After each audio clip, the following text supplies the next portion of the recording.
Hello everyone, I am the storyteller and I am here to help you today. I know you use this video to fall asleep, so before that, like the video and subscribe to the channel. Also, where are you from and what time are you watching? Now get comfortable and relax. The night shift at mile marker 187 wasn't supposed to feel like this. I'd been working the graveyard at this gas station for 8 months, long enough to know the rhythm of the desert after dark, the hum of the fluorescent lights, the tick of the ancient register, the occasional rumble of a big rig pulling off US 95 for fuel and bad coffee. It was monotonous work, sure, but monotony had its own kind of comfort. Predictable, safe.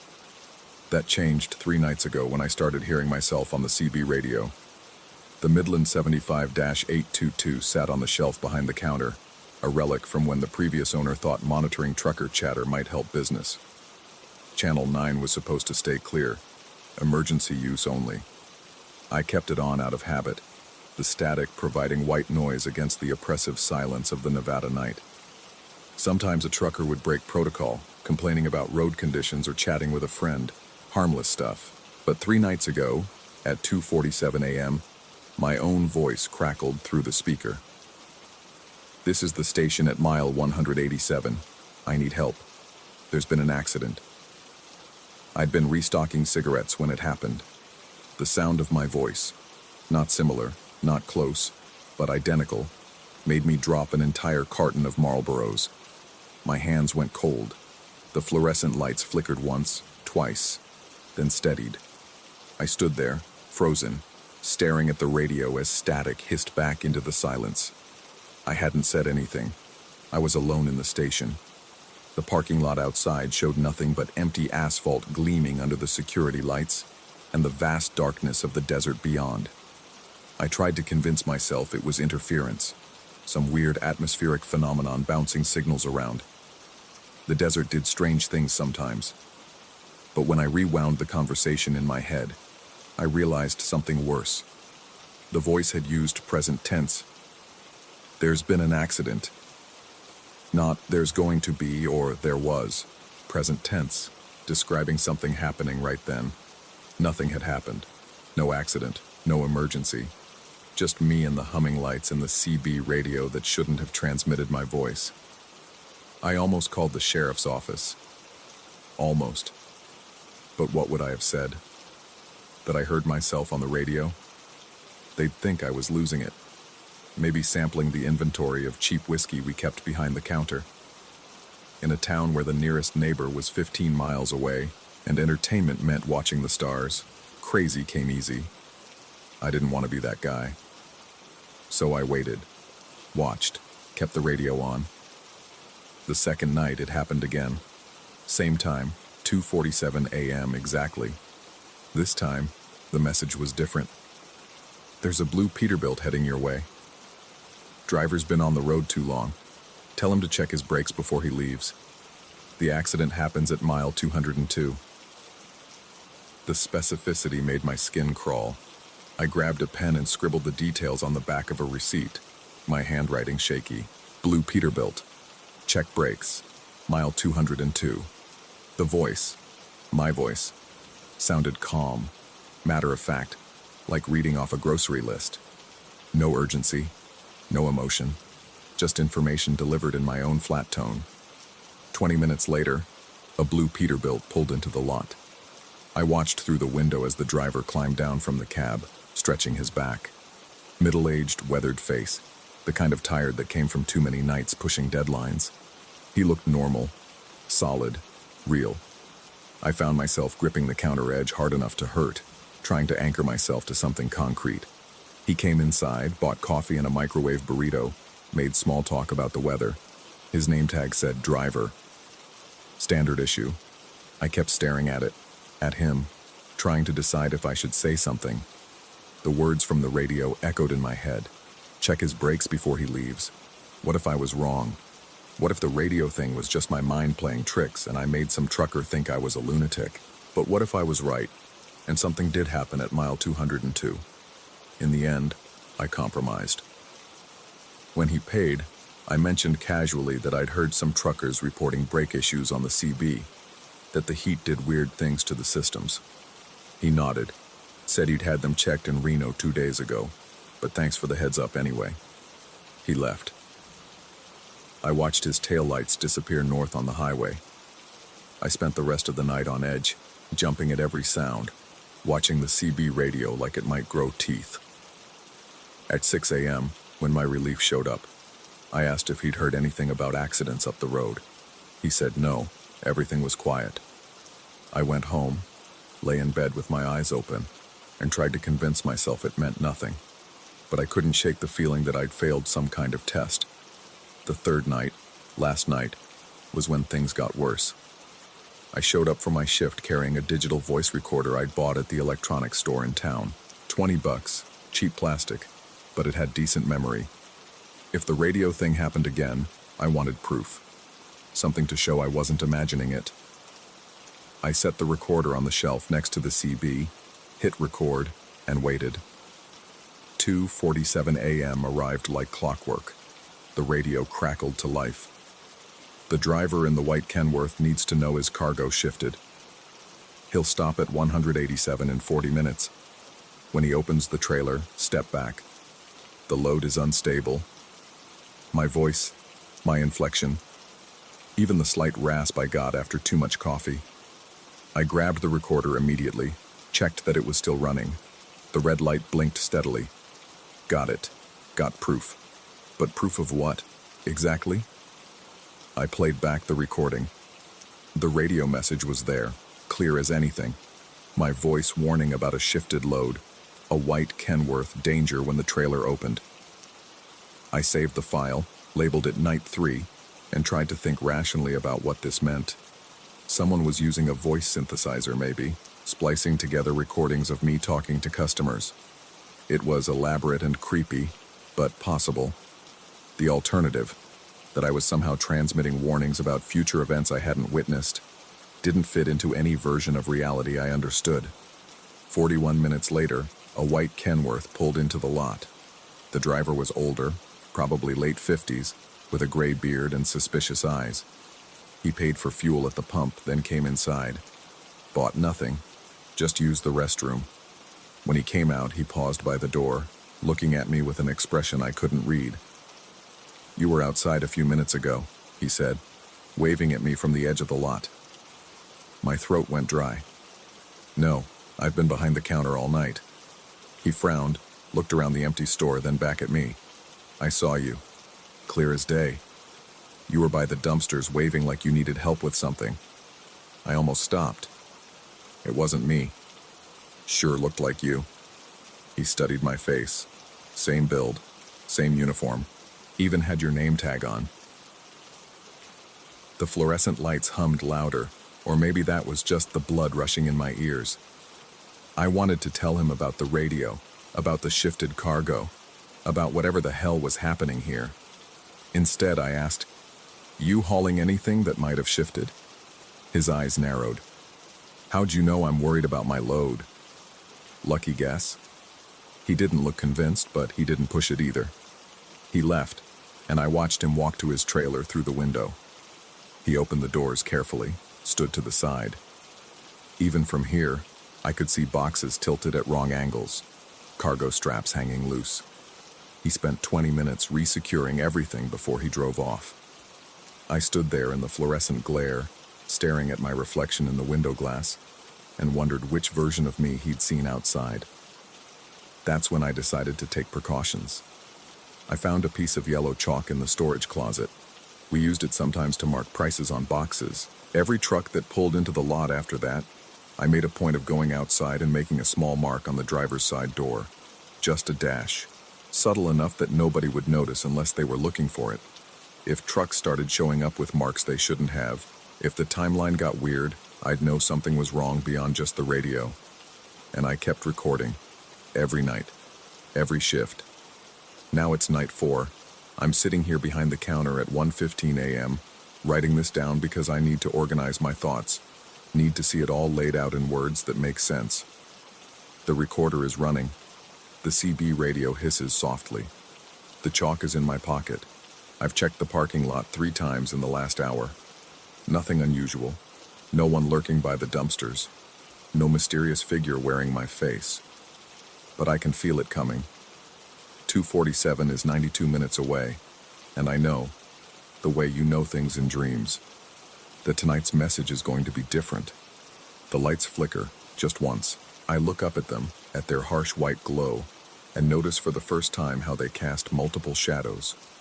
One of me standing here, another slightly offset, like it's coming from a source that doesn't exist. I check the lot again. Empty. Desert darkness pressing against the windows. The highway stretches north and south, a ribbon of asphalt disappearing into nothing. No headlights in either direction. No movement except the occasional tumble of a plastic bag caught in the wind. When I come back inside, there's a handprint on the glass door. On the inside, my size, my hand. But I didn't touch the door. I came in through the side entrance when my shift started, and I haven't touched the glass since. The print is fresh, slightly smudged, like someone pressed their palm against it from inside the store and dragged their fingers downward. I grab the cleaning spray from under the counter, my hands shaking. Wipe it away. The squeak of paper towels on glass sounds too loud in the silence. When I'm done, I can still see the ghost of it, the oils from skin leaving a trace that cleaning can't quite erase. The CB radio crackles.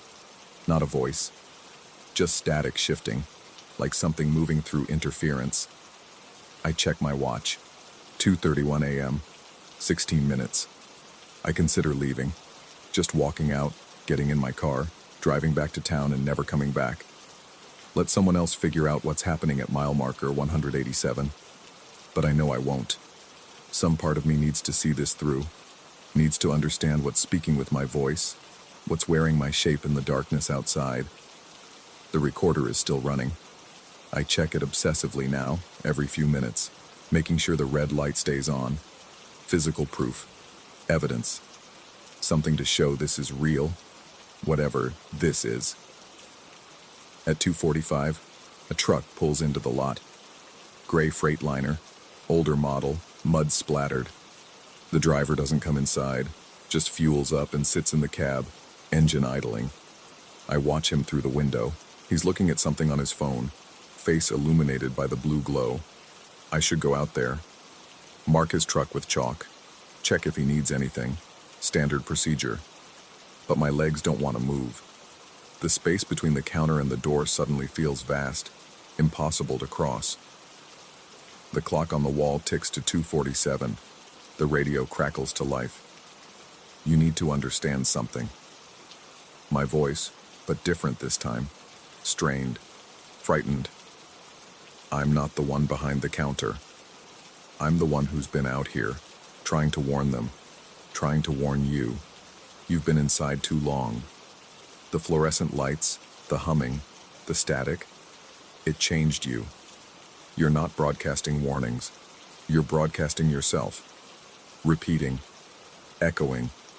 Every night at 2:47, the original you tries to break through, tries to reach the version that's trapped inside. But you never listen. You never leave.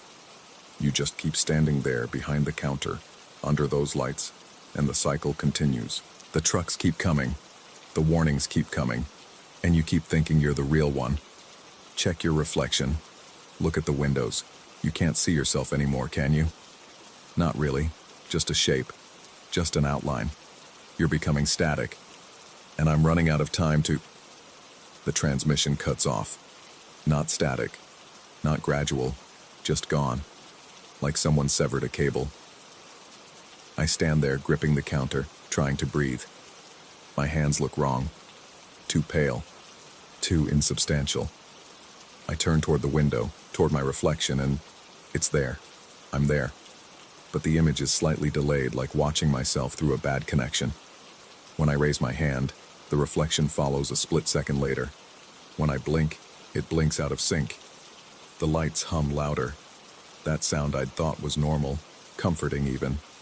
Now it sounds like a voice, like static shaped into something almost linguistic, a frequency that's been drilling into my brain for 8 months. Every night, every shift, wearing me down into something that fits its pattern. I look at the recorder. It's still running, still blinking red. But when I play back the last few minutes, there's nothing. Just the hum of fluorescent lights and my breathing. My breathing. But I'm not breathing hard. I'm calm. The person on the recording is panting, terrified, while I stand here feeling nothing but a strange acceptance. The driver in the gray Freightliner finishes fueling, drives away without coming inside. I watch him go and realize I don't remember marking his truck with chalk. Did I go outside? I must have. But I don't remember the cold desert air, don't remember the smell of diesel, don't remember anything except standing here, behind the counter, where I've always been standing. My phone is in my pocket. I pull it out, try to call my relief, tell him something's wrong. But my fingers can't seem to grip it properly. The phone slides through my hand, clatters on the floor, and I watch it fall like I'm observing from very far away. There's someone at the window. I can see him in my peripheral vision, standing just outside the pool of light from the security lamps. My height, my build, wearing my uniform. He's holding a piece of yellow chalk, making a mark on the window, the same kind of mark I've been making on trucks.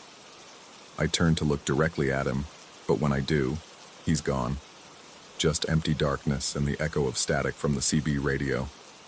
The clock says 2:58. 11 minutes have passed since the last transmission, but it feels like hours, or seconds.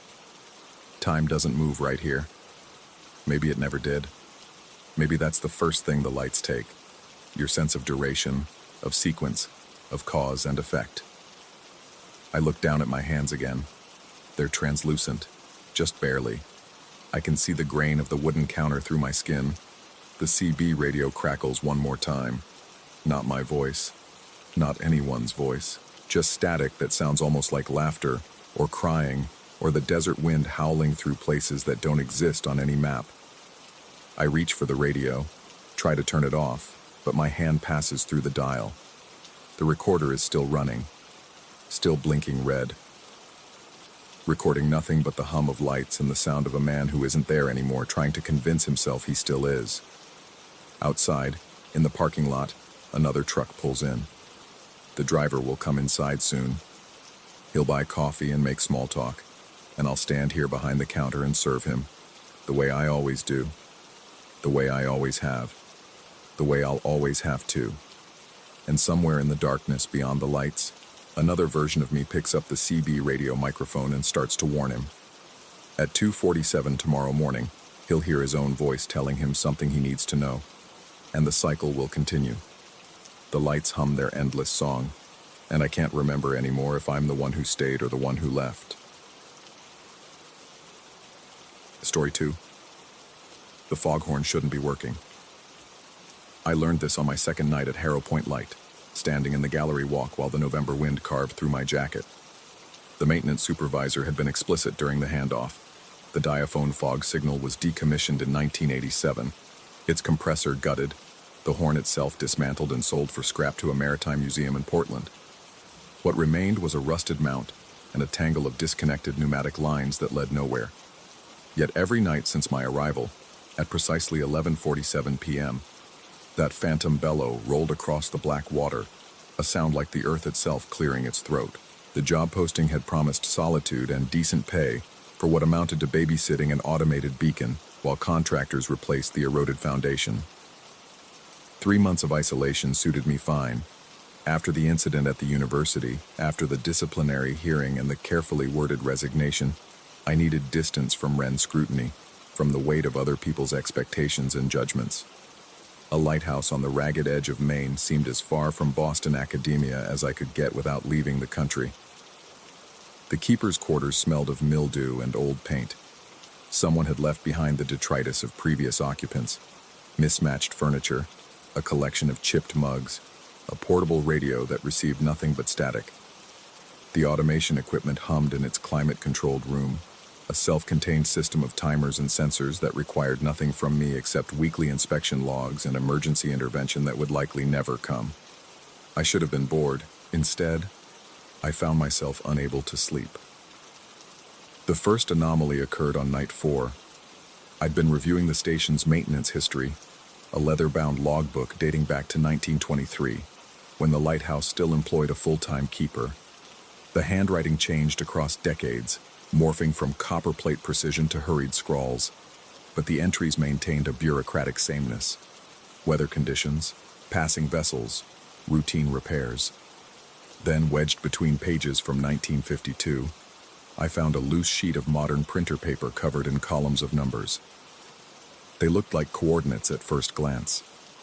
Latitude and longitude paired with timestamps. But the formatting was off. Too many decimal places, angles that didn't quite align with standard nautical notation.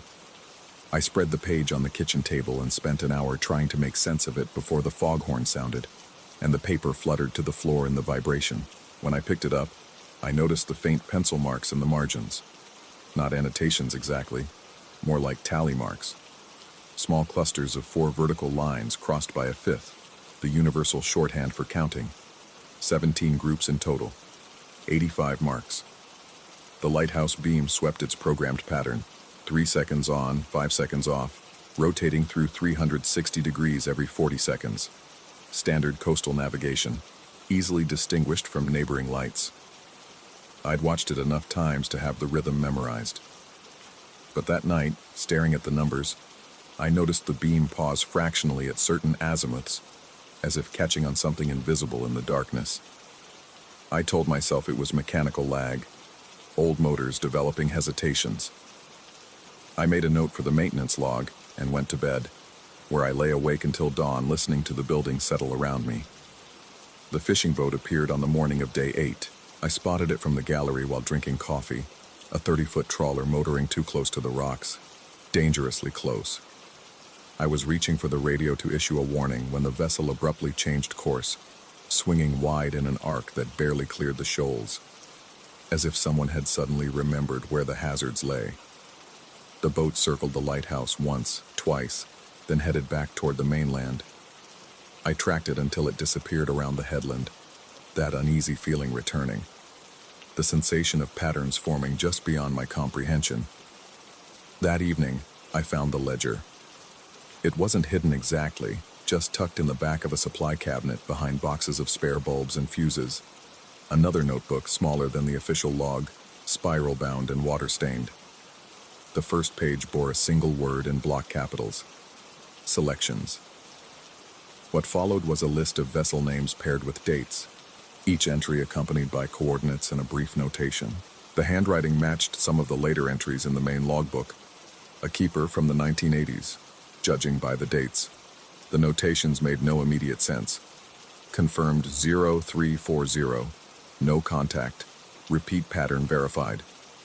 I cross-referenced the first few entries with my phone, searching for the vessel names.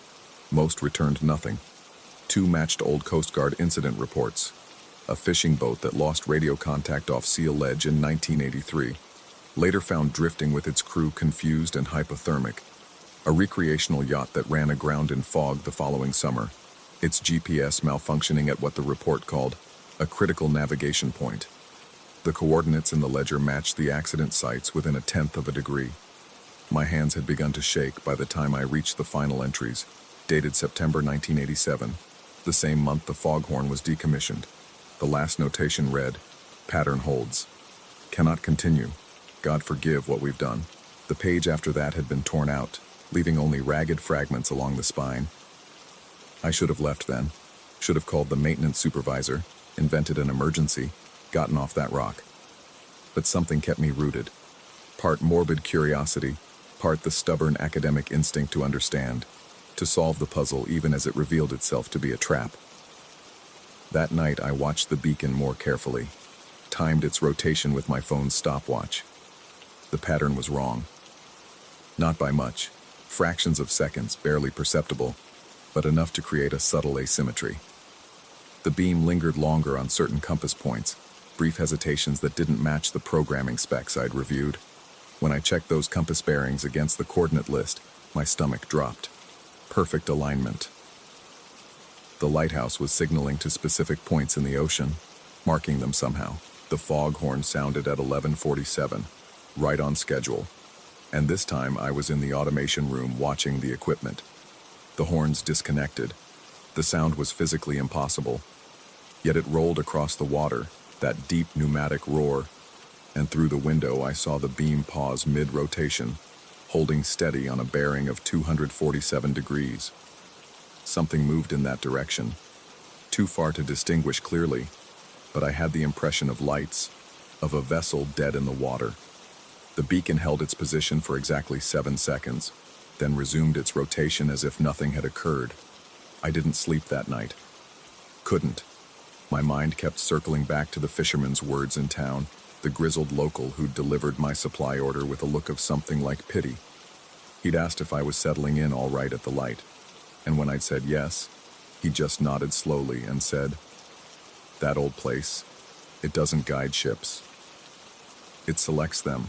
I'd laughed it off as local color, the kind of superstitious nonsense you expected from coastal communities. Now the word echoed, selects. Selects for what? The next day I went through every page of both logbooks constructing a timeline. The official log showed nothing unusual, decades of routine entries, weather observations, equipment maintenance. But cross-referenced with the selection ledger, a pattern emerged. Every few months, sometimes more frequently, a vessel would experience technical difficulties near Harrow Point. Navigation equipment failing, communications cutting out, engines stalling. Most got through it, limped to harbor with stories of bad luck and electromagnetic anomalies. Some didn't. 3 boats had vanished entirely over the years, lost without trace despite calm conditions and modern safety equipment. The earliest entry in the selection ledger dated to 1952. 85 marks in the margins. 85 selections over 35 years, before whoever kept that record couldn't bear to continue. And now here I was, the latest in a long line of temporary keepers, maintaining a lighthouse that maintained itself, serving a function I'd barely begun to understand. I decided to test it. The automation room's control panel was straightforward once you understood the logic. Rotating beacons operated on simple mechanical timers, their patterns determined by the speed of the motor and the configuration of the lamp assembly. I couldn't stop the rotation, the system had fail-safes for that, but I could adjust the timing slightly, introduce a small variation that would shift where the beam lingered.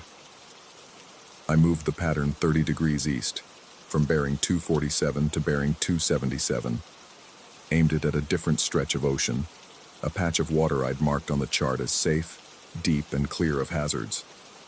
Then I waited. The change manifested slowly. First, the navigation buoys. I noticed it while scanning the water with binoculars that afternoon. The green channel marker that should have been marking the entrance to Crane Cove had drifted. Not far, maybe 50 yards, but enough to move it out of position, enough to mislead a boat following the charts. I told myself it was coincidence. Buoys dragged their anchors sometimes, especially after storms, but there hadn't been a storm. The weather had been eerily calm for days, the ocean surface almost glassy. By evening, 2 more buoys had shifted. The red marker off Seal Ledge, the white safe water buoy marking the deep channel, all of them moving incrementally toward the bearing I'd programmed, as if drawn by invisible currents. I cut power to the automation system at 9 p.m., throwing the main breaker and watching the equipment wind down into silence and darkness. The beacon stopped mid-rotation, its light dying. Relief washed through me, profound and physical. It lasted exactly 4 minutes. Then the beam came back on. Not the full lighthouse, not the automated system humming to life, just the light itself, burning with an intensity that hurt to look at directly, casting that familiar rotating pattern across the water. I stood in the darkened automation room, my hand still on the dead breaker, watching the impossible illumination paint the walls through the window. The equipment stayed dark and silent. The lamp above me blazed. I ran to the tower stairs, taking them 2 at a time, my breath ragged and my thoughts fragmenting into pure panic. The lantern room shouldn't be accessible. The hatch was kept locked, the key on a ring I wore on my belt. But when I reached the top, the hatch stood open, and that sourceless light poured down the stairs. I didn't go up. Couldn't. Some survival instinct deeper than curiosity kept me frozen on that threshold, staring at the light that had no cause, that poured from an unconnected bulb powered by nothing I could name. The foghorn sounded, even though it was only 9:47, a full 2 hours early. The vibration traveled through the steel structure, through my bones, and in that moment, I understood with perfect clarity that I hadn't been hired to maintain this lighthouse. I'd been brought here to feed it, to continue the work that previous keepers had eventually fled. The Coast Guard would call it automation. The maintenance company would talk about efficiency, about modern systems that needed only minimal oversight. But the truth was simpler and more terrible. They needed someone here, a human presence to complete the circuit, to give the light something to navigate by, something to help it select. I left the hatch open and descended, packed my essential belongings, wallet, phone, keys, into a small bag. The ferry wouldn't run until morning, but I could call for emergency extraction, invent a medical crisis, anything to get off this rock tonight. My phone had no signal. It had worked fine that morning. I'd checked weather reports, scrolled through messages. Now, nothing. Not even a flicker of bars. I tried the radio in the automation room. Static. The satellite phone in its emergency locker. Dead. Its battery drained despite being plugged in. Through the window, I watched the beam continue its rotation, pausing at that altered bearing, that patch of ocean I'd redirected it toward. And I saw them now, visible in the darkness, lights approaching from the mainland. A boat, running without proper illumination, following a path that would take it directly through the shifted navigation markers. I grabbed a flashlight and ran outside, into the gallery walk, my intention to signal them, to wave them off. But when I raised the light and switched it on, nothing happened. The batteries were fresh. I'd installed them yesterday, but the bulb stayed dark. I tried the backup flashlight, the emergency lanterns, every portable light source in the keeper's quarters. All dead. All except the beacon itself, which turned and turned and turned, calling the vessel toward the rocks. I screamed into the wind, knowing they couldn't hear me. Watched helplessly as the boat drew closer, following the false channel markers, trusting the navigation aids that had been subtly, impossibly rearranged. The vessel changed course at the last moment, swinging wide of the hazard with seconds to spare, just as that trawler had done days earlier, as if waking from a trance. It motored past the lighthouse without slowing, disappearing into the darkness, and I sagged against the railing with something between relief and despair. The light above me pulsed once, brighter than before, a satisfied rhythm, like a heartbeat. I went back inside, reset the beam to its original pattern, manually adjusting the timing until it matched the coordinates in the ledger. The lighthouse seemed to settle around me, that constant background tension easing slightly. The foghorn sounded at 11:47, exactly on schedule, and this time it felt almost peaceful. My phone signal returned at midnight. 3 bars, steady and strong. That was 6 days ago. The ferry comes tomorrow to take me back to the mainland.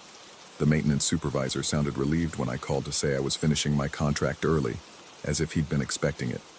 He's already arranged for my replacement, someone who starts next week. I haven't told him about the ledger, or the coordinates, or the impossible light. What would I say? That the lighthouse is alive? That it hunts? The evidence looks like nothing in daylight. Old notebooks, minor equipment quirks, my own sleep-deprived paranoia. But I know what I saw. I know what I felt. And I know I adjusted the pattern back because I was afraid of what would happen if I didn't. Afraid that the light would find another way to select, one that might not let the vessels escape. The beacon turns above me now, following its ordained pattern, marking points in the ocean that correspond to old tragedies and ones yet to come. The automation will continue after I leave, as it has for decades, as it will for decades more. I just wonder about my replacement. Whether they'll find the ledger, as I did. Whether they'll be curious enough to investigate, stubborn enough to test it. Whether they'll understand, as I've come to understand, that some things maintain themselves not through wires and circuits, but through older mechanisms, through purposes we've forgotten how to name. The ferry horn sounds across the water, distant and approaching. My bag is packed. The logbook entry is complete, noting nothing unusual, all systems functioning normally.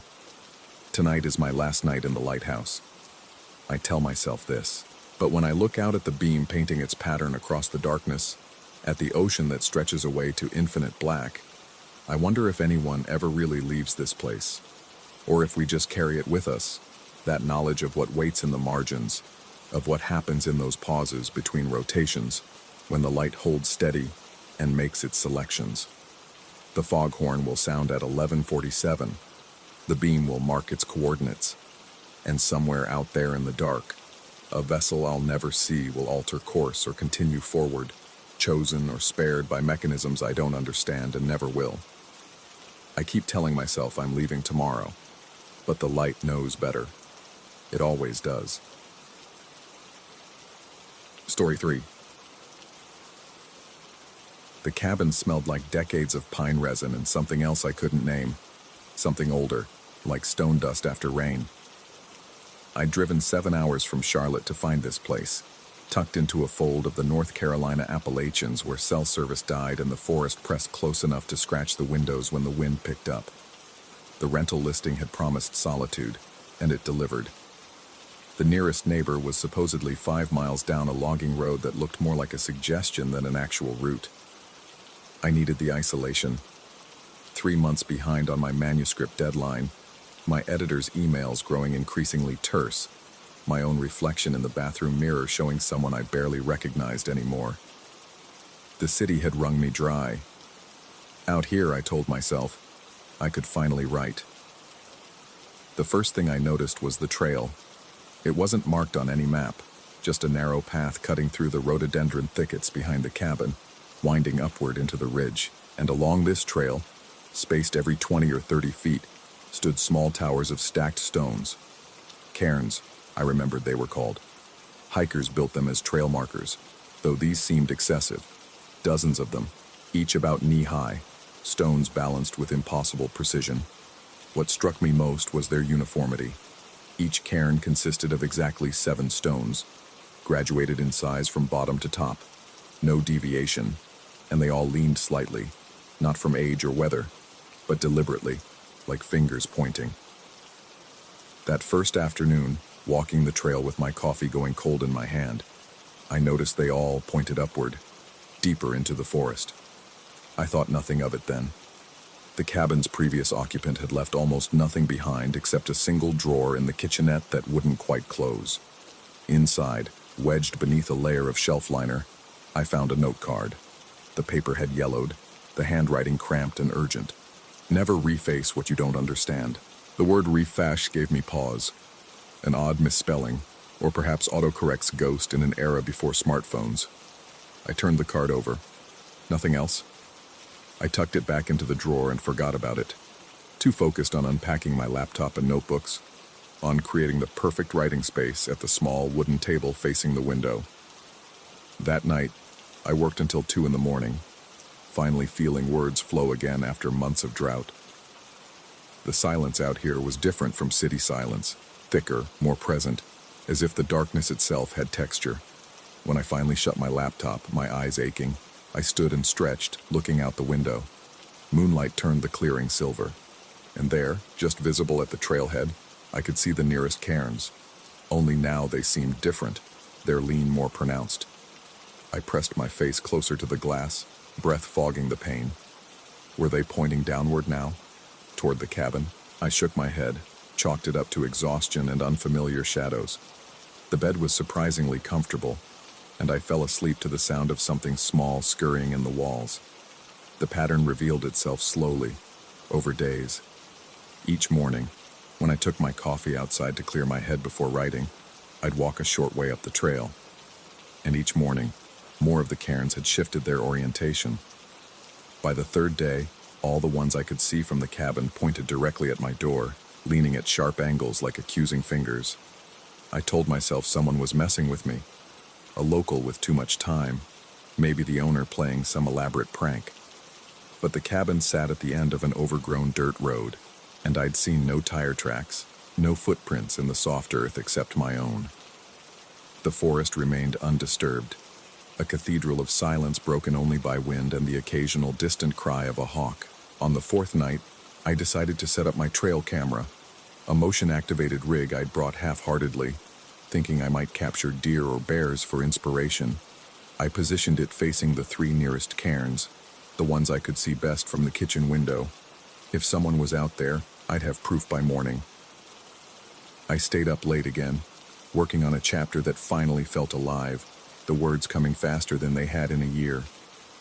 Around midnight, I took a break, microwaving leftover soup, and glanced out the window. The cairns stood in their accusatory positions, dark against darker forest. Watching them, I felt something shift in my chest. Not quite fear, but its cousin. Unease that sat behind my sternum like a cold stone. I checked the camera's battery, made sure the SD card had space, and went to bed. The footage made no sense. 8 hours of recording, 8 hours of nothing but darkness, the infrared picking up the ghostly white shapes of the cairns, and the occasional moth drifting past the lens. I fast-forwarded through it twice, then a third time, frame by frame.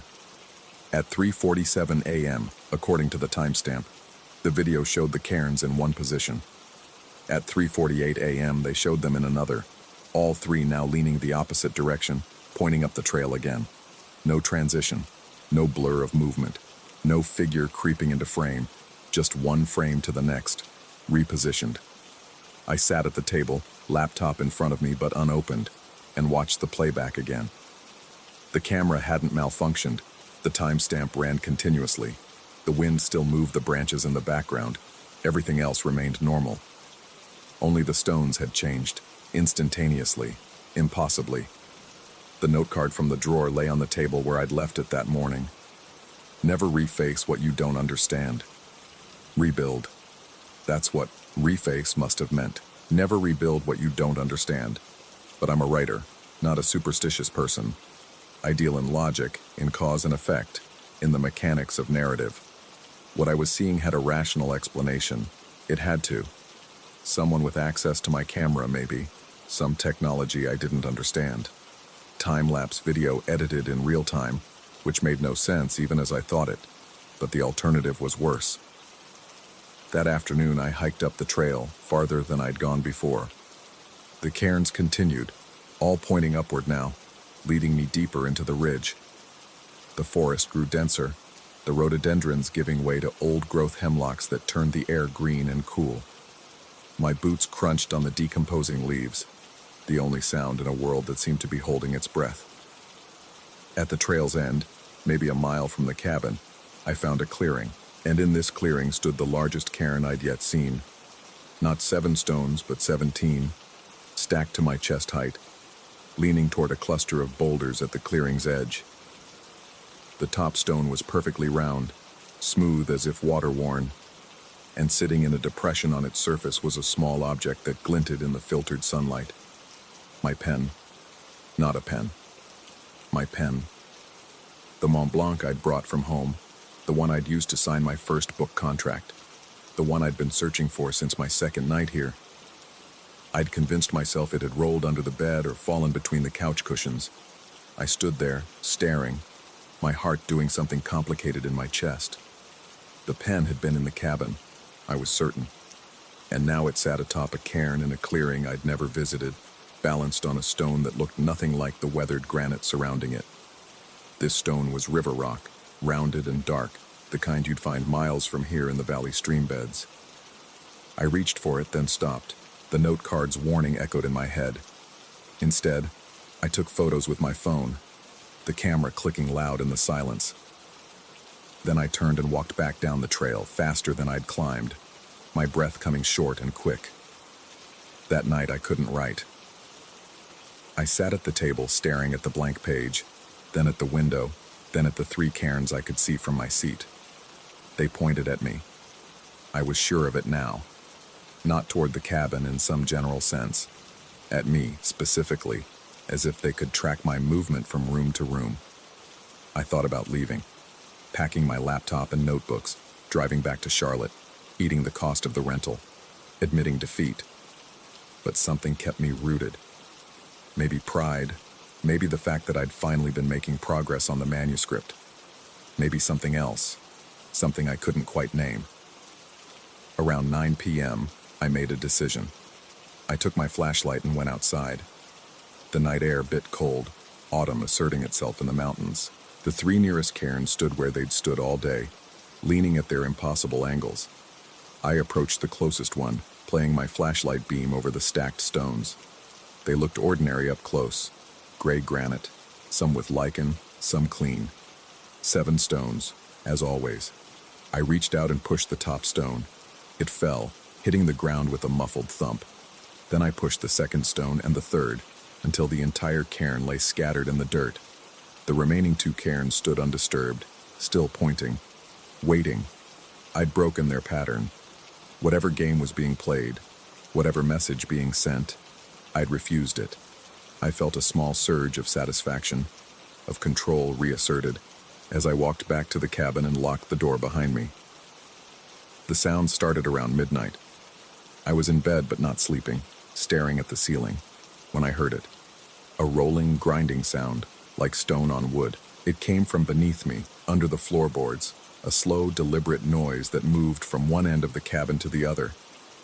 I sat up, flashlight in hand, and listened. The sound stopped, then started again, closer to my bed. Something was under there. Something moving through the crawl space, dragging or rolling stones across the dirt. I could track its progress by sound, visualizing it in the darkness below me. It moved in a grid pattern, methodical, back and forth, as if searching or building.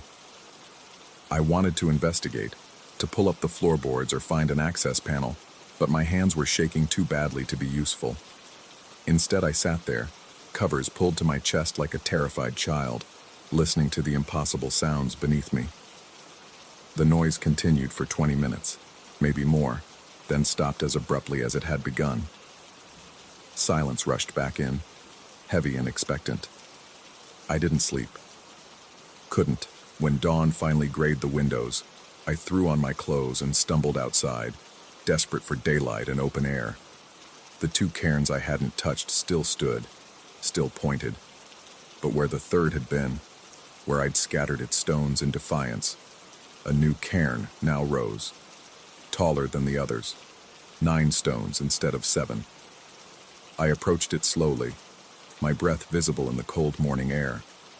The top stone was the river rock from the clearing, the same impossible stone that had held my pen. And balanced on top of it, arranged in a neat row, were 3 objects. My pen, which I'd left in the clearing. A button from my jacket, which I'd lost 2 days ago and assumed had fallen off during a hike. And a page torn from my notebook, covered in my own handwriting. Notes for Chapter 7 that I'd written last night and left on the table inside the locked cabin. The page hadn't been there when I'd gone to bed. The table had been clear except for my laptop. I was certain. I picked up the items with trembling fingers. The notebook page crackled in my grip. At the bottom, below my notes, someone had written a single line in handwriting that was almost but not quite my own. You refaced. I ran. Not down the dirt road toward civilization. Toward what? Hours of driving to tell someone that stones were moving and I'd found my belongings stacked in impossible places. Instead, I ran back to the cabin and locked myself inside. I dragged the table against the door, then realized how ridiculous that was, how ineffective furniture would be against whatever was happening here. But I left it anyway. The morning stretched into afternoon. I tried to work, to lose myself in the manuscript, but the words wouldn't come. Every sound made me jump, branches scraping the roof, the cabin settling, the wind in the chimney. I kept looking out the window at the new 9-stone cairn, expecting it to move, to reconfigure itself while I watched. It didn't. It just stood there, leaning slightly, pointing. Around 3 p.m., my phone buzzed. 1 bar of service, flickering in and out. A text from my editor. Need update on manuscript. You've gone dark. Everything okay? I started typing a response, then stopped. What could I possibly say? That I was being haunted by moving stones? That something under the cabin was building monuments to my belongings? She'd think I'd had a breakdown. Maybe I had. I put the phone down without responding. That's when I noticed the drawer. The kitchenette drawer, the one that had held the note card. It stood slightly open, which was impossible because I hadn't touched it in days. I approached it slowly, every instinct screaming to leave it alone, to pack my things and drive away regardless of how crazy I'd sound later. But I pulled the drawer open. Inside, arranged in a neat row, were 7 river rocks. Smooth, dark, impossible. The kind that took centuries of water flow to shape, now sitting in a cabin drawer miles from the nearest stream. They were graduated by size, smallest to largest. 7 stones laid out like the cairns outside. And beneath them, a new note card. The handwriting was my own. I recognized it immediately, the specific way I curved my lowercase g, the slight leftward slant. But I hadn't written this. It's not under the cabin. My legs felt weak. I sat down hard in the chair, staring at the note. Not under the cabin. Then where were the sounds coming from last night? Where was the grinding, the rolling, the sense of something moving in the darkness below? I looked up at the ceiling. The cabin had an attic, a small crawl space accessible by a panel in the bedroom closet. I'd noticed it my first day, but never opened it. Why would I? I wasn't staying long enough to need the extra storage. I stood slowly, forcing my legs to move, and walked to the bedroom. The closet door stood open a crack. I didn't remember leaving it that way. Everything in me screamed to leave, to run, to get in my car and drive until the mountains were behind me, and the world made sense again. Instead, I opened the closet. The access panel in the ceiling hung slightly askew, as if recently moved. A smell drifted down. Stone dust and earth and something else. Something that reminded me of the deepest part of caves, of spaces where air doesn't circulate, where darkness is absolute. I pulled over a chair and climbed up, pushing the panel aside. My flashlight beam cut through the darkness, illuminating the attic space. Insulation, wooden beams, dust motes swirling in the light, and cairns. Dozens of them, maybe hundreds, filling the entire attic space. They covered every available surface, built on the beams, balanced on the insulation, stacked in corners and alcoves. All 7 stones each, all leaning, pointing in different directions but somehow forming a pattern I couldn't quite grasp, a geometry that hurt to look at directly. In the center of the space, directly above where my bed sat below, stood the largest cairn of all. 17 stones, like the one in the clearing. And on top, instead of a river rock, sat my laptop. My laptop, which I'd left on the table downstairs. Closed. Locked. The table I'd barricaded the door with. I climbed higher, pulling myself into the attic proper, my hands scraping on rough wood. I needed to see the screen, needed to know what was on it. The cairns surrounded me, their shadows stretching long in the flashlight beam, and I had the sudden overwhelming sense of being watched by 100 stone eyes. The laptop was warm, recently used. I opened it, and the screen blazed to life without prompting, no password required. A document was open, my manuscript, but wrong. The chapter I'd been working on, the one I'd struggled with for days, was now complete. Polished. Perfect. Better than anything I'd written in years. The prose sang, the imagery crystallized, every word precisely chosen. It was exactly what I'd been trying to write, only elevated beyond my capabilities. I scrolled down. More chapters. All finished. The entire novel, completed, shining on the screen in a document I hadn't created. At the bottom of the last page, a single line. Now you understand. Don't leave. I'm still in the cabin. It's been 3 days since I found the attic, or maybe 4. Time moves strangely here now, measured not in hours, but in the slow repositioning of cairns. Every morning I wake to find new arrangements, new patterns. The stones point at the laptop, at the pages I'm supposed to write next. They show me the way. The manuscript is nearly done. Actually done, not the half-finished mess I brought here. The words come easily now, flowing like water over river rocks, shaping themselves into something smooth and inevitable. I don't question where the ideas come from. Don't wonder about the moments when I look up from the keyboard and realize hours have passed. Don't examine too closely the way my handwriting has changed slightly, the way it matches the notes in the drawer. My editor texted again yesterday, or last week. The phone shows messages, but I don't read them anymore. They belong to a version of me that lived in Charlotte, that struggled, that doubted. That person seems distant now, like someone I used to know. Last night I went outside to look at the cairns. All of them, hundreds now, covering the clearing, marching up the trail in perfect rows. They all point the same direction, inward, toward the cabin, toward me, toward the work that needs to be finished. I found 7 smooth river rocks on the doorstep this morning, arranged by size. An invitation or maybe an instruction. I brought them inside and they sit on the table next to my laptop waiting. I think I understand what I'm supposed to do with them. The pattern has been showing me all along. The note card was wrong, or maybe I misread it in that first careless moment. It doesn't say never. It says always. Always reface what you don't understand. Tomorrow I'll stack the stones. I'll build my own cairn and let it point wherever it needs to point. The manuscript will be finished then, truly finished, complete in a way I could never achieve alone. The cabin creaks around me, settling into darkness. Beneath the floorboards I hear the familiar grinding sound, but it doesn't frighten me anymore. It's just the stones moving, building, creating patterns in the space between earth and wood. Patterns that mirror the ones in the attic, in the clearing, in the forest stretching away into mountains that have watched these hills longer than humans have had words for watching. I should leave. Some small part of me, the part that still remembers Charlotte and deadlines and the person I used to be, knows this absolutely. But my fingers are on the keyboard, and the words are flowing, and tomorrow there will be more cairns showing me the way. The stones know what I'm supposed to write. They've always known. I just needed to stop breaking them and learn to listen.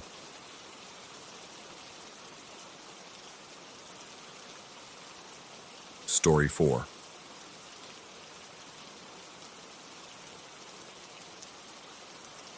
The first time it happened, I thought I'd fallen asleep standing up. 3 months into my graveyard shift at the Ashford building, the kind of exhaustion that settles into your bones becomes a familiar companion. The lobby stretches 60 feet to the reception desk, marble floors reflecting the amber glow of emergency lighting.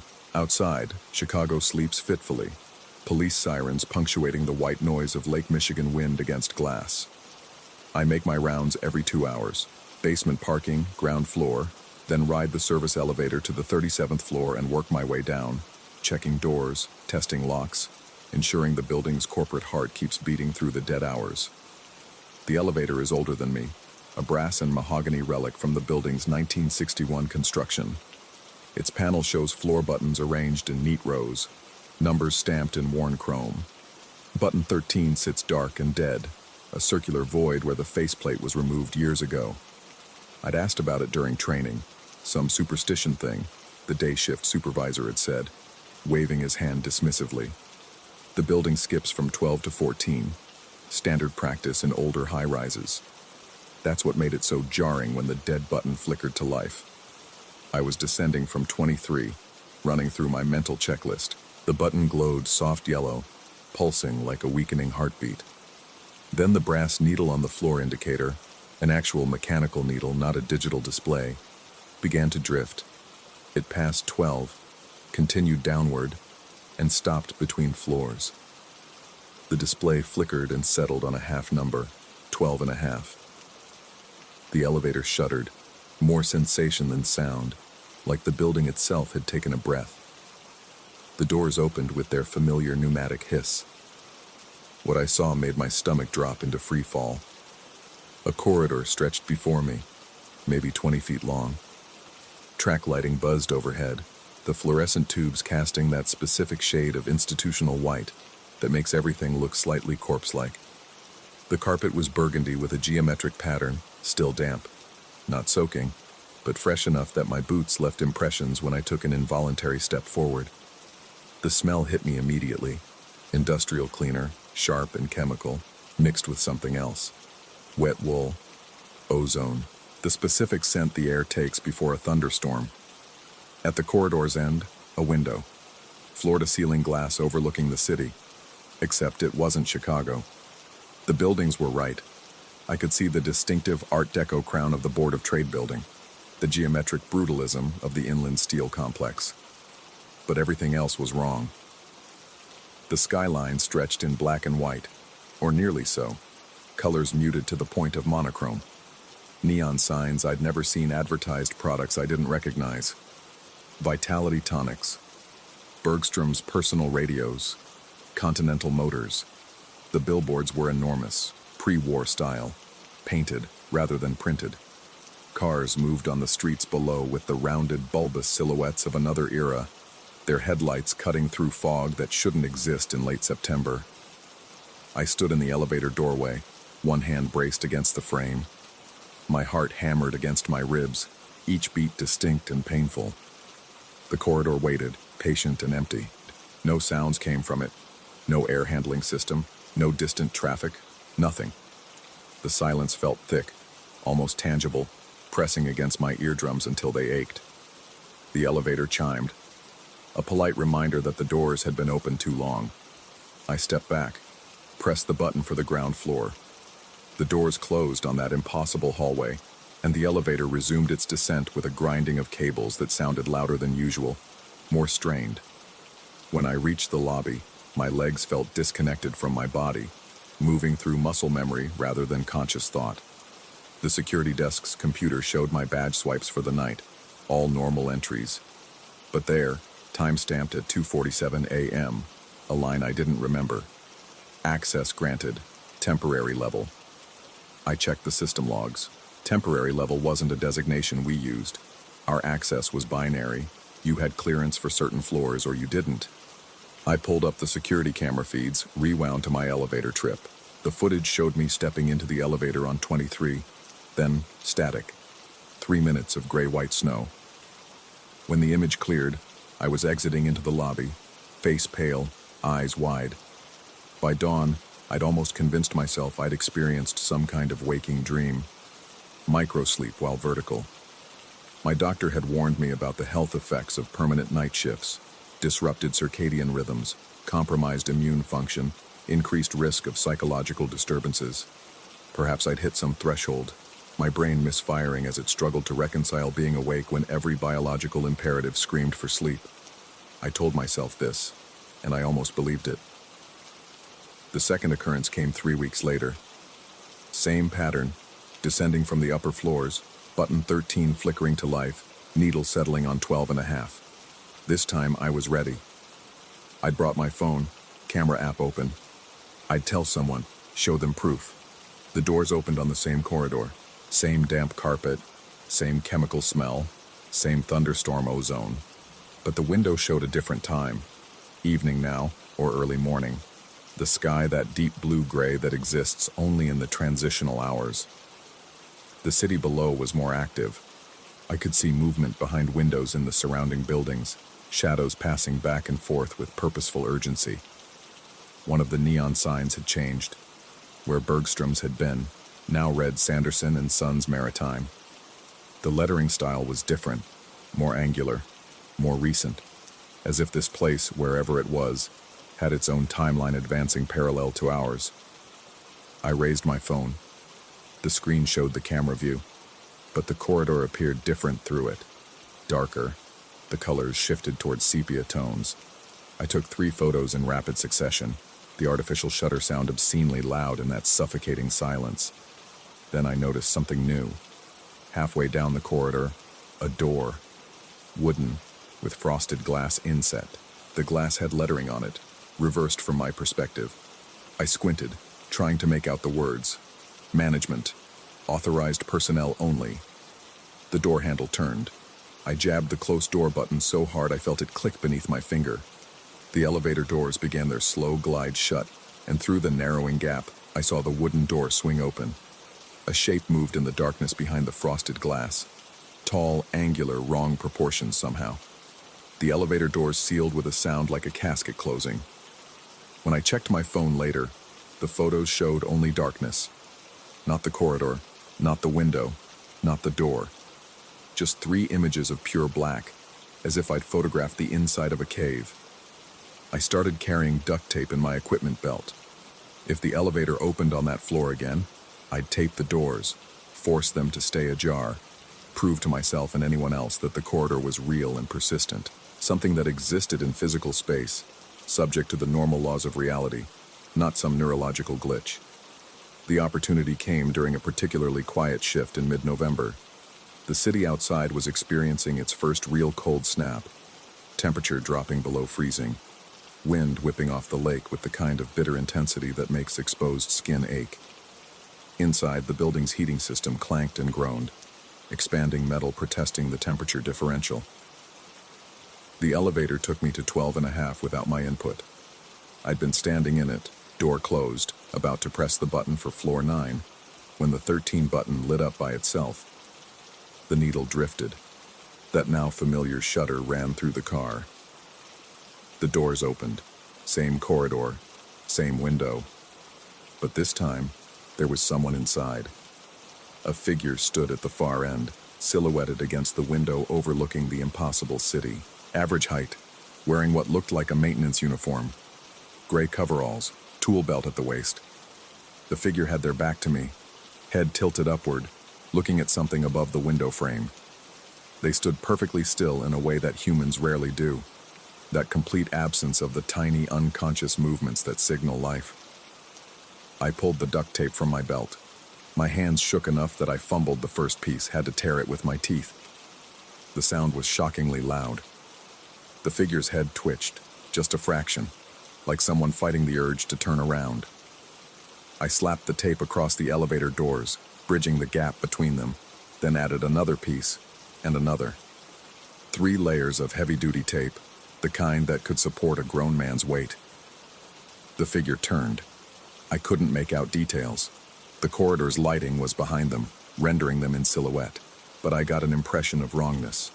Proportions slightly off. Movements too smooth, like watching someone through water. They took a step toward me. Then another. Their footsteps made no sound on the damp carpet. I hit every button on the elevator panel. The car lurched, and I thought for a horrible moment that it wouldn't respond, that I'd be trapped here as that figure approached. But then the machinery engaged with a grinding shriek, and the doors tried to close. The tape held them open. The figure was 10 feet away now. 5. I could smell something coming from them. Not body odor, not cologne, but something industrial. Oil and metal and electricity. The smell of machines running too hot. They reached toward me and I saw their hand was wrong, fingers too long, joints bending in places they shouldn't. I tore at the tape. My fingers slipped, nails bending back against the adhesive. The figure was at the threshold of the elevator, close enough now that I could see their face, or the suggestion of one. Features blurred like a photograph taken with too slow a shutter speed. Multiple expressions overlapping. Curiosity. Hunger. Something that might have been pity. The tape ripped free. The doors slammed shut hard enough to rattle the car. The elevator dropped 3 floors before the emergency brake caught, throwing me against the back wall. When I managed to hit the button for the lobby, the descent was mercifully normal. But when I got there, breathing hard, sweat soaking through my uniform despite the building's cold, I found the tape waiting for me. 3 strips of duct tape, perfectly parallel, stuck to the interior of the elevator doors, on the inside, where I'd placed them on the outside. I took emergency leave. Told the management company I had a family situation, needed 2 weeks. Spent the time researching the building's history, looking for anything that might explain what I was experiencing. The Ashford building was constructed in 1961, 42 stories, mixed commercial and office space. Unremarkable history. No deaths during construction, no unusual incidents. The only oddity was a gap in the ownership records. The building had changed hands in 1963 under circumstances the records didn't specify, the previous owner's name redacted in the public documents. I found one photograph from the construction era, archived in the Chicago Historical Society's digital collection. Workers posing in front of the steel skeleton, smiling beneath hard hats, the city rising behind them. In the background, barely visible, was another building under construction. Its scaffolding and unfinished structure looked wrong. Angles that didn't quite work, proportions subtly off. I traced the location based on the surrounding structures. That building, according to modern maps, didn't exist. The lot where it should have stood was a parking garage built in 1959. When I returned to work, I requested a transfer to day shift. The request was denied. Staffing issues, they said. They offered to put me on the waiting list. Could be months. I started taking the stairs for my rounds. All 37 flights, 4 times a night. My legs ached constantly, muscles burning, but it was better than the alternative. Better than being trapped in that brass box when it decided to take me somewhere I couldn't understand. But the building had other ways. 2 months after my leave, I was checking the mechanical room on the 14th floor, or what should have been the 14th floor. The stairwell doors are labeled clearly, large numbers stenciled in reflective paint. I pushed through the door marked 14, and the mechanical room was wrong. The layout was correct, the arrangement of HVAC units and electrical panels exactly where they should be, but everything looked older.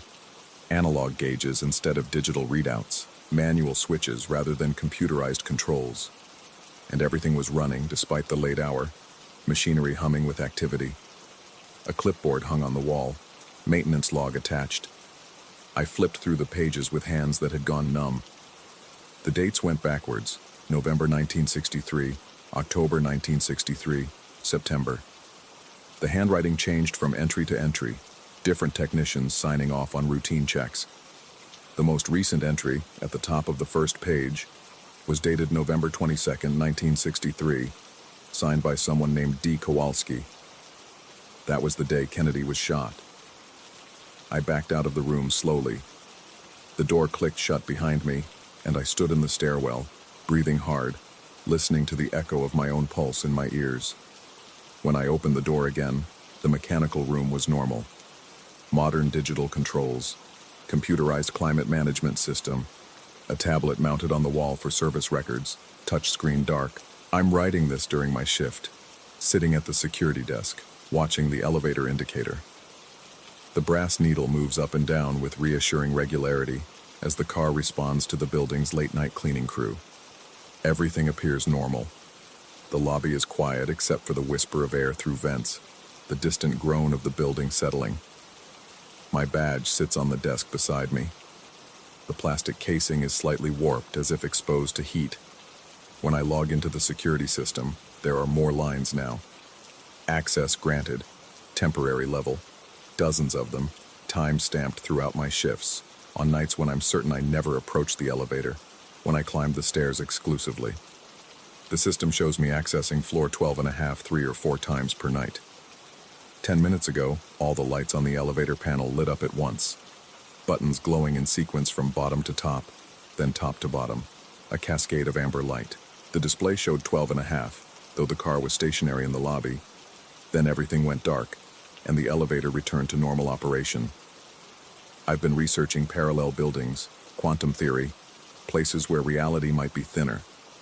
I've read about dimensional bleeding, temporal anomalies, the theory that large structures of steel and concrete might act as unintended amplifiers for phenomena we don't yet understand.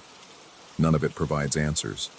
All of it suggests I'm either experiencing something impossible, or I'm losing my mind in a very specific, highly detailed way. The elevator has started calling the car to the lobby on its own.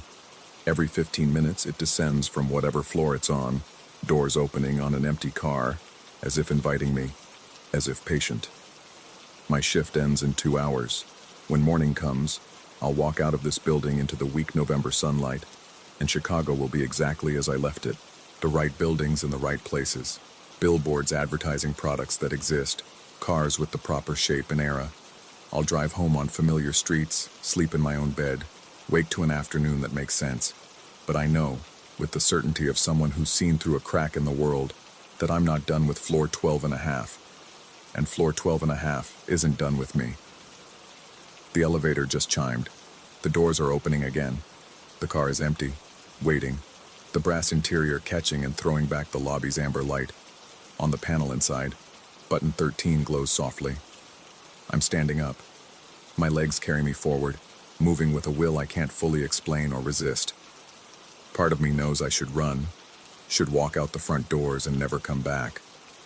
But a larger part, the part that saw another city through that window, that smelled the ozone and felt the weight of impossible silence, needs to know. The corridor is there as I knew it would be, as I knew, but it's longer now, stretching farther than it should fit within the building's footprint. More doors line the walls, each with frosted glass, each with lettering I can almost read.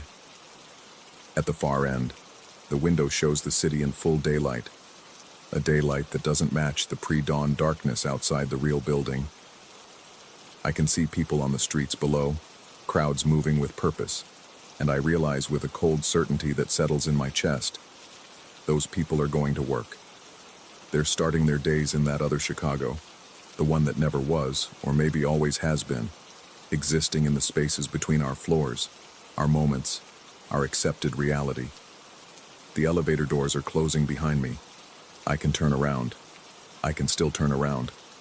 But the wooden door at the corridor's midpoint is opening, and someone is stepping through. Not the figure from before. This one looks human, normal proportions, dressed in a security uniform identical to mine. They're smiling, waving me forward with casual familiarity, as if we're colleagues meeting for a scheduled shift change, as if they've been waiting for me, as if I've always been expected here.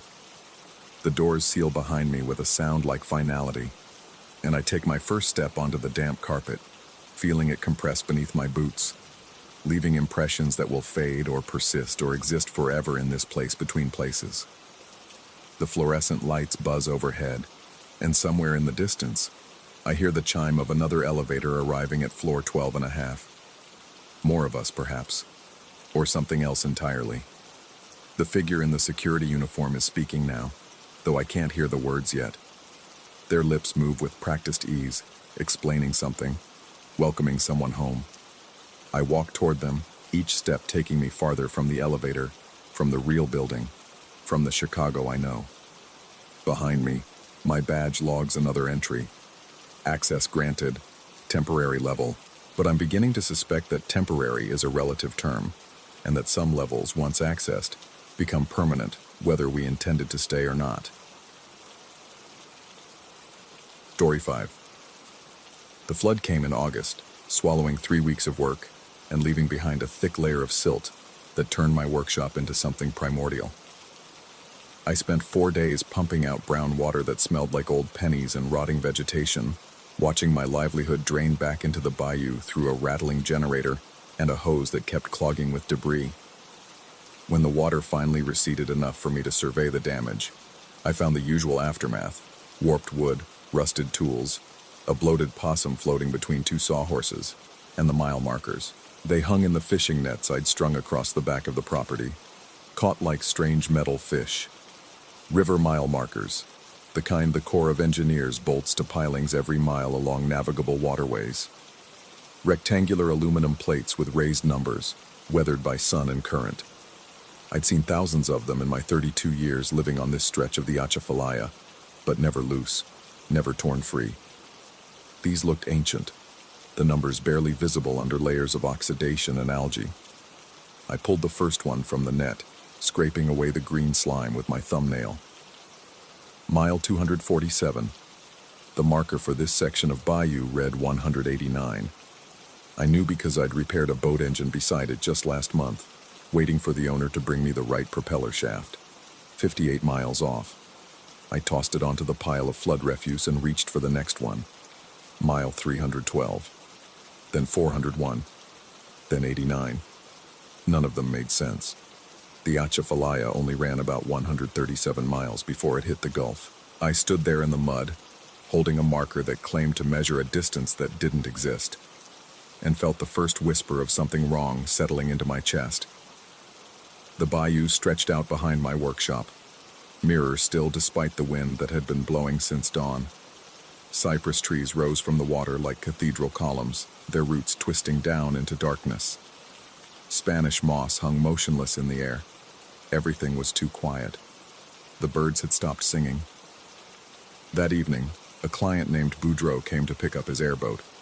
I'd rebuilt the engine housing after he'd run it into a submerged log, cracking the motor mount and bending the propeller cage.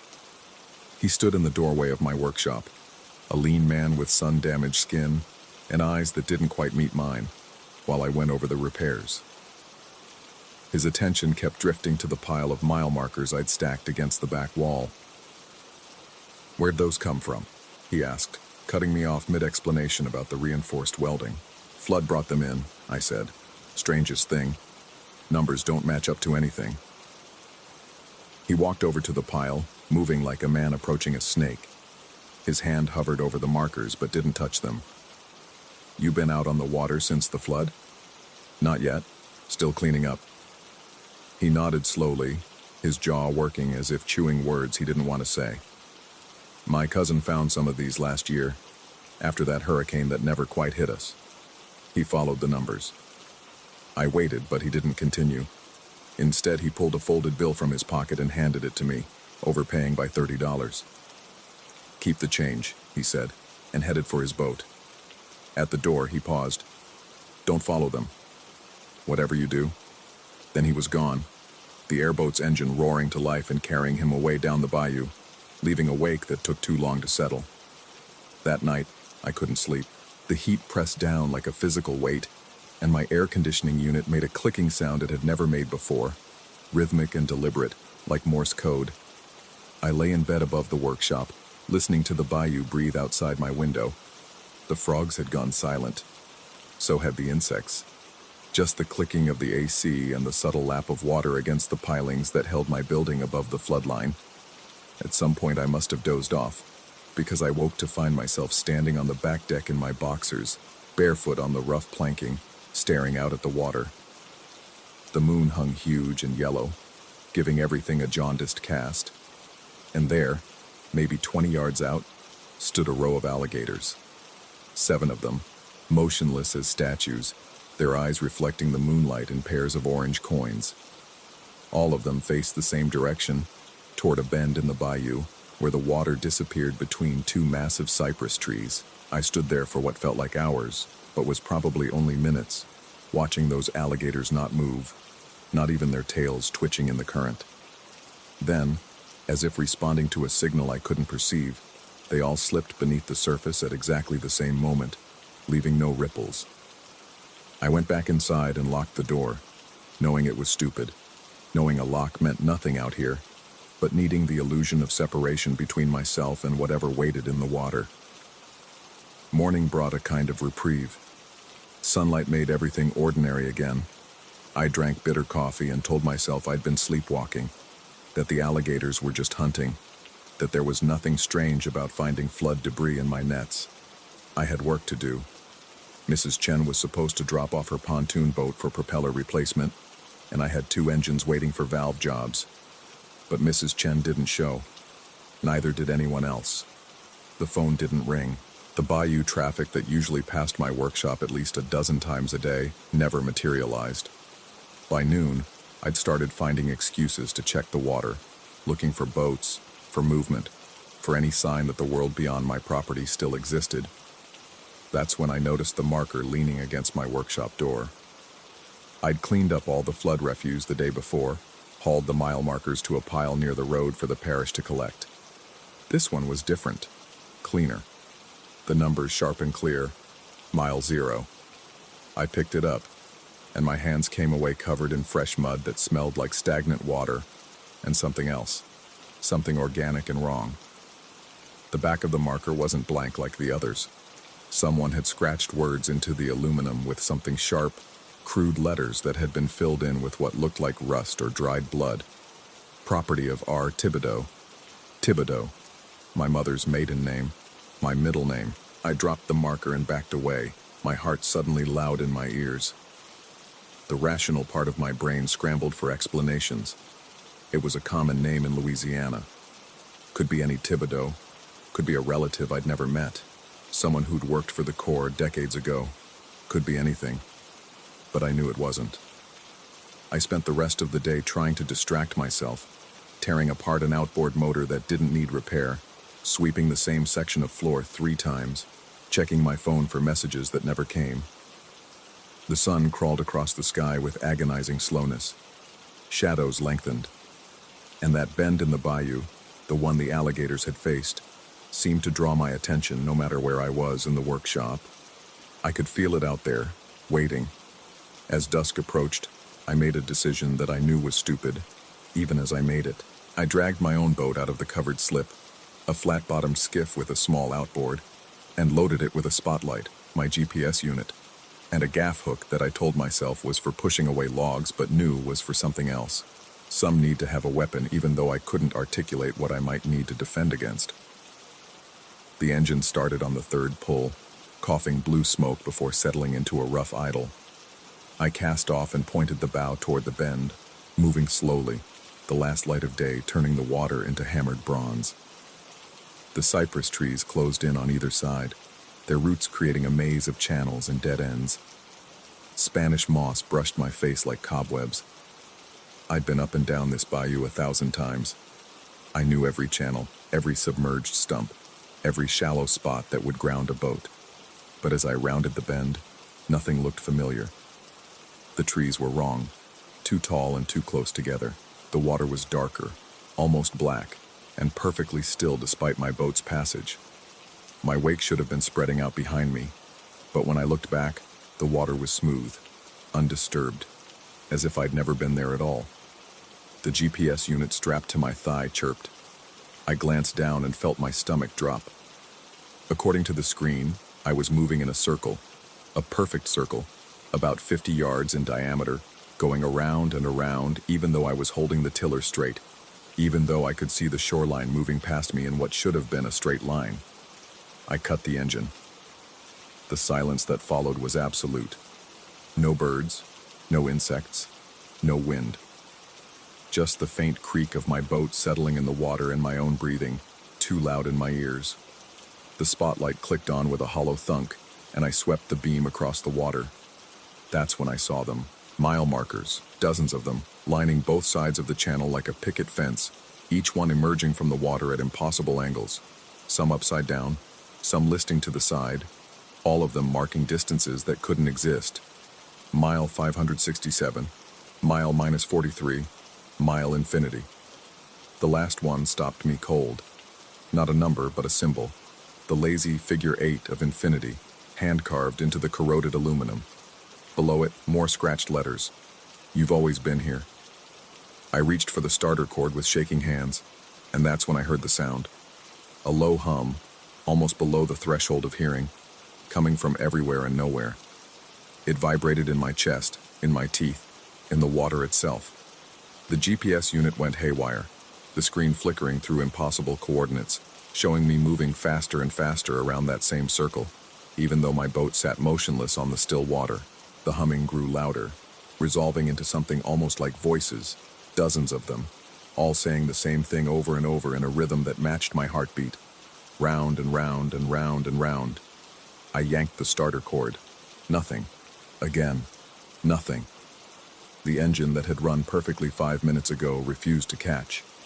The spotlight flickered, dimmed, brightened again to show something moving in the water. Not alligators this time. Shapes. Human-shaped but wrong, just beneath the surface, circling my boat. I could see pale hands, faces pressed against the underside of the water like people drowning in reverse, trying to push up from below but unable to break through. One of them had my face. I watched myself stare up from the water, mouth open in a silent scream, hands clawing uselessly at the barrier between us. Then another one surfaced, also me, and another. A dozen versions of myself drowning in water that held them down like insects in amber. The starter cord came away in my hand, snapped clean through. I grabbed the gaff hook and stabbed it down into the water, trying to push the things away, but the hook passed through them like they were made of smoke.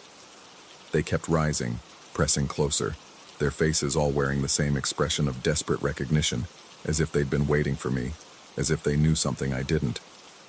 The GPS showed me completing my 1,000th circle. That's when I noticed the shoreline. It had been receding steadily since I'd entered this stretch of water, the trees getting smaller, more distant, but I'd been too focused on the markers and the things in the water to really register it.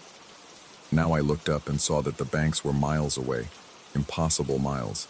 The cypress trees reduced to toothpicks on a horizon that should have been 10 feet from my boat. I was in the middle of an ocean that shouldn't exist, an ocean contained somehow within the narrow channel of the bayou. The humming stopped. In the sudden silence, I heard something else, the sound of an engine, an outboard motor, familiar and close.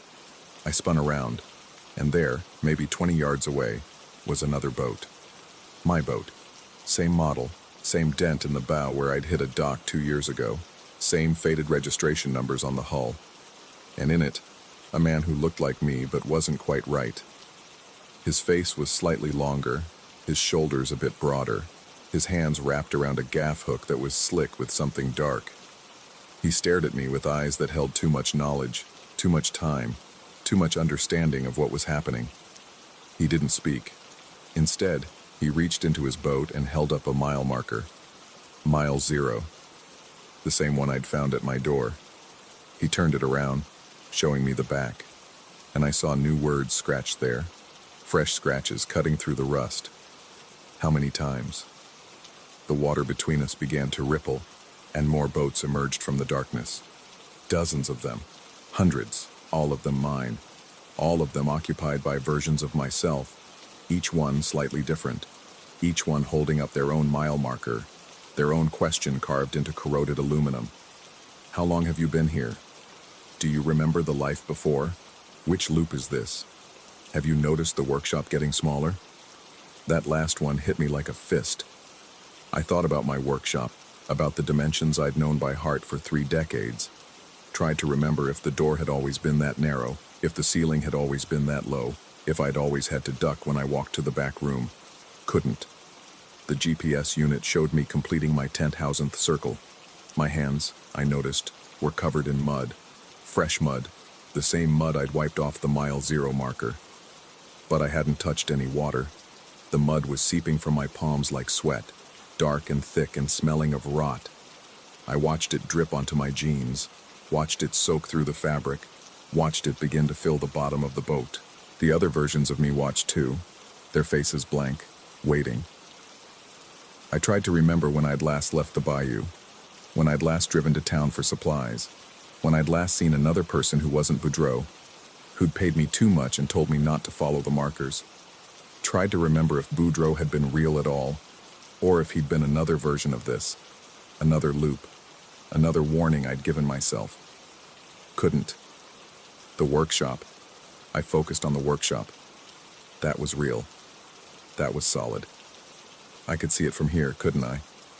Just around the bend, just beyond the trees, just past the mile marker that read 0, that had always read 0, that would always read 0 because that's 0 where circles begin and begin again. The engine caught suddenly, roaring to life with a cloud of blue smoke. My hand was on the starter cord, but I didn't remember pulling it. Didn't remember the cord being whole. The boat lurched forward, turning toward the bend, toward home, toward the workshop that was definitely getting smaller. I could see it now. Could see how the roof barely cleared the tree line, how the dock had only 6 pilings when I was sure it used to have 8. The other boats didn't follow. They stayed behind, floating in their own circles, watching me go with expressions that might have been pity or envy or recognition. The things in the water sank back down, their pale hands trailing after me like seaweed. I rounded the bend and the bayou snapped back into its normal proportions. The banks rushed close. The trees regained their proper size. The water reflected the last purple light of dusk in a way that seemed almost natural. My workshop sat where it had always sat, squat and weathered and exactly as I remembered it, except for the pile of mile markers leaning against the door. There were more of them now, many more, and the mud trail leading from the water to my back deck was fresh and thick and shaped like my own footprints, going in both directions, as if I'd been walking back and forth all night, as if I'd never left, as if I'd never gone out on the water at all. I tied up the boat with fingers that felt numb, that felt like they'd been doing this same motion for longer than I could comprehend. Climbed the ladder to the workshop. The floor was covered in mud. My mud. Tracked in from boots that sat by the door, caked in silt that was already drying in patterns that looked like numbers, like coordinates, like a map of circles within circles within circles. The phone rang. I stared at it for 3 full rings before picking up. Hello? My voice sounded distant, like I was hearing it from underwater. Static. Then faintly, my own voice speaking words I hadn't said yet. Don't follow them. Whatever you do. I hung up, looked at the calendar on the wall. August 15th, the same date as the flood. The same date I'd been living for. How long? The same date that reset every time I followed the markers, every time I tried to understand, every time I completed the circle and came back to find the workshop a little smaller, the world a little more compressed, the distance between beginning and end a little shorter. Outside, the alligators were gathering again, 7 of them, perfectly still, all facing the same bend in the bayou, waiting for nightfall, waiting for me to wake up on the back deck with no memory of how I got there, waiting for the cycle to begin again. I walked to the pile of mile markers and picked up the one on top. Clean aluminum, sharp raised numbers. Mile 0. I turned it over, already knowing what I'd find on the back. Property of R. Thibodeau. My handwriting. Fresh scratches in the metal.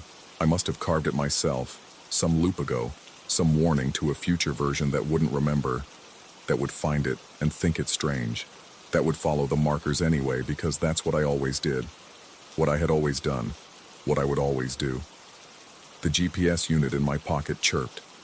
I pulled it out, even though I knew what it would show. One word on the screen, blinking in steady rhythm with my pulse. Circling. Tomorrow, I thought, I won't go out on the water.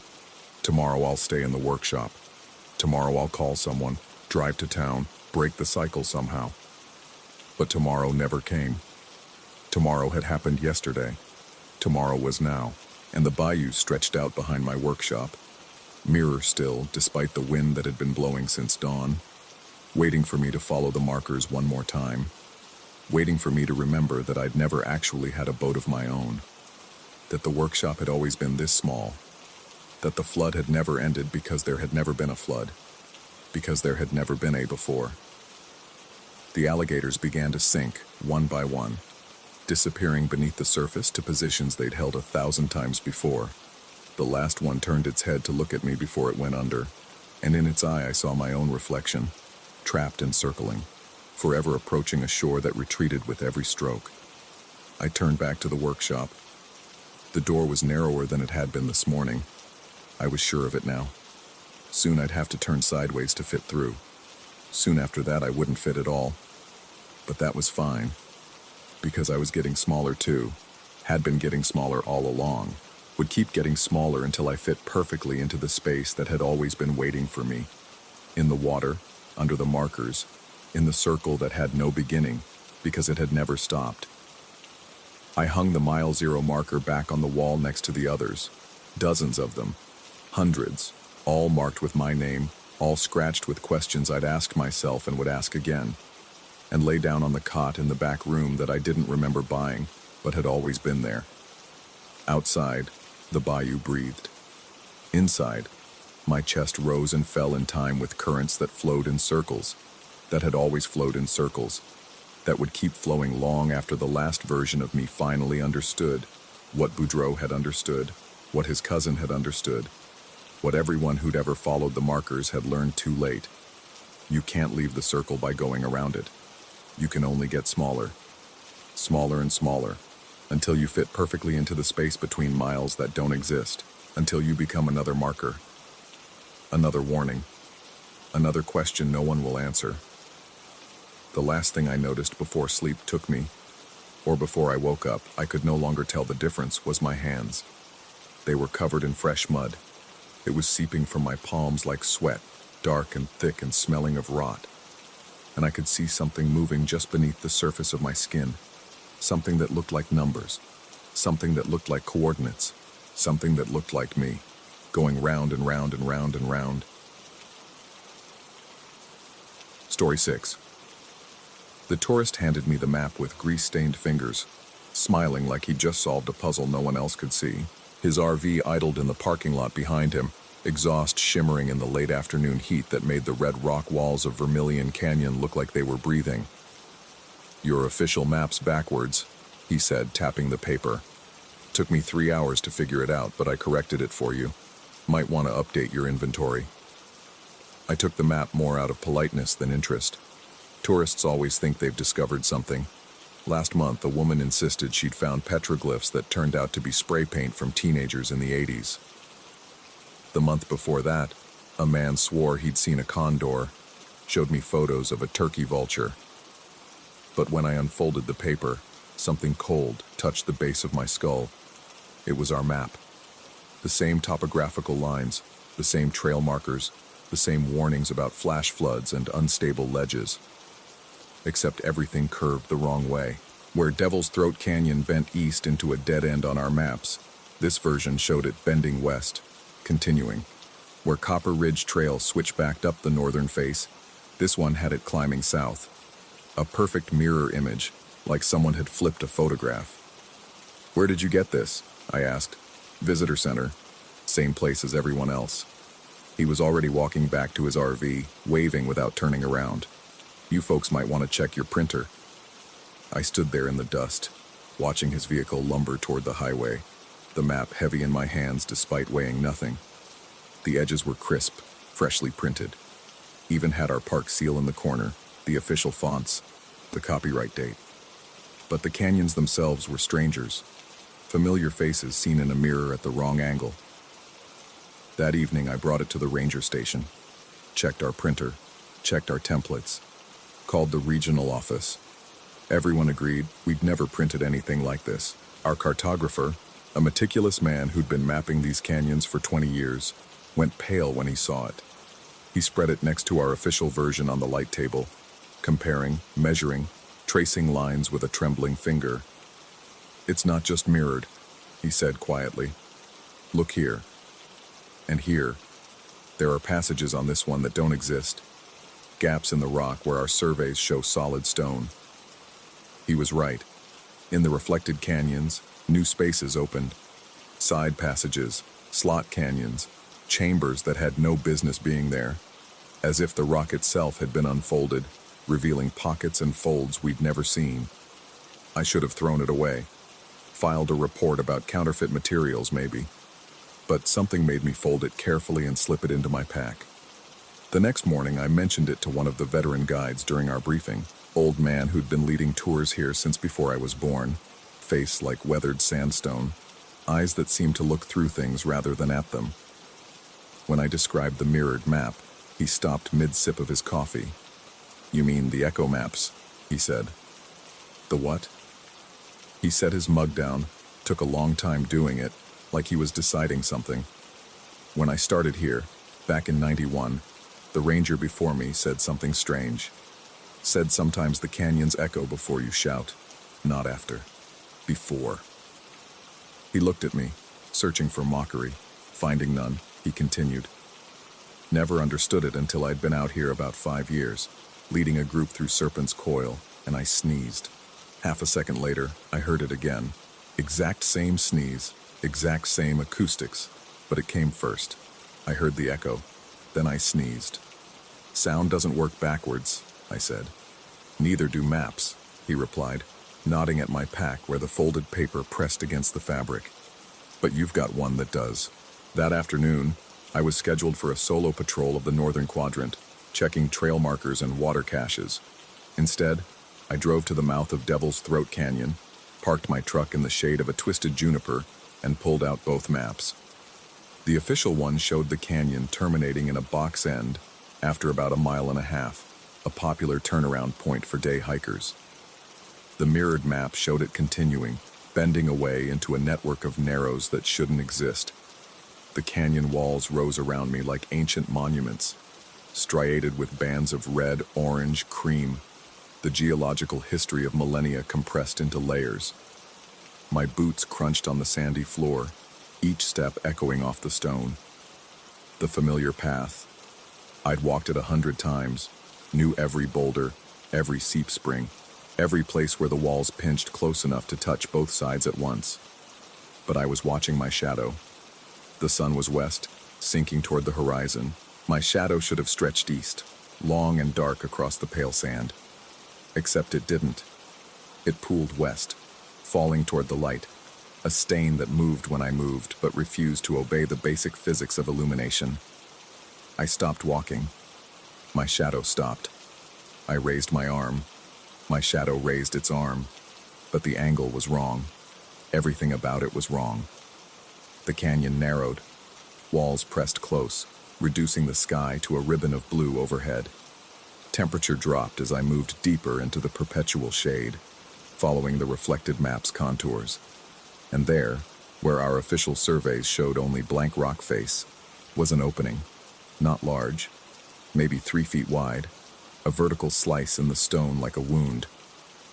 I pulled out my flashlight, switched it on. The beam hit the dark passage and seemed to hesitate before penetrating, like light moving through molasses. Inside, the walls were smooth, polished by water that might have flowed here 10,000 years ago or yesterday. The passage curved gently, and the curves matched the lines on the mirrored map exactly. I ran my hand along the stone. It was cold, colder than it should have been, and slightly damp. My fingers came away clean but felt oily, though nothing showed on my skin. 20 feet in, the passage forked. The map indicated I should go left. I went left. The walls narrowed further until I had to turn sideways, pack scraping against stone. My breath echoed strangely, arriving at my ears with a fractional delay, like listening to myself through a bad connection. Then I heard it. Footsteps. Not behind me. Not ahead of me. Beneath me, maybe, or above, or inside the walls themselves. The same rhythm as my own steps, but offset, arriving just slightly before I moved. The echo that wasn't from the guide's story. I froze. The footsteps continued for 3 more beats, then stopped. My radio crackled. Static, then a voice. My own voice, thin and distant. Station, this is Unit 7. I'm in Devil's Throat, about a mile in, following a secondary passage, marking the route. But I hadn't said that. My radio was clipped to my belt, silent. I fumbled for the transmit button, suddenly desperate to hear another human voice, even through static. Station, this is Unit 7, do you copy? Nothing. Dead air. Then, so faint I might have imagined it, my own words repeated back. Identical inflection, identical timing. I needed a marker, something to prove I'd been here, to find my way back. In my pack I found a roll of red surveyor's tape, the kind we use to flag hazards or mark new trails. I tore off a length, tied it around a small protrusion in the rock, pulled it tight with a simple overhand knot. The bright red stood out like blood against the pale stone. The passage opened into a chamber about 15 feet across. The ceiling curved overhead, smooth and dome-like, and in the center of the floor was a perfect circle of darker stone. Not a shadow. The rock itself was darker, as if something had burned or stained it from beneath. I approached carefully, testing each step for stability. The circle was exactly 6 feet in diameter. I knew this without measuring, the same way you know when someone's standing too close. And in the center, so faint I had to kneel to see it, was a handprint. Human-sized, pressed into the stone like it had been soft once. The fingers were too long, the palm too narrow, but unmistakably a hand. I placed my own hand near it, not touching. The air above the dark circle felt different, heavier, like atmospheric pressure had increased by several pounds in that one spot. My watch stopped.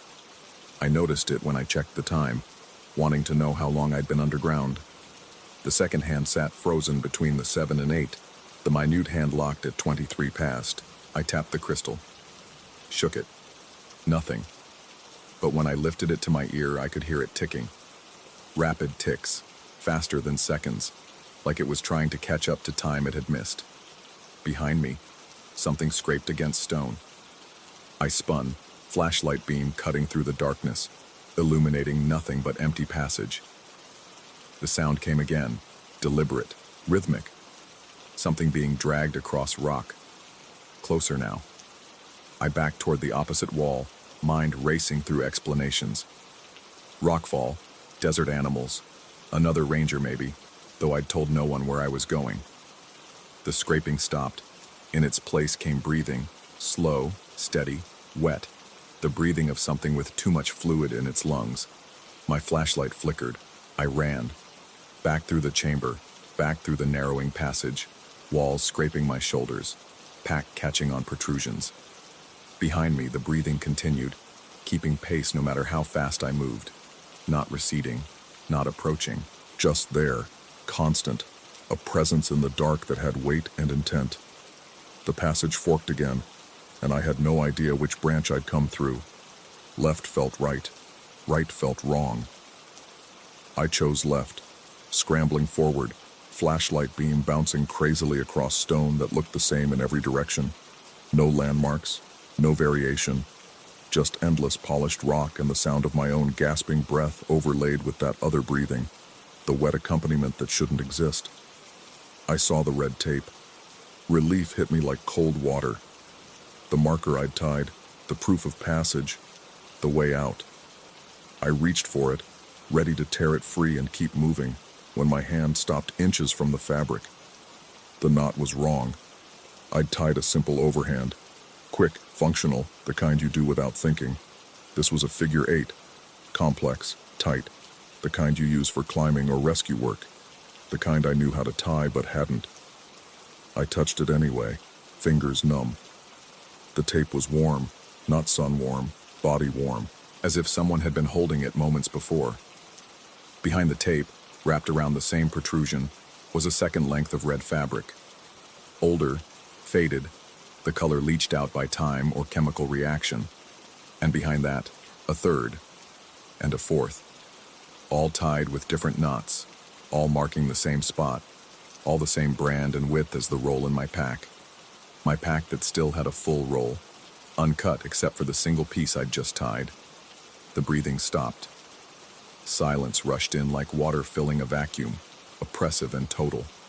No echo, no drip of moisture, no whisper of air movement. Just dead, absolute quiet that made my ears ring with the strain of listening. Then, from deeper in the darkness, a voice. My voice.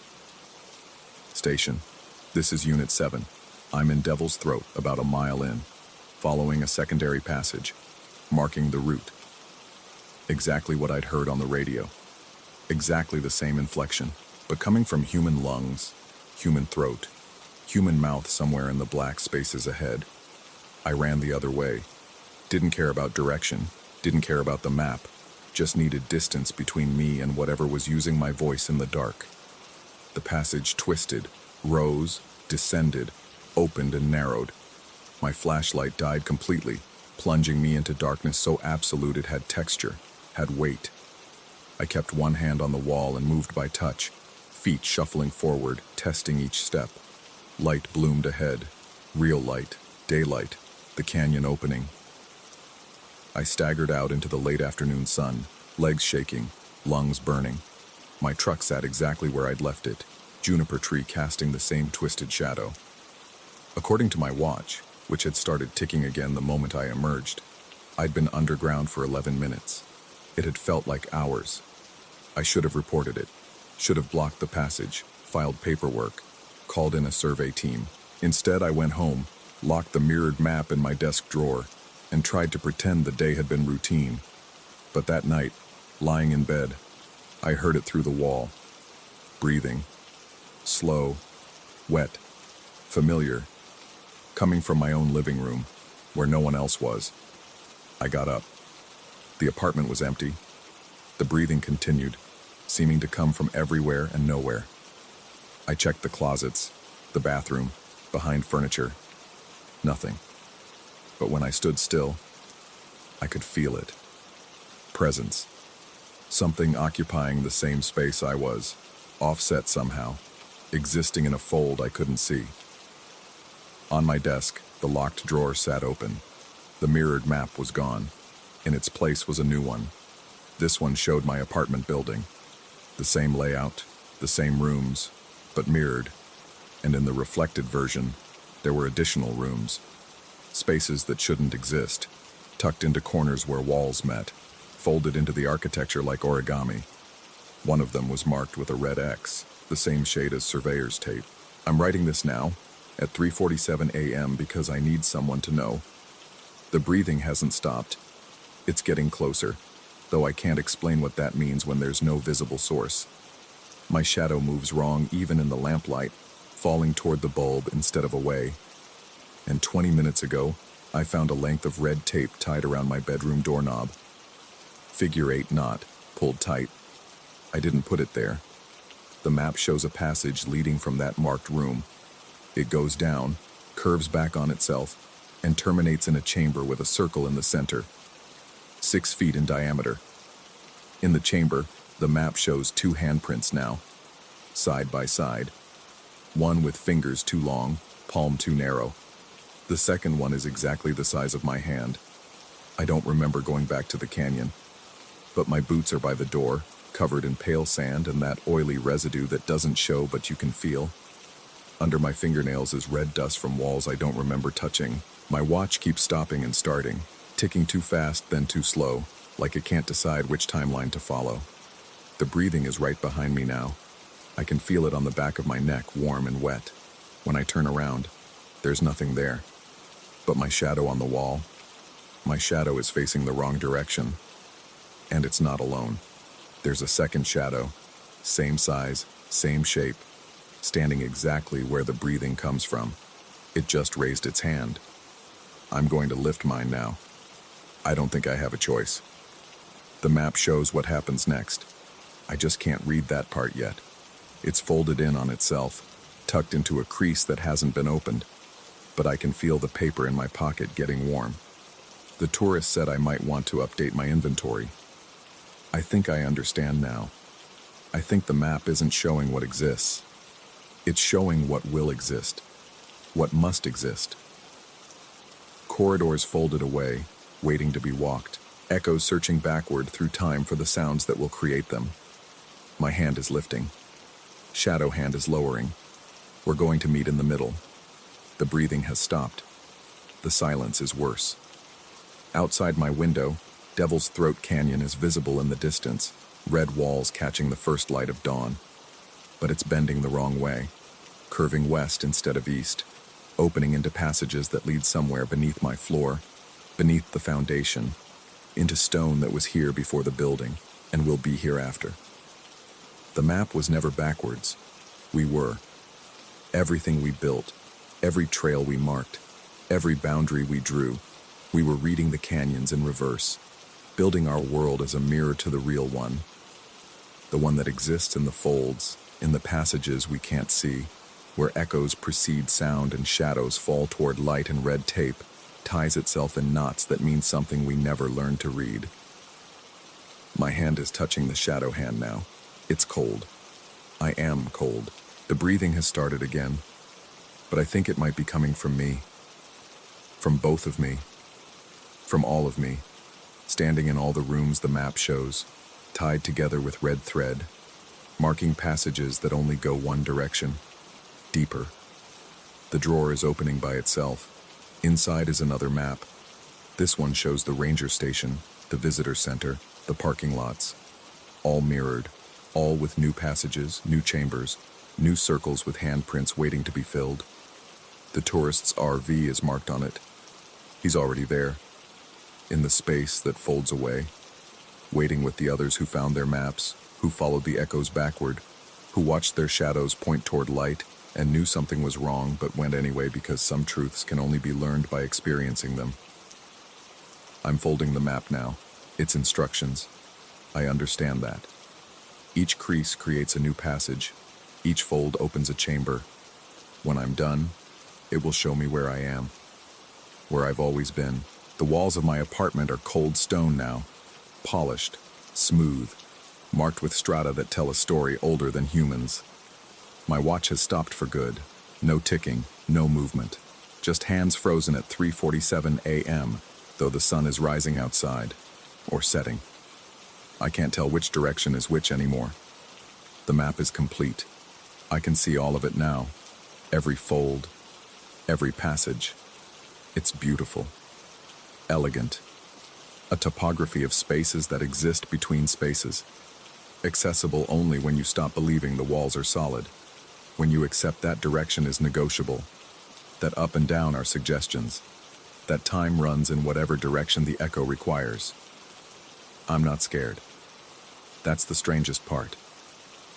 I'm walking toward my door, but I'm also walking deeper into the canyon. Both things are true. Both things are the same thing. The doorknob is a protrusion in stone. The hallway is a slot canyon. My neighbors' apartments are chambers waiting to be mapped. There's red tape everywhere now, miles of it. Tied in knots I'm learning to read. Each one is a word in a language made of space and stone, and the gaps between seconds. They're telling me where to go. Down. Always down. Though down might be forward, or sideways, or into yesterday. The map knows. I'm trusting the map. Behind me, in my apartment that is also a canyon, in my world that is also a fold, the breathing starts again. But it's not behind me. It's ahead of me. Waiting in the chamber with the circle, with all the handprints, with the space that exists only when you stop insisting on one timeline, one direction, one truth. The tourist was right. The official map was backwards. We've been reading the canyons in reverse all along, building our world in the mirror, wondering why the echoes came at the wrong time. I'm walking now, through my door, into stone, following red tape tied by hands I haven't used yet, marking passages I'm still discovering, heading toward a chamber where all the versions of me are waiting with their palms pressed to dark stone, feeling the truth pulse beneath like a heartbeat. The map is warm in my pocket. My shadow is holding my hand. We're going the right way now. Finally. The breathing agrees. Story 7. The ice speaks in frequencies the human ear wasn't meant to decode. I learned this 3 weeks into my first winter season, hauling freight across the frozen lakes of northern Michigan. 22 years driving semis on asphalt, and I thought ice would just be another surface. Different rules, same principle. Keep the weight distributed, watch for pressure ridges, follow the marked routes that change daily based on ice thickness reports. Simple enough. The veterans warned me about the sounds, metal groaning as the ice adjusts to the truck's weight, the hollow percussion of air pockets shifting beneath 18 inches of frozen water, even the occasional rifle crack of a controlled fracture. The lake's way of relieving stress. Normal, they said. You get used to it. They never mentioned the pattern. It started on a Tuesday night run across Little Badenoch, hauling industrial supplies to a mining operation on the far shore. The route was well established, marked with reflective poles every 100 yards. Weather was clear, temperature holding steady at 8 below. Perfect conditions. The kind of night where you could see your headlight beams stretching half a mile ahead across the windswept ice, turning the surface into a mirror that reflected nothing but darkness. My CB crackled at the halfway point. Not unusual. Radio chatter kept drivers alert during the long, hypnotic stretches. But instead of a voice, I heard a sequence of rhythmic thumps. 3 short, 2 long. 3 short, 2 long. The pattern repeated for maybe 15 seconds, then cut to static. I checked the frequency. Channel 19, the standard trucker band. Probably interference from one of the fishing shacks, I thought. People jury-rig all kinds of electronics out on the ice. I adjusted the squelch and continued. 2 minutes later, my headlights caught something in the ice ahead. A fracture line branching across the track like lightning frozen mid-strike. Not a crack.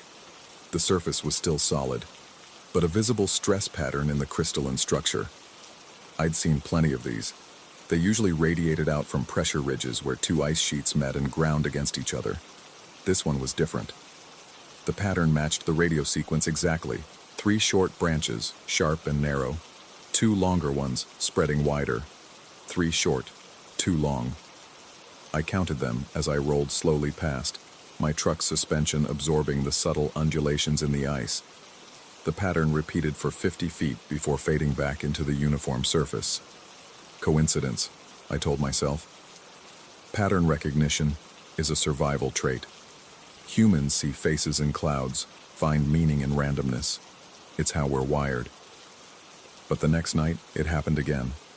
Different lake, different route.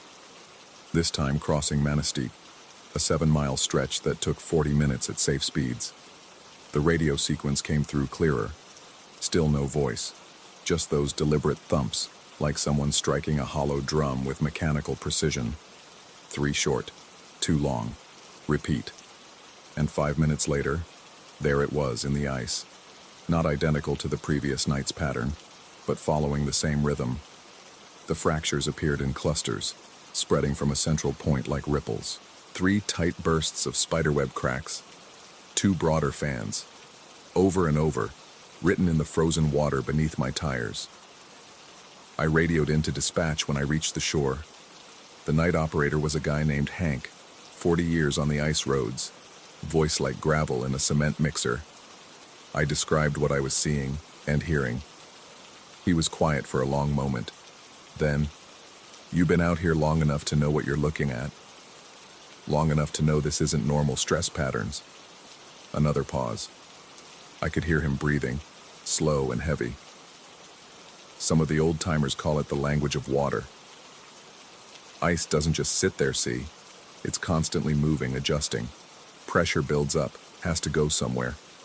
Sometimes it comes out in patterns. Patterns that match radio signals. Radio's just sound waves. Sound travels through ice better than air. 4 times faster, actually. Maybe what you're hearing is coming from below, not beside. The thought lodged in my chest like a splinter of ice. Below? Water never really stops moving. Currents under the ice, even in winter. Temperature gradients. Pressure changes. Could be you're hearing the lake talk to itself. And it's saying the same thing every night? Hank's laugh was dry, humorless. I didn't say it made sense. I said that's what they call it. I wanted to ask more, but another truck was calling in with position updates, and Hank clicked off to respond. I sat in my cab in the shore parking area, engine idling, watching the exhaust plume turn silver in my mirrors. Behind me, the ice stretched into darkness, and I couldn't shake the feeling that something beneath that frozen surface was reaching up toward the underside, pressing against the barrier, testing its thickness. The third night changed everything. I'd started keeping a notebook, documenting every occurrence. Date, time, exact location using GPS coordinates, description of the radio pattern, and where the corresponding fractures appeared. Scientific approach. If there was an explanation, I'd find it. That night I was hauling a light load across Whitefish Bay, an easy run I'd done twice before. The sequence came through right on schedule, 20 minutes into the crossing. But this time I was ready. I grabbed my phone and recorded the radio transmission. 3 short thumps. 2 long, 3 short. 2 long. It cycled through 5 complete iterations before cutting out. I kept my eyes locked on the ice ahead, watching for the fracture patterns. Sure enough, they appeared, but not ahead of me. Behind. I caught them in the side mirror. The spiderweb patterns blooming in the ice I'd just crossed, spreading outward from my tire tracks. Fresh, forming as I watched. The 3-2 rhythm written into the frozen lake in real time. My hands tightened on the wheel. The radio transmission had preceded the fractures by maybe 30 seconds. Not coinciding, predicting. I pulled over, or rather, eased to a stop in the middle of the ice. There's no shoulder, no safe zone, just the track, marked by reflective poles that march into the distance like diminishing exclamation points. I put on my hazards and sat there, engine rumbling, watching my mirrors. The fracture patterns had stopped spreading. The ice behind me was still, locked in its crystalline matrix, temperature well below 0. No reason for stress patterns to form. No reason except the one I didn't want to consider. I reached for the CB mic. "Dispatch, this is Unit 7. Got a question about ice dynamics." Hank's voice came back. "Go ahead, 7. If something was moving under the ice, below the freeze line, would it create surface patterns? Moving how? Current? I don't know. Something with mass. Something generating pressure waves." The static seemed to last forever. Then, you seeing something out there? I'm seeing patterns form after I pass, not before. After. Temperature fluctuations can cause delayed stress responses, weight displacement, microfractures propagating through the matrix. That's not what this is. Then what is it? I stared at the pattern in my mirror, those precise geometric formations that matched the rhythm from the radio. That's what I'm asking you. Hank didn't respond immediately. When he did, his voice had changed. Lower, careful. Where exactly are you? I gave him my coordinates.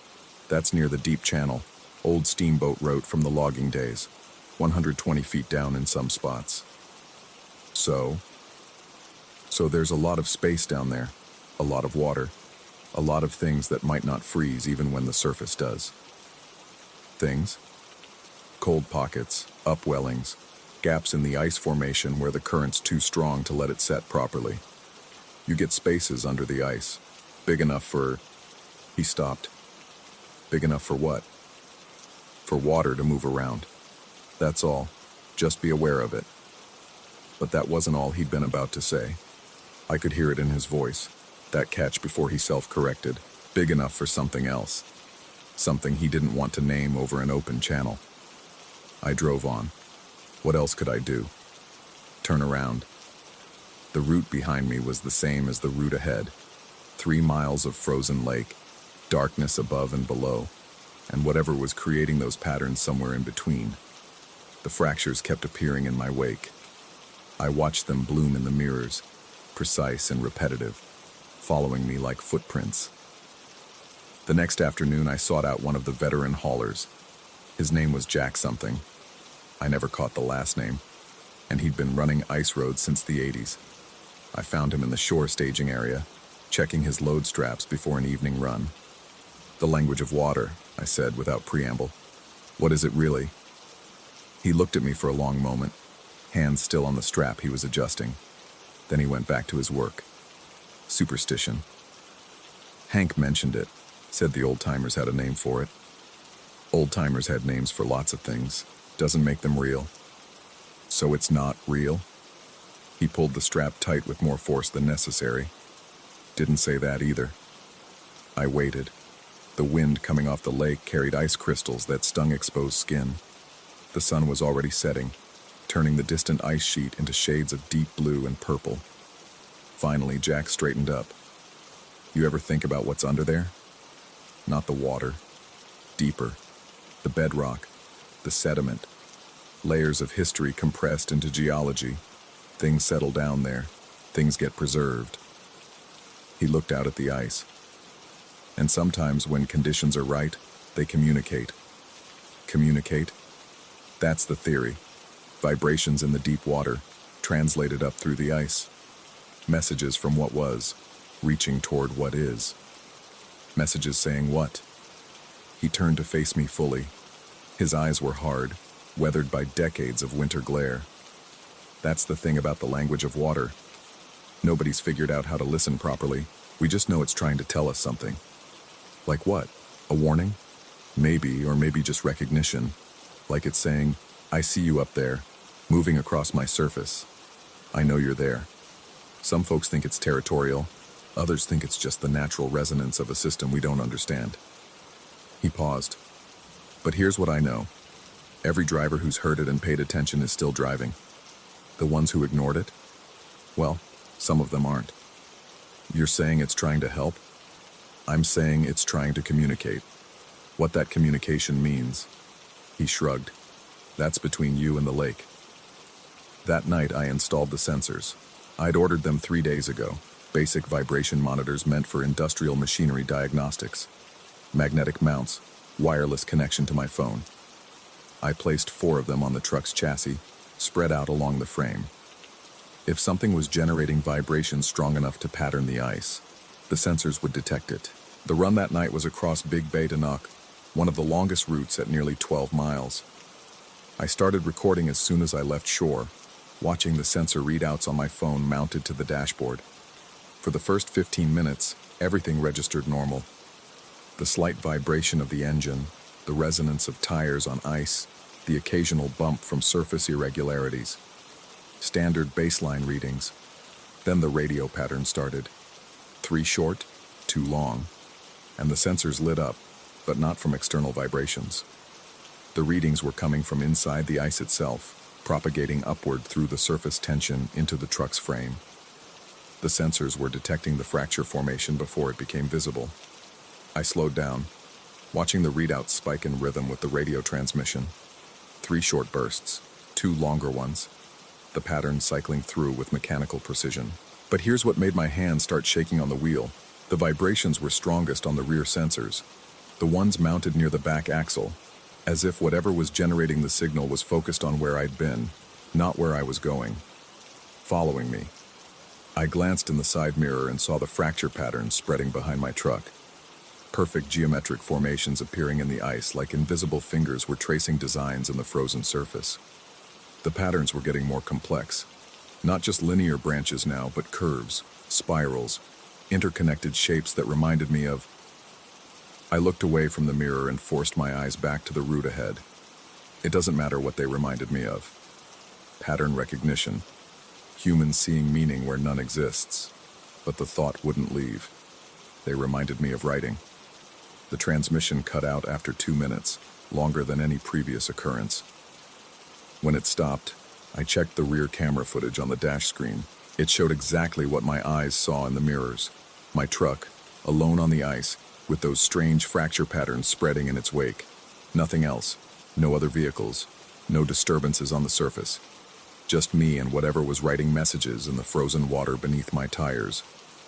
I reached the far shore 40 minutes later and immediately downloaded all the sensor data and recordings. The vibration patterns were consistent, repeating in the exact same sequence. The frequency analysis showed something odd. The source vibrations originated from approximately 60 feet below the ice surface. Deep water. Too deep for any normal acoustic phenomenon. I spent the next day analyzing the patterns, looking for meaning in the data. The 3-2 rhythm was constant, but within each burst were micro-variations. Subtle differences in amplitude and duration that suggested complexity beyond simple repetition. Not random. Structured. Like language.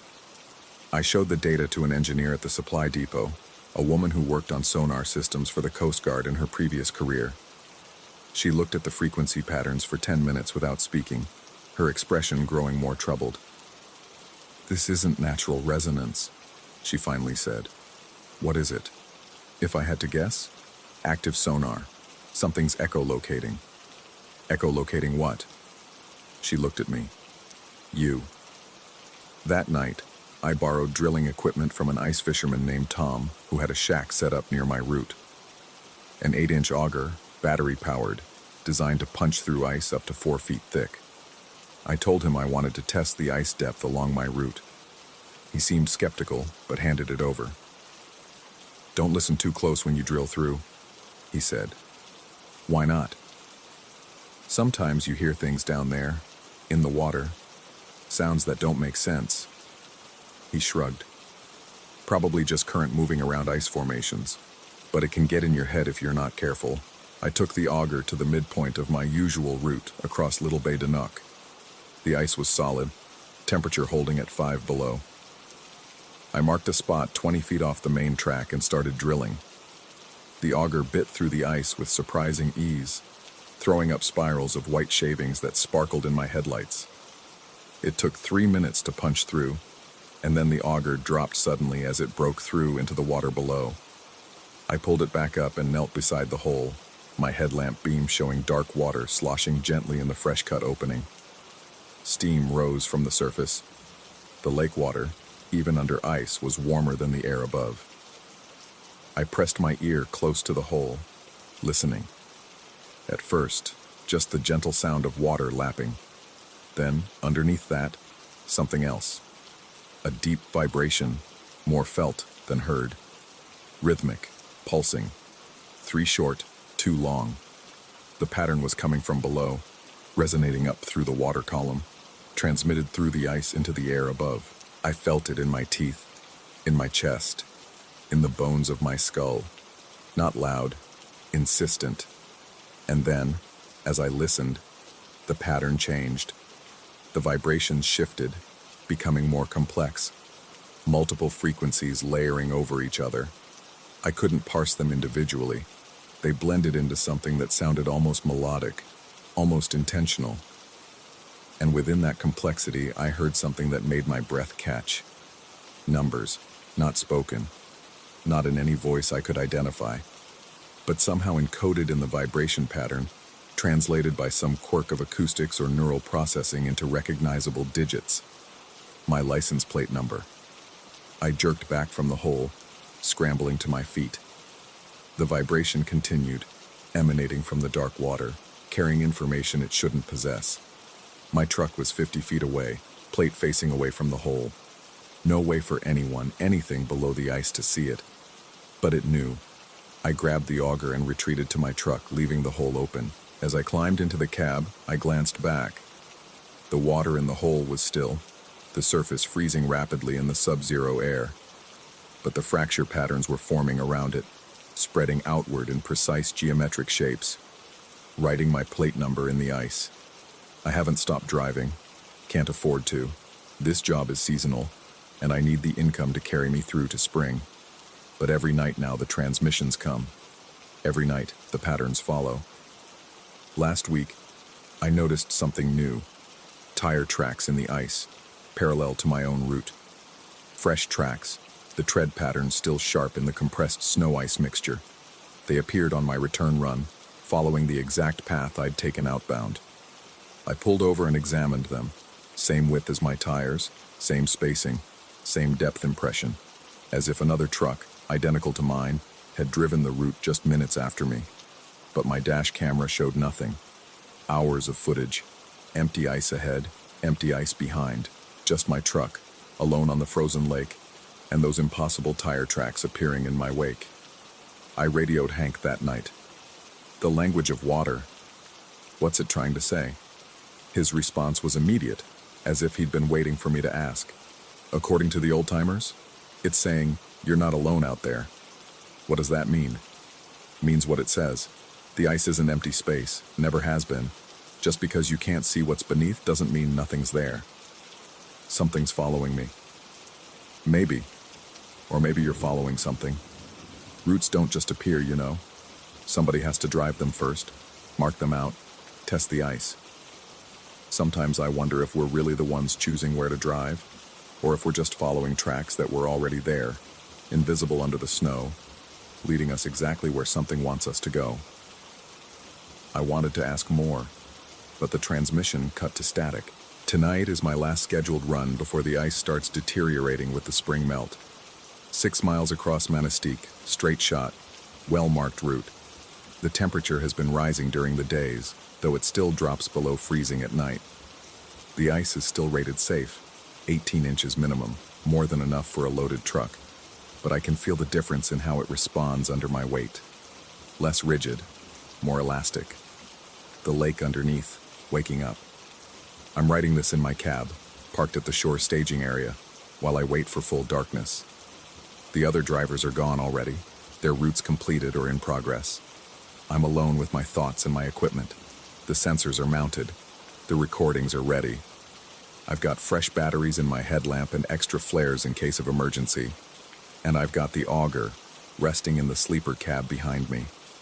Because tonight, when the transmission comes, and it will come, it always does, I'm going to drill another hole, listen again to what's beneath. Maybe this time I'll understand the message. Maybe this time the language of water will resolve into something clear, something I can act on. Or maybe I'll finally see what's been writing those patterns, marking those tracks, calling out my identification like a name spoken in the dark. The radio just crackled. Not the transmission yet, just static, like something's warming up, testing the connection. It's time to go. If anyone finds this notebook in my truck, parked and empty on the ice, I want them to know. I was lucid, rational. I knew what I was seeing, what I was hearing. The patterns were real. The tracks were real. The vibrations were real. And whatever's down there, underneath the frozen surface, writing its messages in fracture patterns and radio frequencies. It knows I'm coming. 3 short, 2 long. I can hear it now, even without the radio, even without the sensors, just the sound of the ice itself, speaking in frequencies I wasn't meant to understand. But I'm beginning to, and I think it's been waiting for me to listen, not following me at all, guiding me to wherever the tracks lead.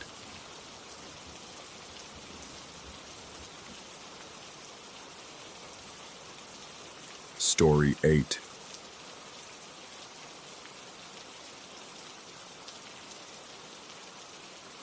The tape hissed as it rewound, that familiar mechanical whir cutting through the silence of my office. Outside, the neon sign flickered. Vacancy, painting the cracked asphalt in shades of electric blue and dying pink. Route 47 stretched into the desert like a scar, and the Desert View Motel sat at its edge like a scab that refused to heal. I'd been watching the CCTV footage for 3 hours straight. The timestamp read 11:47 p.m., October 12th. But the man walking across my parking lot wore bell-bottoms and a suede jacket with fringe down the sleeves. His hair hung past his shoulders in a way nobody wore anymore, at least not around here. The quality was grainy, that particular texture of old film stock, but the camera was digital. I'd installed it myself 2 years ago. The coffee had gone cold in my cup. I took a sip anyway, tasting rust and something bitter underneath. The fluorescent light above my desk buzzed like an insect trapped in a jar. On the monitor, the man from another decade climbed into a Pontiac Firebird, orange paint job, white racing stripes, and drove away, taillights bleeding into the dark. I hit rewind again. The car materialized, driving backward. The man walked in reverse, his movements jerky and unnatural. When I let the tape play forward, everything repeated exactly as before. Same stride, same pause to light a cigarette, same glance toward the camera, though his eyes never quite focused on the lens. The guest registry sat open on my desk. October 12th, tonight, showed 2 check-ins. A couple from Albuquerque in room 7, a traveling salesman in room 3. No Pontiac Firebird, no bell-bottoms. My hand trembled as I reached for the phone. The landline hadn't worked in months, maybe longer. The phone company claimed they'd disconnected the line back in March when I couldn't pay the bill. But sometimes, late at night, I'd hear it ring, a distant, hollow sound, like someone calling from the bottom of a well. I never answered. I was afraid of what voice might come through. The monitor flickered. When the image stabilized, I was looking at myself. I stood in the parking lot, one hand shading my eyes against a sun that wasn't there. It was past midnight now, had been for hours. My other hand extended toward someone outside the frame, offering a key. Room 4. I could see the plastic keychain, the faded number stamped into the red plastic. But room 4 was empty, had been empty for weeks. I hadn't given out that key to anyone. I watched myself on the screen, frozen in a moment that hadn't happened yet. My shirt was different, the blue flannel I'd thrown in the wash that morning, not the gray t-shirt I wore now. The me on the screen smiled, said something inaudible, then turned and walked back toward the office. The camera angle captured my back, the way my shoulders hunched slightly to the left, an old injury from a car accident that never quite healed right. The footage continued. Empty parking lot, the wind pushing a plastic bag across the frame. Then the timestamp jumped ahead, 3:24 a.m., and there I was again, standing in the exact same spot, offering the same key to the same empty space.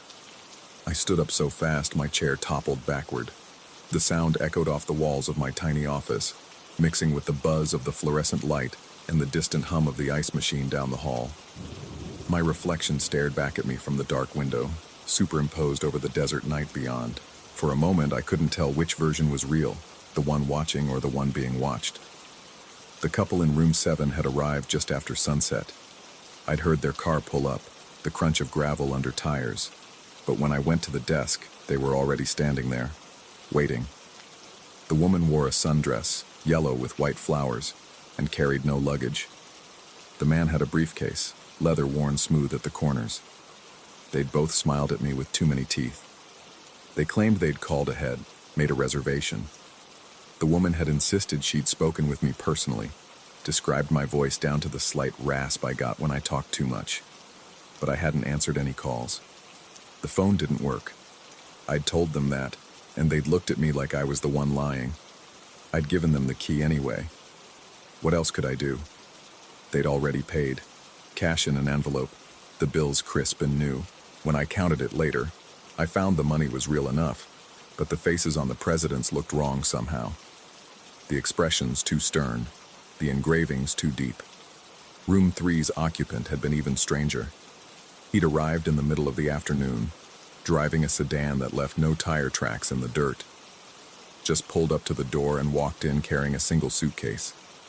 He'd barely looked at me when I checked him in, just stared at the wall behind my head like he could see through it. His signature in the registry was illegible, a scrawl that hurt my eyes if I looked at it too long. I'd asked him how long he'd be staying. He'd said 2 days. Then he'd corrected himself. No, 3 days. No, 5.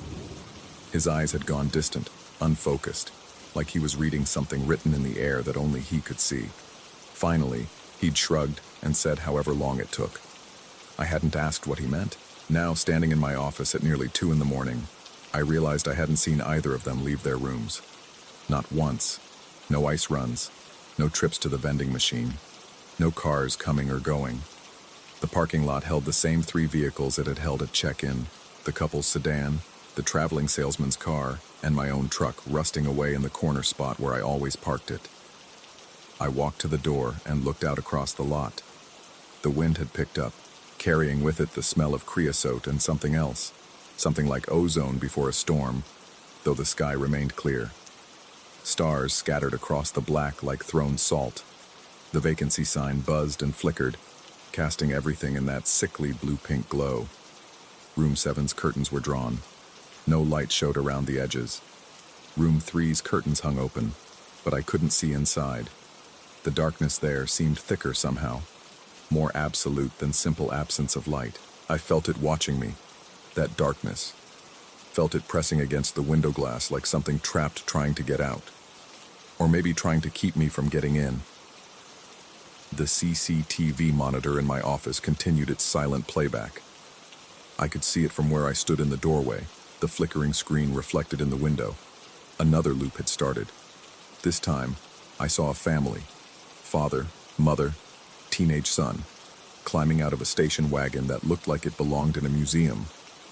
They wore clothes from the 70s, maybe earlier. The father carried luggage with airline tags still attached. The mother held a road map, the kind that unfolded into a massive square of paper covered in highways and small town names. They walked toward the office, and then the footage skipped. When it resumed, they were walking back to their car. The father's face had changed. Not drastically, but enough. The lines around his eyes were deeper. His hair had more gray. The mother moved slower, favoring her right leg. The son had grown taller, his shoulders broader. It was as if years had passed between the 2 frames, condensed into a single skip of the tape. I'd seen this particular loop before. It always ended the same way. The family driving off into the desert, the station wagon disappearing into a distance that seemed to stretch on forever. The taillights fading, not like they'd moved away, but like they'd simply ceased to exist. Back in my office, I sat down and opened the guest registry again, flipped backward through the pages. The handwriting changed as I went further back. Ballpoint pen gave way to fountain pen. Print became cursive. The dates rolled backward through years and decades. 1995, 1987, 1973, 1961. Some of the entries I recognized. I'd seen these people on the tapes. The man in the suede jacket, the family with the station wagon. Others I didn't recognize, names and signatures that meant nothing to me, though some of them had written notes in the margins. Things like, "Wonderful service," and "Will definitely return," and more disturbing, exactly as I remembered it. One entry from 1968 simply read, "He knows but doesn't want to know." I closed the book. The next morning, I decided to switch the room numbers. It was a simple test, really. If the tapes were showing the past, showing things that had already happened, then changing the present shouldn't affect them. I took the metal plaques off the doors, cheap brass things tarnished green at the edges, and swapped them around. Room 3 became Room 7. Room 7 became Room 4. Room 4 became Room 3. It took me less than an hour. The sun beat down on my back as I worked, turning my shirt dark with sweat. A single car passed on the highway during that entire time, and it didn't slow down. When I finished, I stood in the parking lot and looked at my handiwork. The numbers were wrong now, deliberately wrong. Room 7 hung where Room 3 should be. If someone followed the sequence, they'd end up at the wrong door. The thought gave me a strange satisfaction, like I'd beaten something at its own game. That night I watched the tapes again. At 8:15 p.m., a guest arrived. A woman in her 50s, driving a hatchback. I'd checked her in myself, given her the key to Room 7, which was now actually Room 4, thanks to my swapping the plaques. She'd taken the key without comment and driven her car to the spot outside her room. On the CCTV footage, she walked up to the door, stood there for a moment, key in hand. Then she turned around, looked directly at the camera, and spoke. The footage had no audio, but I could read her lips clearly. Room 4. Not Room 7, the number on the key. Room 4. The actual room she was standing in front of. The room whose number I'd changed only that morning. My stomach dropped. I rewound the tape, watched it again. She said it again, clear as day. Room 4. The woman was still there, presumably asleep in her room. I could see the faint glow of her television through the curtain. I'd heard her TV turn on around 7, heard the muffled sound of a news program through the thin walls. But on the tape, she knew. She knew the real number, not the fake one I'd hung on the door. I fast-forwarded through the night's footage. At 2:37 a.m., I appeared on screen again. Same position as before, standing in the parking lot, hand outstretched with a key. This time I could see the number on the keychain, Room 4. My recorded self smiled at someone who wasn't there, who couldn't be there, because nobody had checked into Room 4. I deliberately left it empty after swapping the numbers, wanting to see what would happen. On the screen, my future self handed over the key, gestured toward the room, then walked back to the office, shoulders hunched against a cold that hadn't arrived yet. I looked at the clock on the wall. 2:15 a.m., 22 minutes until the moment on the tape, 22 minutes until I did something I hadn't done yet, wouldn't do, couldn't possibly do because there was no guest to give the key to. The phone rang. The dead phone, the disconnected phone, rang with a clarity that seemed impossible. Not the muffled underwater sound of those late-night phantom rings, but a clear, sharp bell that cut through the silence like a blade. I stared at it. The receiver sat in its cradle, the cord coiled beneath it like a sleeping snake.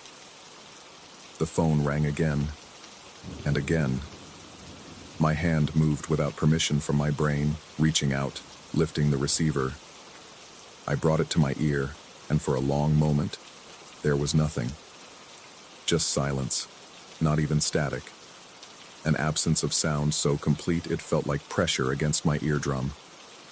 Then breathing, slow and steady, the rhythm slightly off, like someone breathing underwater, and beneath that, another sound. Machinery. The whir and click of tape reels turning. A voice spoke, and it was my voice but wrong. Flattened somehow, compressed, like it had been recorded and played back through speakers that couldn't quite capture all the frequencies. Desert View Motel. How can I help you? I hung up.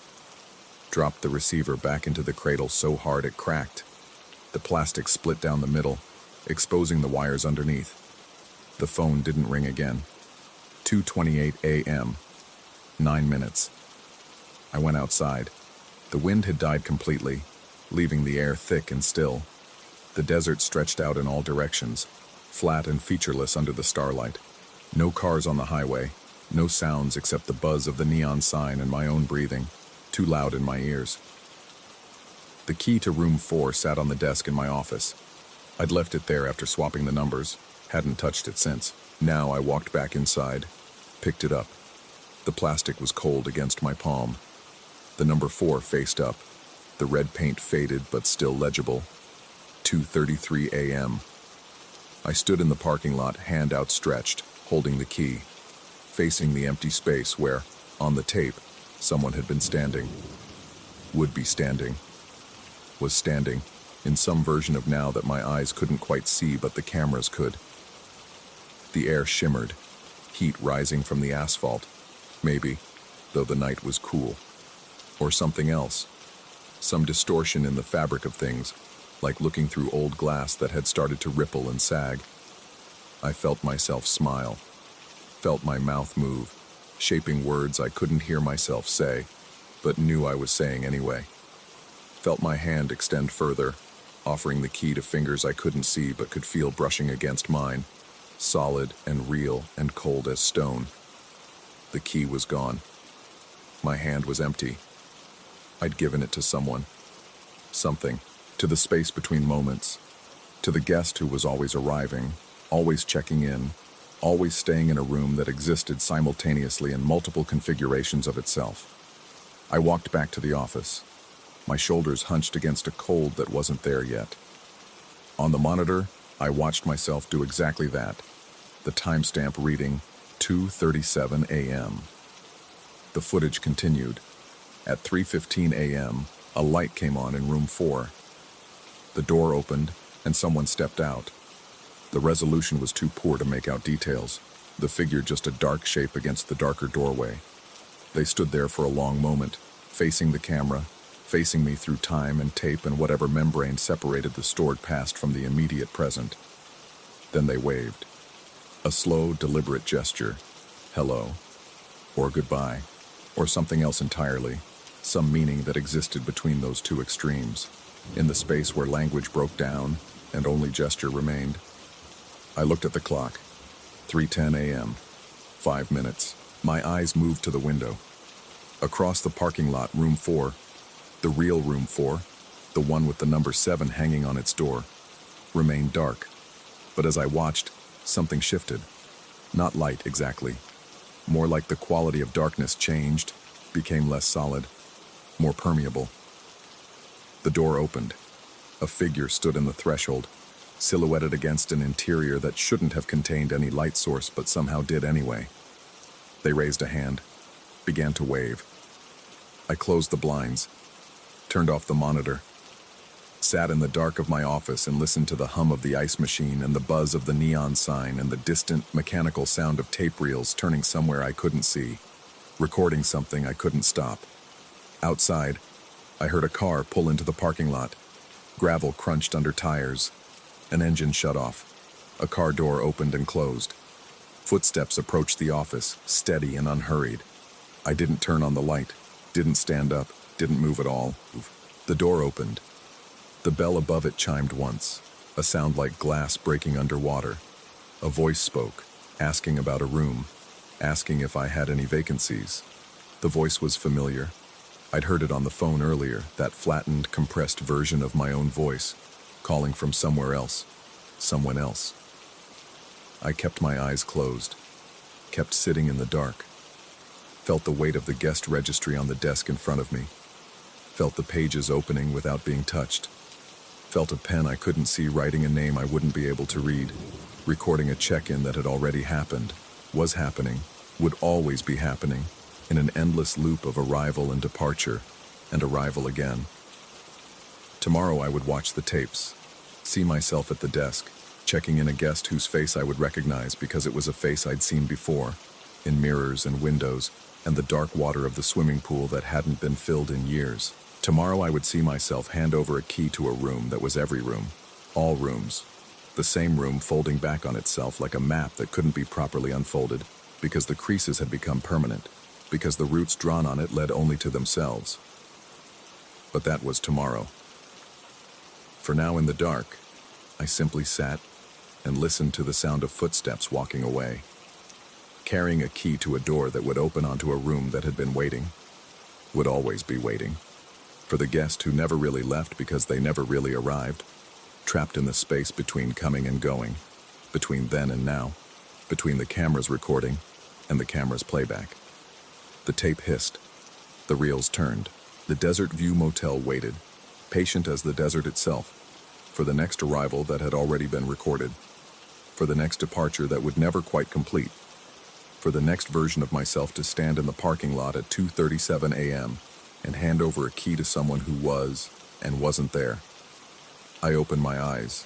The office was empty, had always been empty, would always be empty, except for the pen on the desk, still rolling slightly, like someone had just set it down, and the registry, open to today's date, showing a signature that matched mine exactly, written in a hand I didn't recognize, next to a room number that didn't exist, or did exist, was existing, would exist.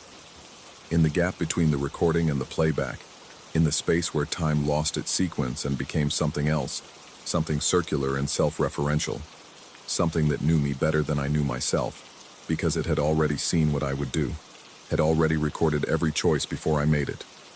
I stood up, walked to the window, drew back the blinds. Across the parking lot, all the rooms were dark again. The couple in 7, or was it 4, had turned off their light. The traveling salesman in 3, or was it 7, had drawn his curtains. The new guest in 4, or was it 3, hadn't turned on a light at all. The highway stretched into the desert, empty in both directions. The vacancy sign flickered, that eternal blue-pink glow painting everything in shades of departure.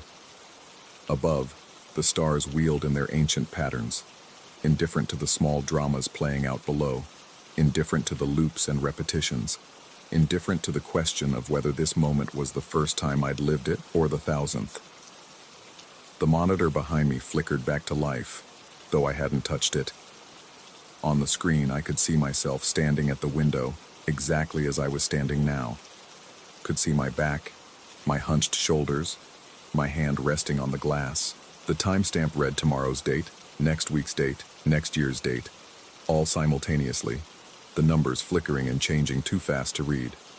And on the tape, as I watched my recorded self watching the empty highway, I saw myself slowly turn around, saw myself look directly at the camera, directly at my present self watching my future self, saw my own mouth move, shaping words I would eventually say but hadn't said yet, words that looked like, "I'm sorry." Though what I was apologizing for, or to whom, I couldn't say. Not yet. But the tape knew. The tape always knew. And somewhere in the coiled machinery of playback and recording, in the space between what had been and what would be, my future self was already mouthing those words again, in an endless loop of apology and recognition, of knowing and being known, of watching and being watched. I turned away from the window. The office felt smaller somehow. The walls closer than they had been. The air smelled of dust and old cigarette smoke and the particular metallic tang of magnetic tape degrading, its memories slowly dissolving into noise. Tomorrow, another car would pull into the lot. Tomorrow, I would check in another guest. Tomorrow, I would watch the tapes and see it all happen again. Would see myself doing things I'd already done, would do, was doing, in the eternal present tense of the Desert View Motel, where time didn't flow so much as accumulate, layer upon layer, moment upon moment, until the weight of it all became too much to distinguish what was memory and what was happening now. But that was tomorrow.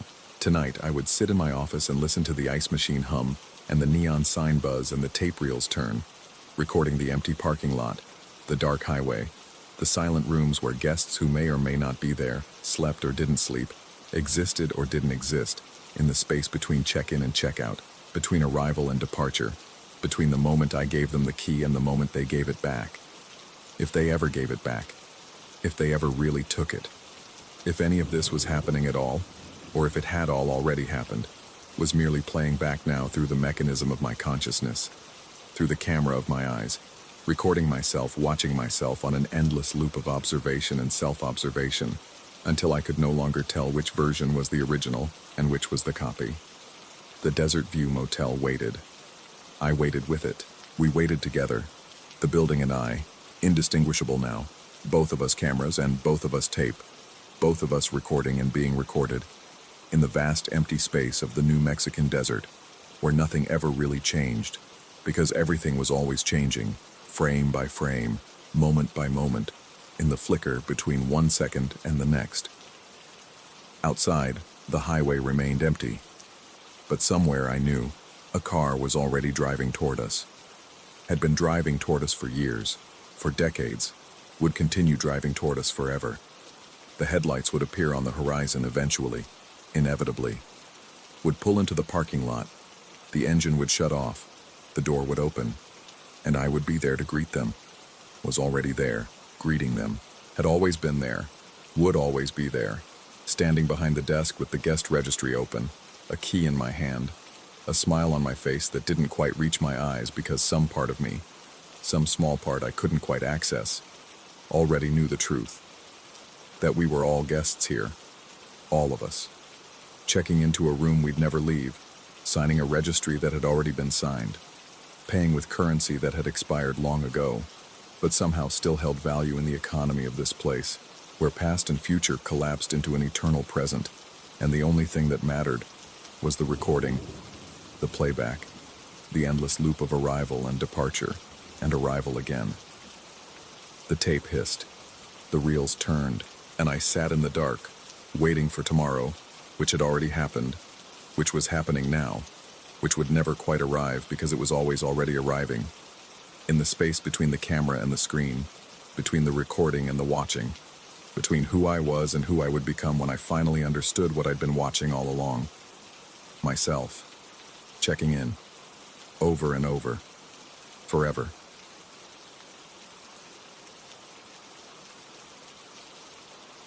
Story 9.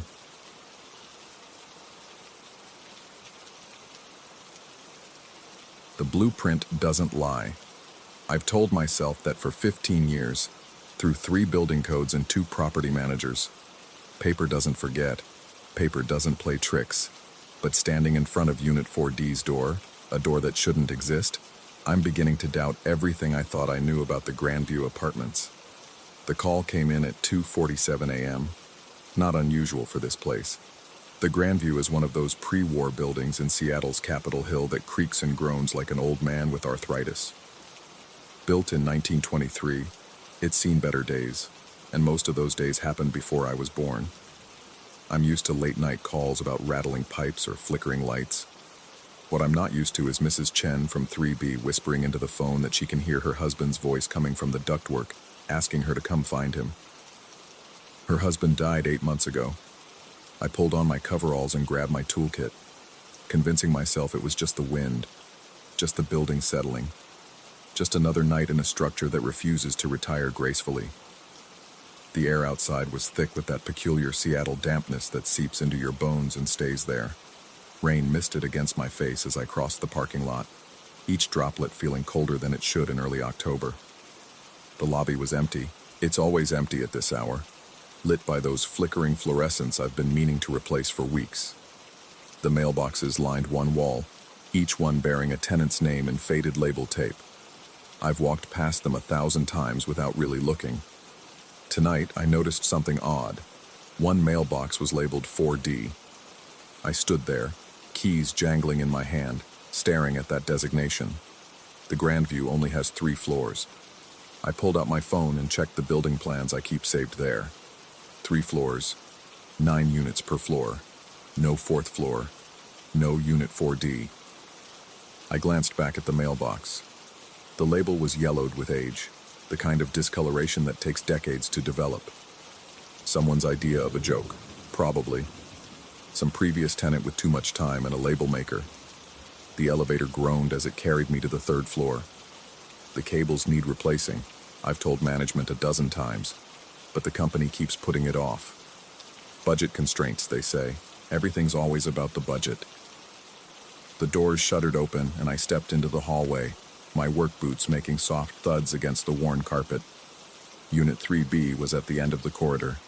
I could hear the television through the door, volume turned low. Mrs. Chen answered on the first knock, her face pale in the doorway's dim light. She was clutching a tissue in one hand, her eyes red-rimmed but dry now, like she'd exhausted her tears hours ago. She led me to the bedroom without speaking, pointing at the air vent above the headboard. I climbed onto the bed, tools in hand, and pressed my ear against the metal grate. At first, nothing. Just the usual whisper of air circulation, the hum of the building's ancient HVAC system. Then I heard it. Not words exactly, but something rhythmic, almost like breathing amplified through a tunnel. It rose and fell with an organic quality that made the hair on my neck stand up. I unscrewed the grate and peered inside with my flashlight. The ductwork stretched away into darkness, surfaces slick with condensation that shouldn't be there. The building's ducts run dry. I checked them quarterly, but water was definitely collecting inside, droplets catching my light like small eyes winking in the gloom. I reached in with my inspection mirror, angling it to see further down the shaft. That's when I saw the handprint. It was pressed against the inside of the duct, maybe 6 feet in, fingers splayed. The print was fresh. I could tell by the way it disturbed the dust. Someone would have needed impossibly long arms to reach that far into the vent, and besides, there was no reason for anyone to be inside the ductwork. I pulled back, trying to keep my expression neutral for Mrs. Chen's sake. I told her it was probably just air pressure creating the sounds, promised I'd check the whole system in the morning, and left with a knot of unease coiling in my stomach. The hallway seemed longer on my way back to the elevator, the overhead lights casting shadows that pooled in the corners like spilled ink. The utility closet key stuck in the lock, as it always does. I've filed the mechanism twice, but the building fights every repair like it's trying to preserve some essential character through its decay. Inside, the circuit breakers lined the wall in neat rows, labels written in an unfamiliar hand from decades past. The HVAC controls sat in the corner, analog dials and gauges that belong in a museum. I was checking the air pressure readings when I noticed the cold spot. Temperature drops aren't unusual in old buildings. Drafts find their way through cracks and gaps in ways that defy logic. But this was different. The cold emanated from a specific point in the floor, a section of tile that looked identical to all the others. I knelt down and pressed my palm against it. Ice cold. Not cool, not chilly. Actually cold enough to hurt. The tile came up easier than it should have. Beneath it, instead of concrete and rebar, I found a gap. A crawl space, maybe 2 feet deep, that definitely wasn't marked on any schematic I'd ever seen. My flashlight beam caught something metallic down there. Another vent cover, this one leading sideways into a space that shouldn't exist. I should have called someone. That's what I tell myself now, looking back. I should have closed that tile, locked the utility closet, and gone home to my apartment across town. Instead, I lowered myself into the gap. The crawl space was barely tall enough to crouch in, forcing me forward on my hands and knees.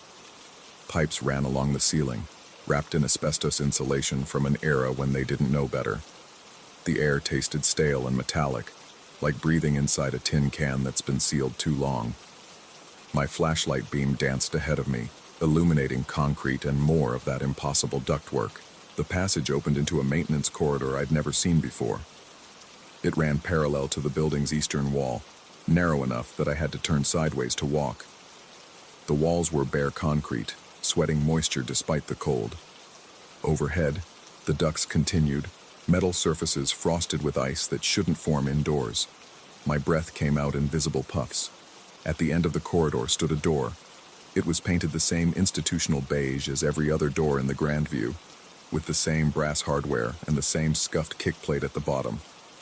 But this door had a number, 4D. The brass numerals were tarnished with age, but clearly visible. I reached for the handle before I could talk myself out of it. The door was locked. Of course it was locked.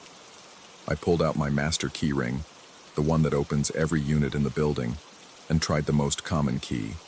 It slid into the lock like it was made for it. The tumbler turned with a smooth click that echoed in the narrow space, but when I pushed, the door wouldn't open. Not stuck. There was no resistance, no sense of something blocking it from the other side. It simply wouldn't move, as if the door itself was only partly real, existing just enough to have a lock but not enough to actually swing open. I leaned closer, pressing my ear against the painted wood. From the other side came sounds. Footsteps, distant and shuffling. The creak of floorboards.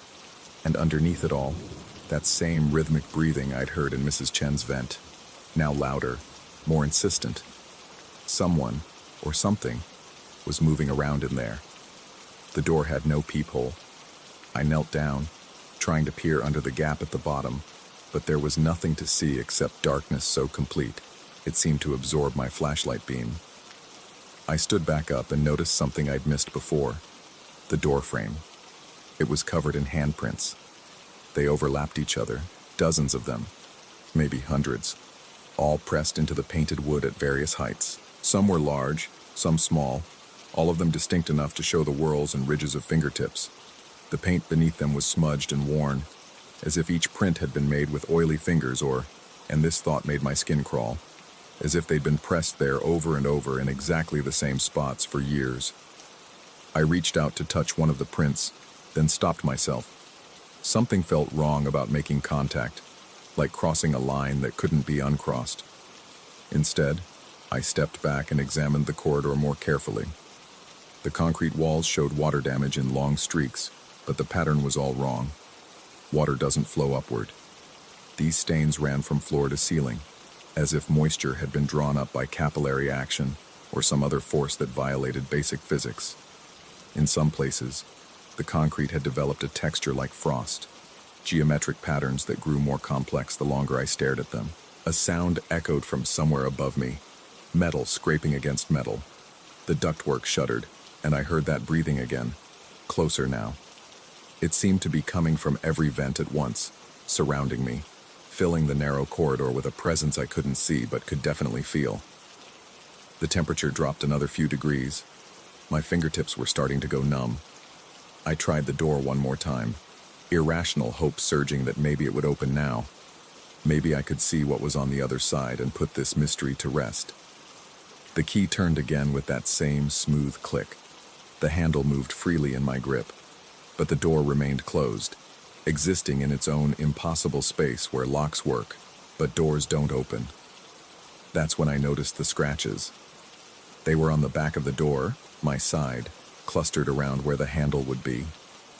Deep gouges in the wood, like someone had clawed at it from this side, trying to get through, or trying to get away from whatever was behind them.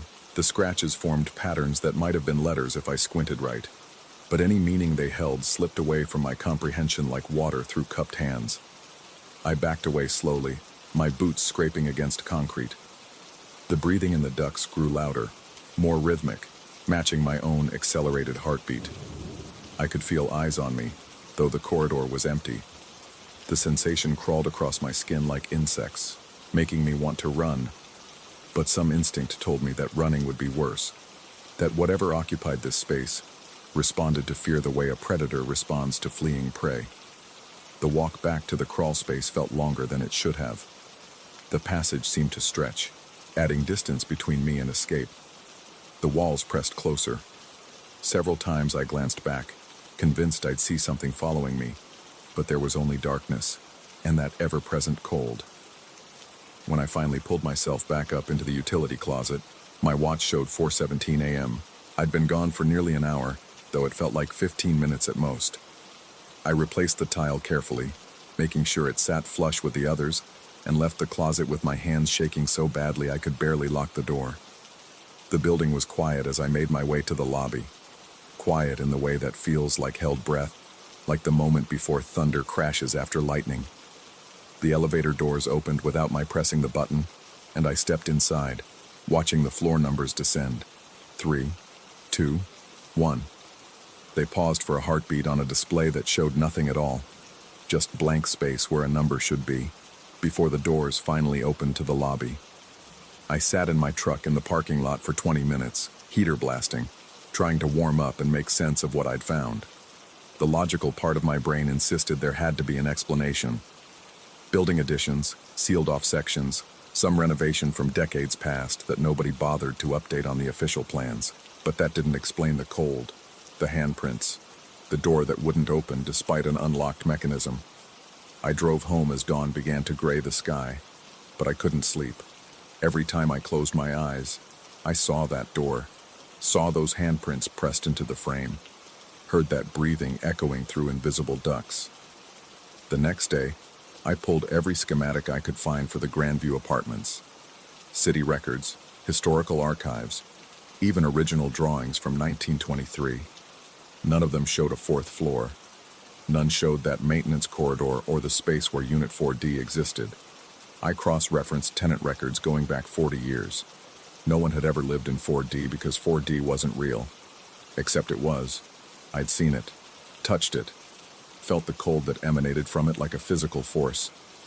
Over the following week, 3 more tenants left me notes requesting transfers to Unit 4D.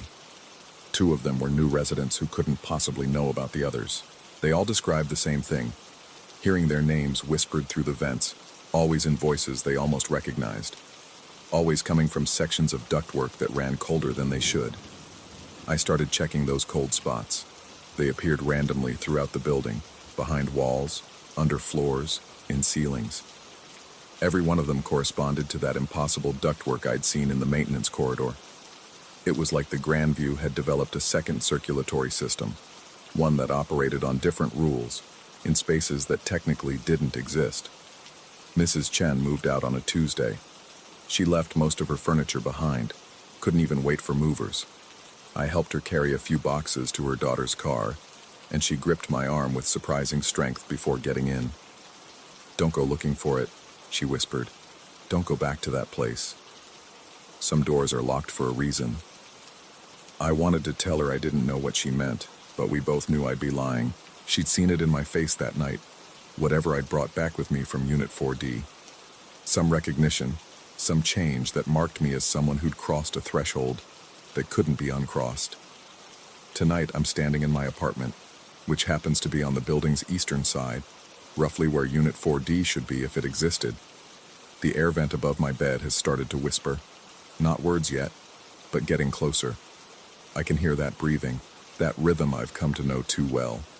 The metal grate is frosting over, ice crystals forming patterns that look almost deliberate. My keys are on the table, the master ring, with the key that opens Unit 4D's lock even though the door won't move. I keep telling myself I should report this, call someone, get the building condemned if necessary.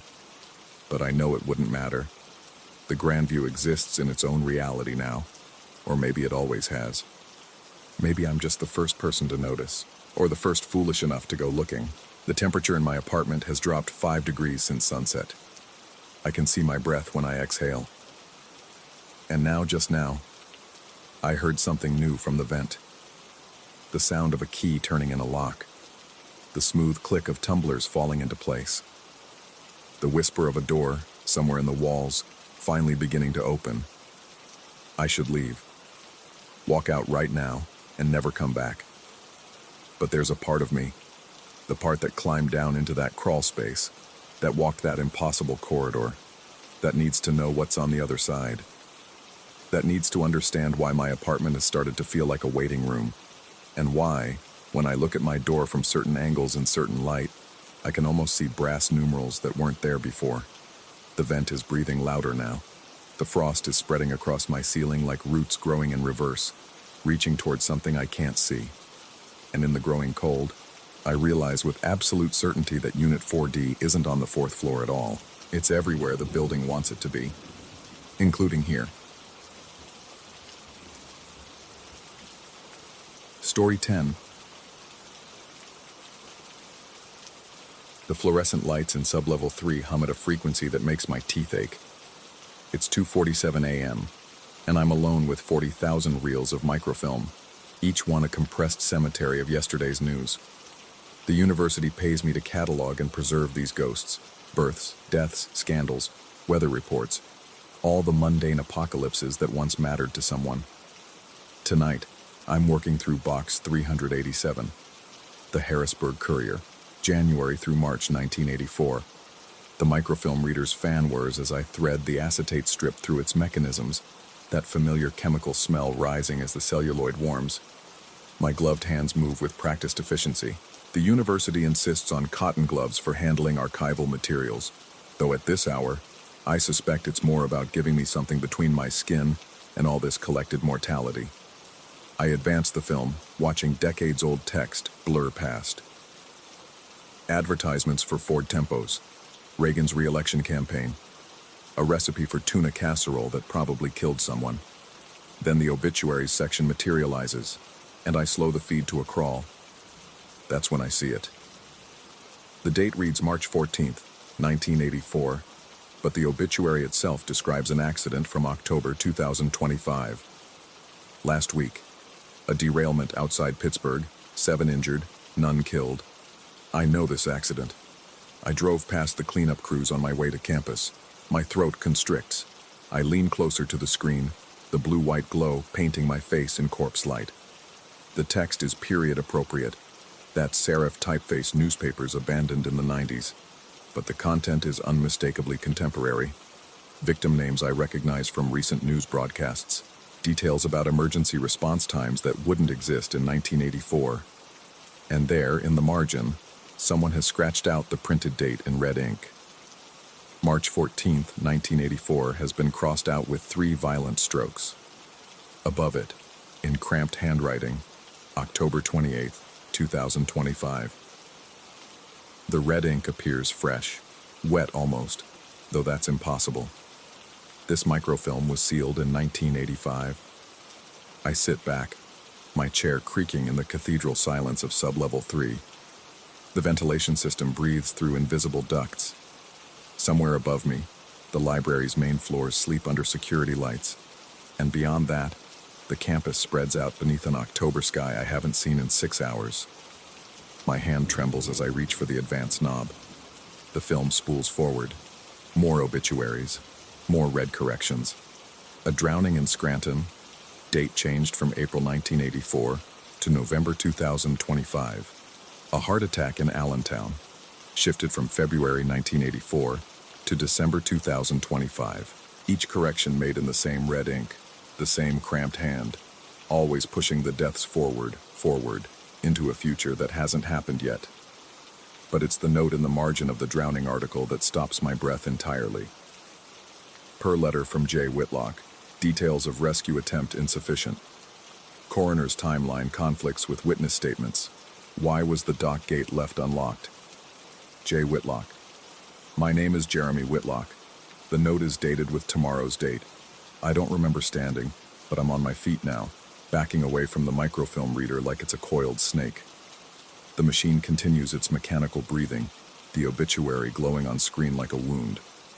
I've never written to the Harrisburg Courier in my life, never sent a letter to any editor. The note even includes my habitual phrase, timeline conflicts. A verbal tic I picked up in grad school, one I use so often my advisor once joked about docking points for repetition. The gloves.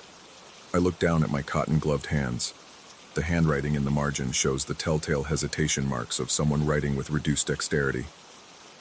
The K in Whitlock has that characteristic hook I make when I can't quite grip the pen properly. I wore gloves exactly twice in my life before this job. Once for a formal event I'd rather forget, and once during a winter where Pennsylvania decided to cosplay as Siberia. Both times I complained to anyone who'd listen about how impossible it was to write.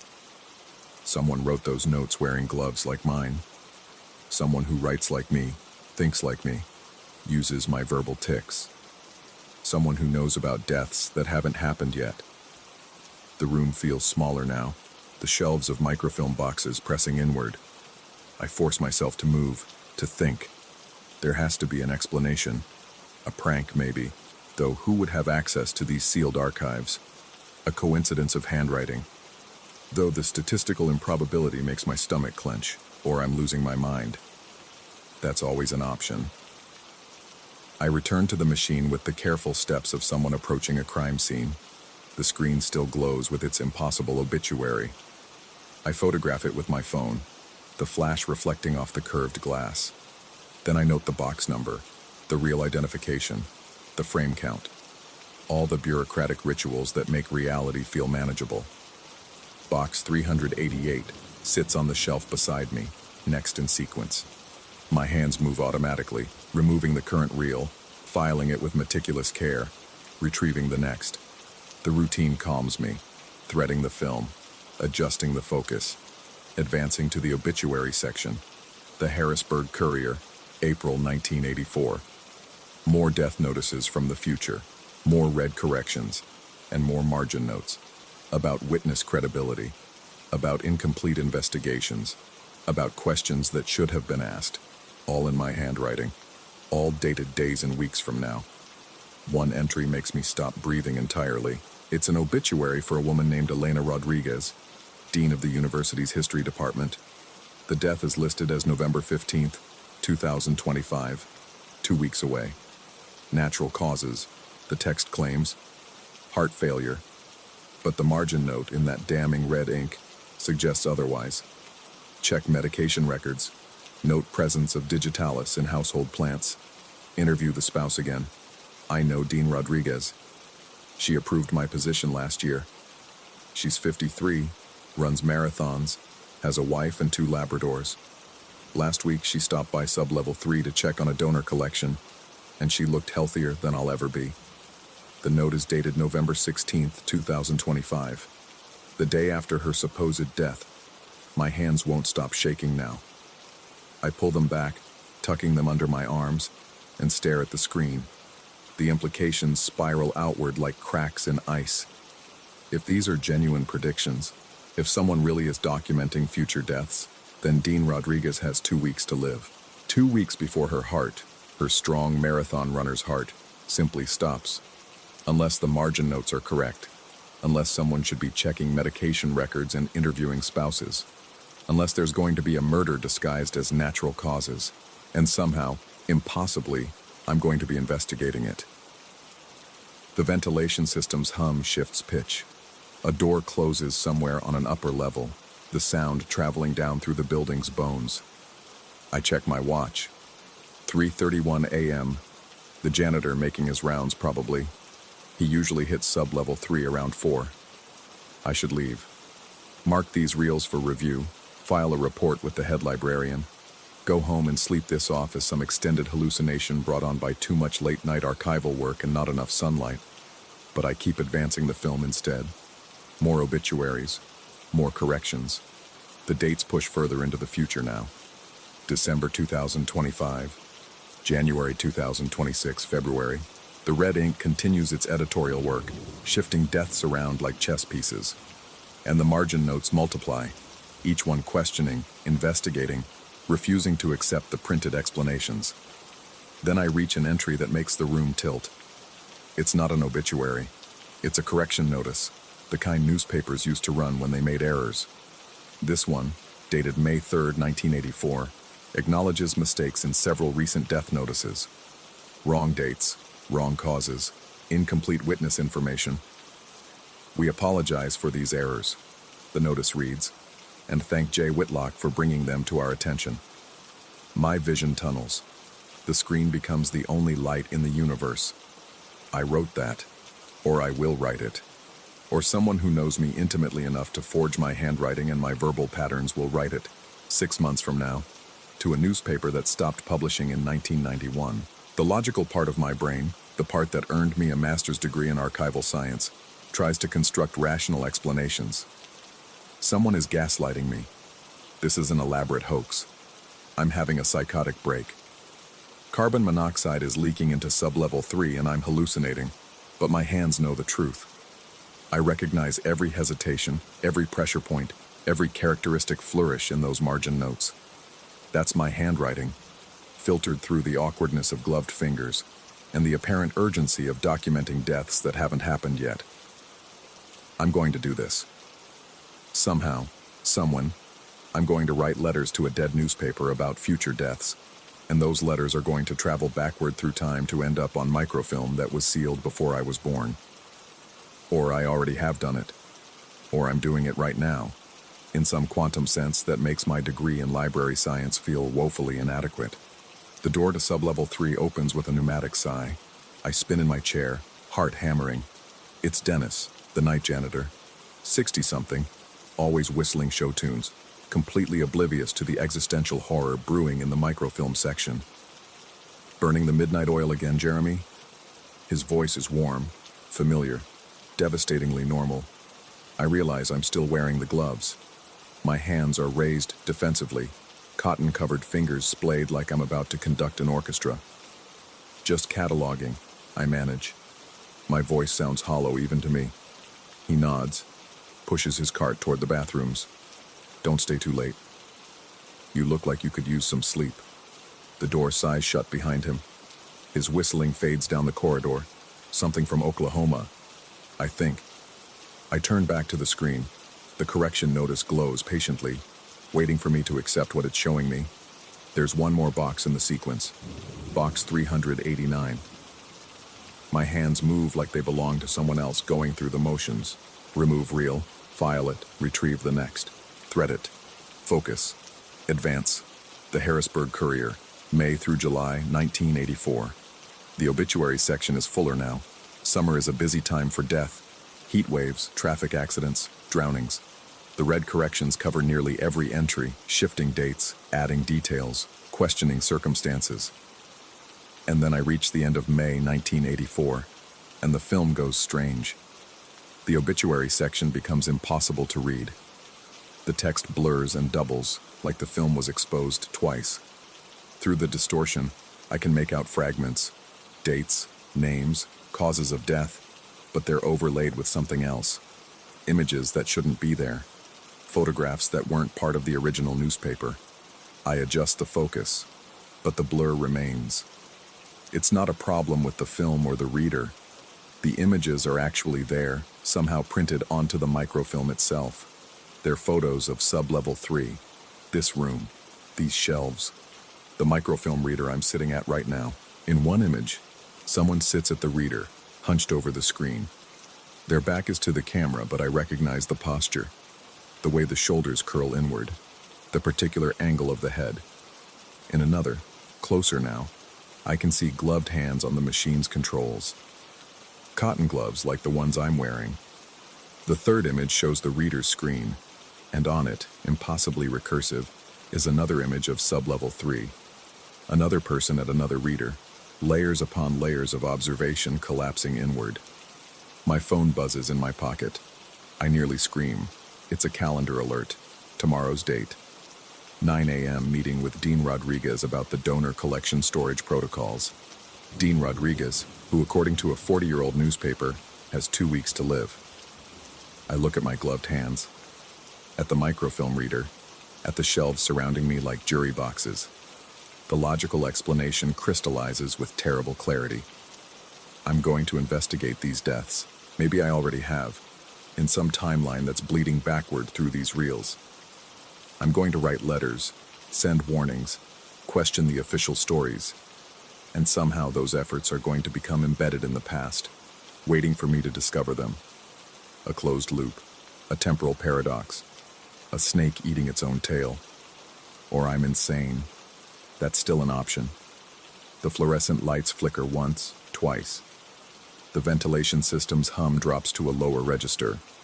On the screen, the blurred images of sub-level 3 seem to shift, as if the person at the reader in those photographs is turning around. I don't wait to see what's facing the camera.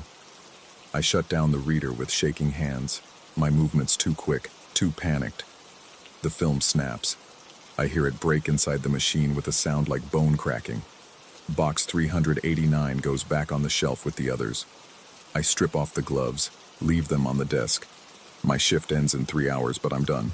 Whatever is happening here, whatever I'm going to do, or have already done, or am currently doing in some dimension that doesn't respect linear time, it can wait. It has to wait. I take the stairs instead of the elevator, climbing toward the main library, toward the security lights, and the normal world where newspapers stay in their proper decades, and handwriting doesn't time travel. My phone buzzes again. Another calendar alert. 9 a.m., meeting with Dean Rodriguez. 2 weeks. She has 2 weeks, according to the film. Unless I do something. Unless I warn her. Unless I start writing those letters, sending those corrections, becoming the person whose handwriting haunts box 387. The main floor of the library spreads out before me. All shadows and emergency lighting. Outside the windows, campus paths glow under sodium lamps.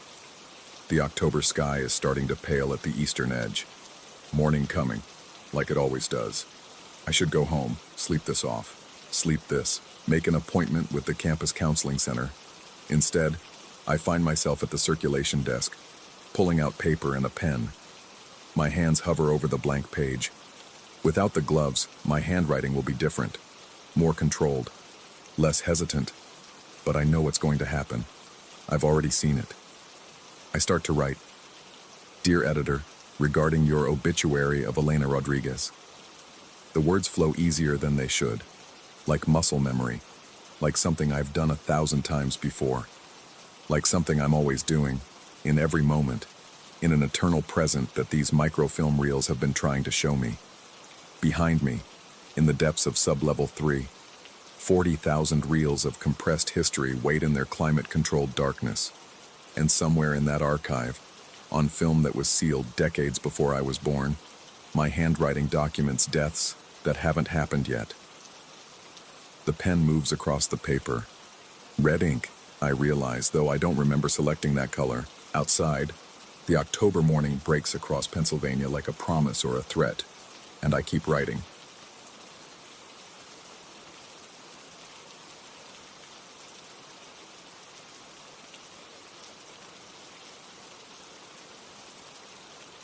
Story 11.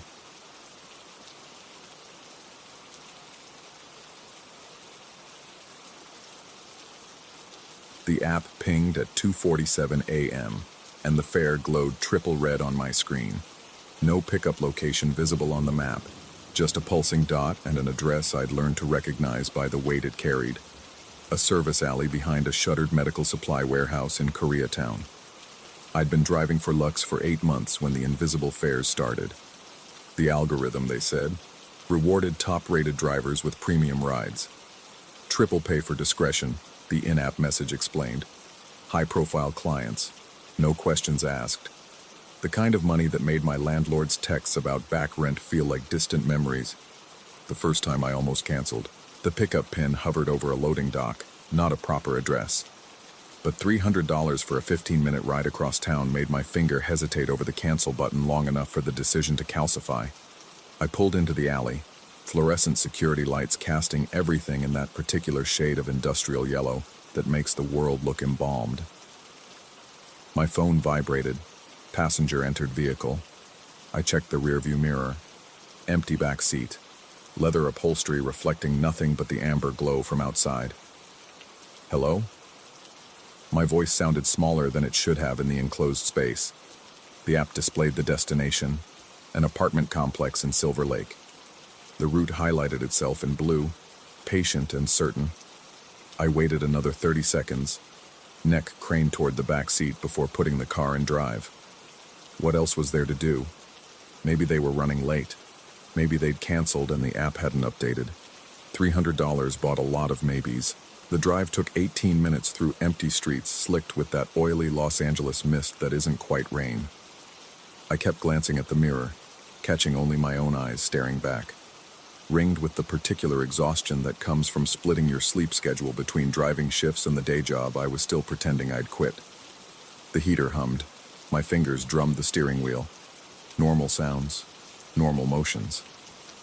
When I pulled up to the Silver Lake address, my phone vibrated again. Passenger exited vehicle. Trip complete. 5 stars. I twisted around to check the back seat properly. The leather bore the unmistakable impression of recent weight. A deep oval on the passenger side, the kind of depression that takes minutes to fully expand back. And there, caught in the seam where cushion met backrest, a single dark hair, longer than mine, coarser. The rating appeared with a comment. Great ride. Appreciated the smooth driving and lack of conversation. I drove home and told myself stories about delayed app updates and glitches, about hairs transferred from previous passengers, about leather that held impressions longer than it should, about coincidences. The second invisible fare came 4 nights later.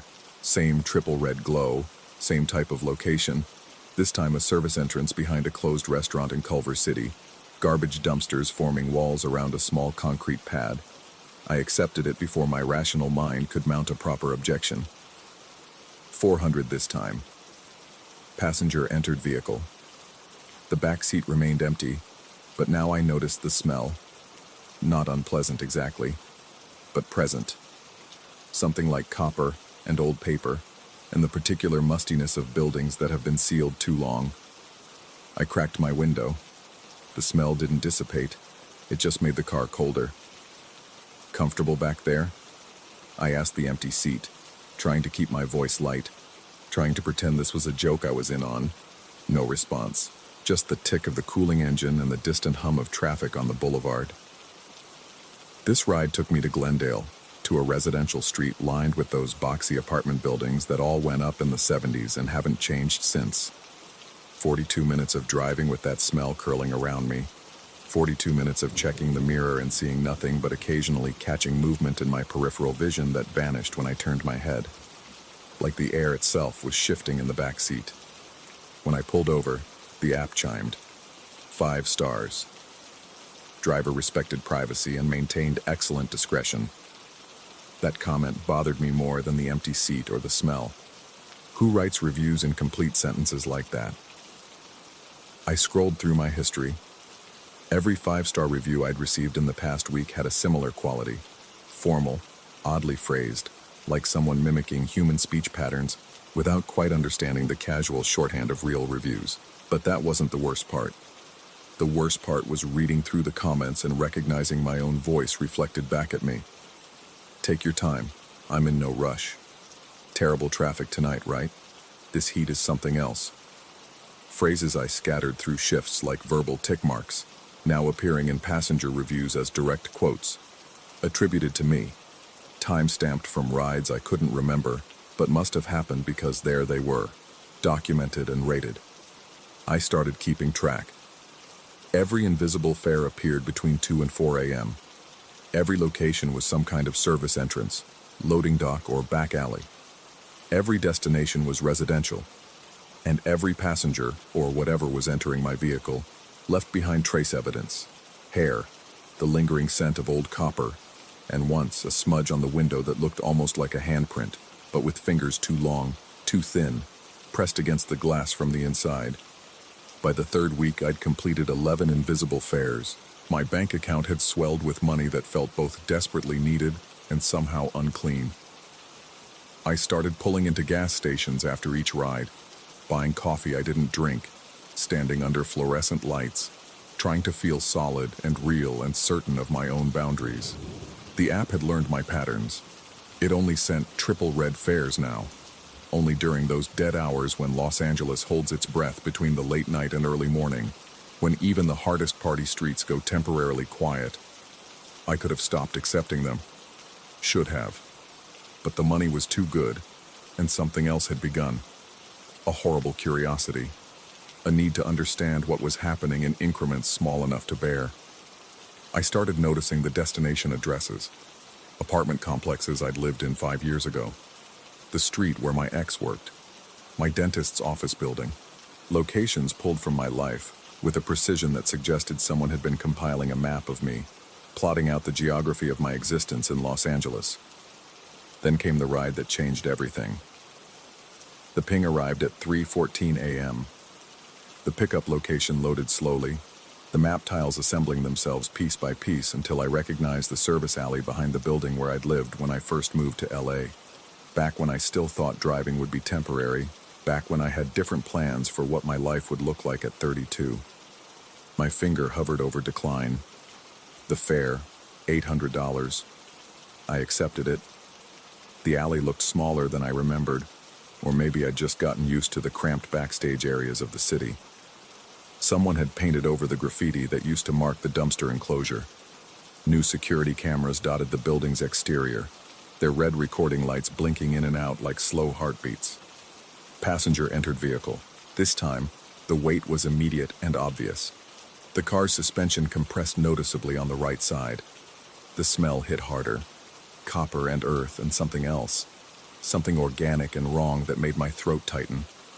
In the mirror, I watched the leather seat develop that deep impression. Watched it happen in real time as if an invisible mass were settling itself, arranging its weight for comfort. The destination appeared. My current address. My actual home. "No," I said out loud. "No, that's not right." The route highlighted itself. 23 minutes, $800. My hands were shaking now. really shaking, and I had to grip the steering wheel hard to keep them steady enough to drive. I could cancel. I could end this right here, forfeit the fare, block the app, throw my phone in the dumpster if that's what it took. I could make different choices, but I was already driving. The route took me through familiar streets made unfamiliar by their emptiness, past landmarks I'd used to orient myself when I first arrived. The distinctive dome of that church, the shopping center with the broken sign, the overpass where homeless encampments clustered like barnacles. Everything looked flattened under the sodium lights, two-dimensional, like someone had constructed a movie set of my neighborhood using photographs, but missing some essential quality of realness. In the back seat, something shifted. Not movement exactly, but a displacement of air, a sense of mass relocating itself. The smell intensified. I cracked all 4 windows, but it didn't help. The smell was inside me now, coating the back of my throat. "Who are you?" I asked the mirror.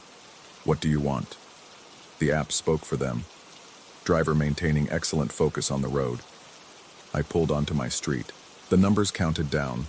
2,847, 2,843, 2,839. Until there it was. My building. The second-floor apartment with the window AC unit and the small balcony where I kept meaning to put a chair but never did. But that wasn't where the pin pointed. The destination was 3 blocks farther. My old address. The house I'd rented with 2 other guys my first year in LA, before they moved back home and I had to find somewhere cheaper, somewhere I could afford alone, somewhere that didn't quite feel like home but served its purpose. I parked across the street. The house looked exactly as I remembered it. Spanish Revival, small front yard, the porch light that the landlord never fixed. Except the light was on now.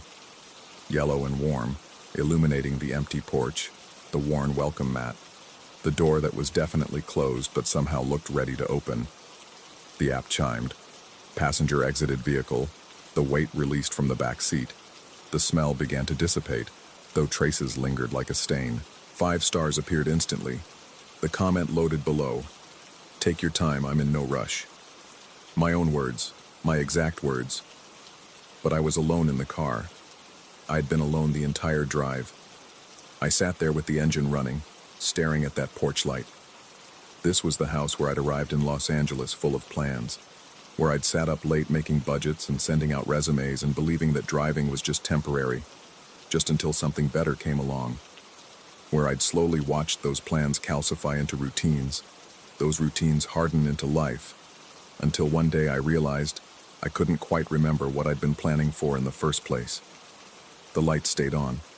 No shadow moved behind the curtains. No door opened. But I knew, with the kind of certainty that bypasses rational thought, that if I walked up those steps, if I tried the door, it would be unlocked. And inside I'd find not the strangers who lived there now, but something else, something that had been riding in my back seat for weeks, growing heavier with each trip, learning my roots and rhythms and the exact casual phrases I used to fill uncomfortable silence. My phone lit up. New ride request. Triple red. The pickup location was already loading. I looked at the porch light. I looked at my phone. I looked at my hands on the steering wheel. These hands that had been steering me through Los Angeles for 8 months, through this particular version of life that wasn't what I'd planned, but had somehow become what I did, night after night, invisible fare after invisible fare. The pickup location resolved. The service alley behind my current apartment building. Passenger waiting. I put the car in drive, but I didn't pull away from the curb. Not yet. Because I'd just noticed something in the rearview mirror.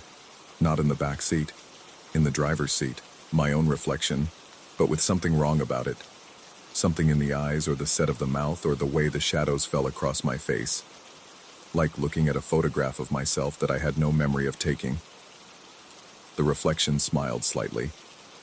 The kind of smile I sometimes force when passengers are watching, trying to seem friendly and professional, and exactly like what the app promises when someone requests a luxe ride. The kind of smile that doesn't quite reach the eyes. On the porch, the light flickered. Once, twice, then steady again. My phone buzzed insistently. Passenger waiting. Passenger waiting.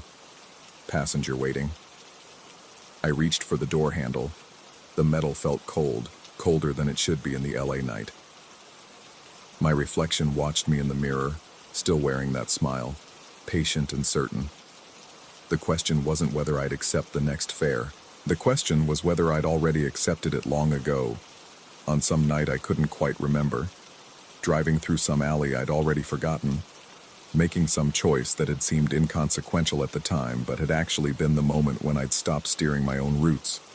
The app's notification sound had become constant now, a single sustained tone that might have been coming from my phone, or might have been coming from somewhere else entirely. Somewhere closer. Somewhere inside the car, or inside my head, or inside whatever space existed between the person I'd been when I arrived in Los Angeles, and the person I'd become while driving through it, night after night. Accepting fares and following routes and telling myself stories about what was temporary and what was real. I looked at the porch light one more time. Still on. Still waiting. Then I checked the mirror again. The driver's seat was empty now. Both seats were. The impression in the leather was there, but I couldn't tell anymore which seat it belonged to. Couldn't quite remember where I'd been sitting this whole time. Couldn't be certain whether I was looking at the back seat from the front or the front seat from the back, or whether there was any meaningful difference between passenger and driver when you'd been riding in circles long enough. The app chimed. New destination loading. The pin appeared on the map, pulsing red, marking a location I'd know even without looking. My building. My apartment. Where I lived alone. Where no one was waiting. Where I'd return after this shift like I always did. Exhausted and fading and ready to sleep for a few hours before it all started again. Except the route showed 2 stops now. First my building, then somewhere else. Somewhere the map wouldn't fully load, the tiles assembling and reassembling, but never quite resolving into a clear image. Just shapes that suggested streets, or maybe hallways, or maybe something that existed in neither category, but somewhere in between. I realized I couldn't remember the last time I'd actually seen another car on these night drives. Couldn't remember the last time I'd made eye contact with someone on the street, or heard voices from the passengers waiting outside bars, or felt certain I was occupying the same Los Angeles as everyone else. The tone from the app had changed now.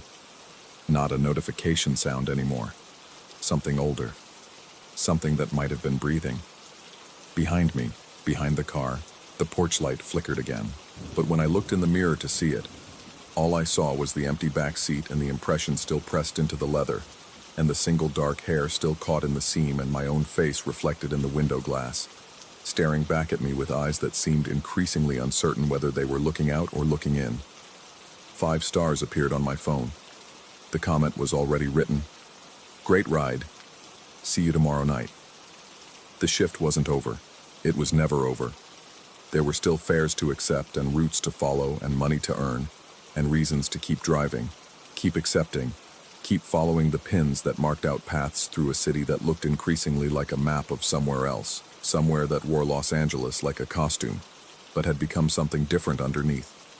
Something that knew my roots better than I did, because it had been learning them the entire time I thought I was just driving. I reached for the gear shift. My hand looked strange, unfamiliar, like it belonged to someone I used to know.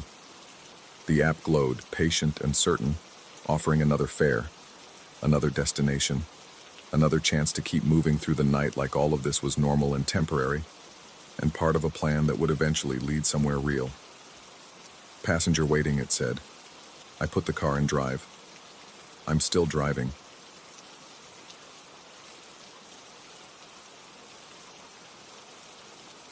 Story 12.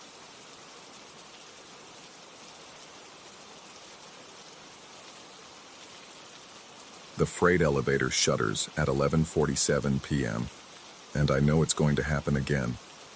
It's not the usual groan of steel cables or the predictable jerk when the counterweight shifts. This is different. A hesitation, like the building itself is holding its breath. My hand hovers over the control panel, fingers already cold despite the June heat that turns the shaft into a vertical oven during the day. At night, though, the temperature drops in ways that don't make sense. The thermometer in the cage reads 68 degrees, but I can see my breath. I've been running this elevator for 7 months on the overnight shift at the Meridian Tower construction site. 73 floors of luxury condominiums rising like a glass and steel monument to excess in the heart of Manhattan. During the day, the site buzzes with 300 workers. Welders, electricians, concrete finishers, all of them moving with purpose, their voices echoing up through the skeletal frame. But after 10 p.m., it's just me and the security guard in the lobby, a man whose name I've never learned because he never looks up from his phone long enough to acknowledge my existence. The elevator cage rattles as I press the button for the 14th floor. Someone left a requisition for rebar delivery to be ready for the morning crew. Simple enough. Up, check the materials, down, clock out, go home to my studio in Queens where the walls are thin enough to hear my neighbor's television until 3 a.m. Except the elevator doesn't go up smoothly. Between the 12th and 14th floors, it stops. Not with a mechanical failure clunk or the screech of emergency brakes. It just stops. The floor indicator flickers. 12, 13, 12, 13. The numbers pulse in and out of existence like a weak heartbeat. I've learned not to panic during this. Panic makes it last longer. I've learned to stand very still, to keep my breathing even, to focus on the single bulb hanging from the cage ceiling, even though it dims to almost nothing when this happens. Through the gap, and there's always a gap, appearing where the concrete wall should be solid, I can see into the space between floors, the space that shouldn't exist.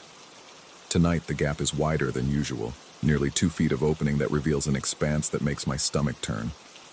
It's a floor, a complete floor, lit by work lights that cast everything in harsh white and deep shadow. I press my face closer to the mesh of the elevator cage, ignoring the way the metal feels wrong against my cheek, too smooth, almost warm. The materials are stacked with impossible precision. Rebar bundles arranged in perfect geometric patterns. Concrete bags piled in pyramids so exact they look machine-made. Sheets of plywood leaning against each other at identical angles. Everything is organized with an obsessive perfection that no construction site ever achieves.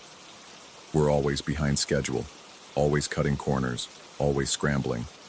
But this looks like someone's life work. I hear it then, as I always do. The sound of work being done, the scrape of metal on concrete, the whisper of plastic sheeting, the subtle tap, tap, tap of something being hammered with meticulous care. But there's no one visible. Just the materials, arranging themselves, or being arranged by something I can't see. The shadows are wrong here, too many of them, falling in directions that don't correspond to the light sources. My time card crinkles in my back pocket. I pulled it from the machine before coming up, a habit I developed in my first week. I don't look at it during these stops anymore. I already know what I'll find printed at the bottom. After pour in faded ink, even though I never stay after the concrete crews finish their shifts. I'm overnight freight only. I'm not authorized for the pour schedules. I don't even know what after pour means in any official capacity. But it's always there, on every card, in handwriting that might be mine but feels like someone else's memory of my handwriting. The elevator lurches and I grip the control panel. My knuckles are white. When did I start holding on so hard? The numbers flicker again. 13, 14, and then we're moving up, smooth as silk, as if nothing happened. The gap is gone. Solid concrete wall restored. The temperature rises 10 degrees in the span of a breath. I deliver the rebar requisition to the 14th floor, noting the location on my log sheet with mechanical precision. Everything is where it should be up here. Chaotic, half-finished, real. Cigarette butts, crushed into the concrete. Coffee cups abandoned by the last shift. Graffiti on the support beams. The usual crude drawings and phone numbers and territory markers of men working too many hours in too small a space. Real. I take the elevator back down, and it behaves normally. No stops, no gaps. Just the steady descent and the familiar sounds of cables and counterweights doing their job. The security guard doesn't look up when I wave on my way out. He never does. Outside, Manhattan pulses with its sleepless energy. Traffic sounds like ocean waves, constant and directionless. I walk 3 blocks to the subway, and that's when I see them. My boots. They're sitting on top of a newspaper box, laces tied together, slung over the metal frame like someone just finished a shift and decided to leave them there. They're clean, spotless actually, and when I get close enough, I can feel the heat radiating from them. Not hot, but warm, as if someone just stepped out of them. I'm wearing my boots. I look down to confirm. Steel-toed Red Wings, scuffed and stained with concrete dust. The left one with the distinctive gouge from when I dropped a pipe wrench last month. I'm wearing them. They're on my feet. But these are also my boots. Same size, same wear pattern, same gouge on the left one. I don't touch them. I've learned that too. Instead, I take a photo with my phone. My hands are shaking, but the image comes out clear enough. Then I walk away, faster than I intend, practically jogging to the subway entrance.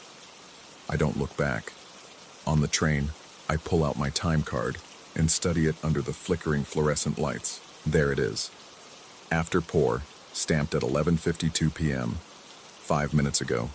5 minutes that I spent staring into a floor that doesn't exist, watching materials organize themselves with inhuman precision. The man sitting across from me notices me staring at the card. He's older, maybe 60, wearing a faded Yankees cap and a jacket too heavy for June. His eyes have that unfocused quality of someone who's been riding the subway too long, but they sharpen when they meet mine. "Construction?" he asks, nodding at my vest. I nod. "Which site?" "Meridian Tower." Something changes in his expression. Not fear exactly, but recognition. A tightening around his eyes. "The one on West 47th? "Yeah." He's quiet for a long moment, watching the tunnel walls blur past the windows. "My brother worked that site," he says finally. "Different building, same lot. 20 years ago, maybe more, before they tore down the old structure." I wait. I don't want to ask, but I'm going to anyway. "He used to tell me stories," the man continues, "about the overnight shifts, about the elevator stopping between floors, about seeing his tools the next morning, cleaned and organized better than he ever kept them." He pauses. "About the extra stamps on his time card." My throat feels tight. "What happened to him?" "Nothing." The man's smile doesn't reach his eyes. He quit one day, just walked off the job and never went back to construction. Works in an office now, data entry, says he likes the predictability. The train lurches into my stop. I stand, my legs unsteady. "Hey," the man calls as I reach the door. "You ever figure out what after pour means?" I shake my head. "Maybe don't," he says. "Maybe some things work better when you don't understand them." The doors close between us, and I'm alone on the platform with a handful of other late-night travelers, none of whom seem real enough to matter. I climb the stairs to street level and walk the 6 blocks to my building. My boots, the ones I know are mine because I can feel them on my feet, growing heavier with each step. In my apartment, I don't turn on the lights. I sit in the dark and open the photo on my phone. The boots are there, clear and undeniable, sitting on the newspaper box. I zoom in, looking for any detail that might make them different from mine. The photo quality degrades into pixels, but before it does, I see something that makes my skin prickle. There's concrete dust on these boots too. Fresh concrete dust, still slightly damp. The color of it 3 shades lighter than the old dried dust on my actual boots. The kind of fresh dust you get from being around a pour. After a pour, I don't sleep. I sit in the dark and think about the space between the 12th and 14th floors. About materials stacking themselves with impossible precision. About the sound of work being done by invisible hands. I think about my boots appearing in places I haven't been. About time cards with stamps that shouldn't exist. About the way the temperature drops 20 degrees in a space that should be getting hotter as I rise through the building. At 5:47 a.m., I get a text from my supervisor. "Need you to come in early tonight. Special concrete pour on 13. I stare at the message. We don't have a 13th floor. The building goes from 12 to 14, following the old superstition that nobody wants to live on. Floor 13. I've seen the architectural plans. There is no 13th floor. I text back, building doesn't have a 13. 3 dots appear, disappear, appear again. Then, yeah, it does. Been there the whole time. Check your badge access. I find my site badge in my wallet, the one with the magnetic strip that opens the security doors and logs my entry and exit times. The list of accessible floors is printed on the back in tiny text. I've looked at this card 100 times. I know it reads B2, B1, 1 to 12, 14 to 73.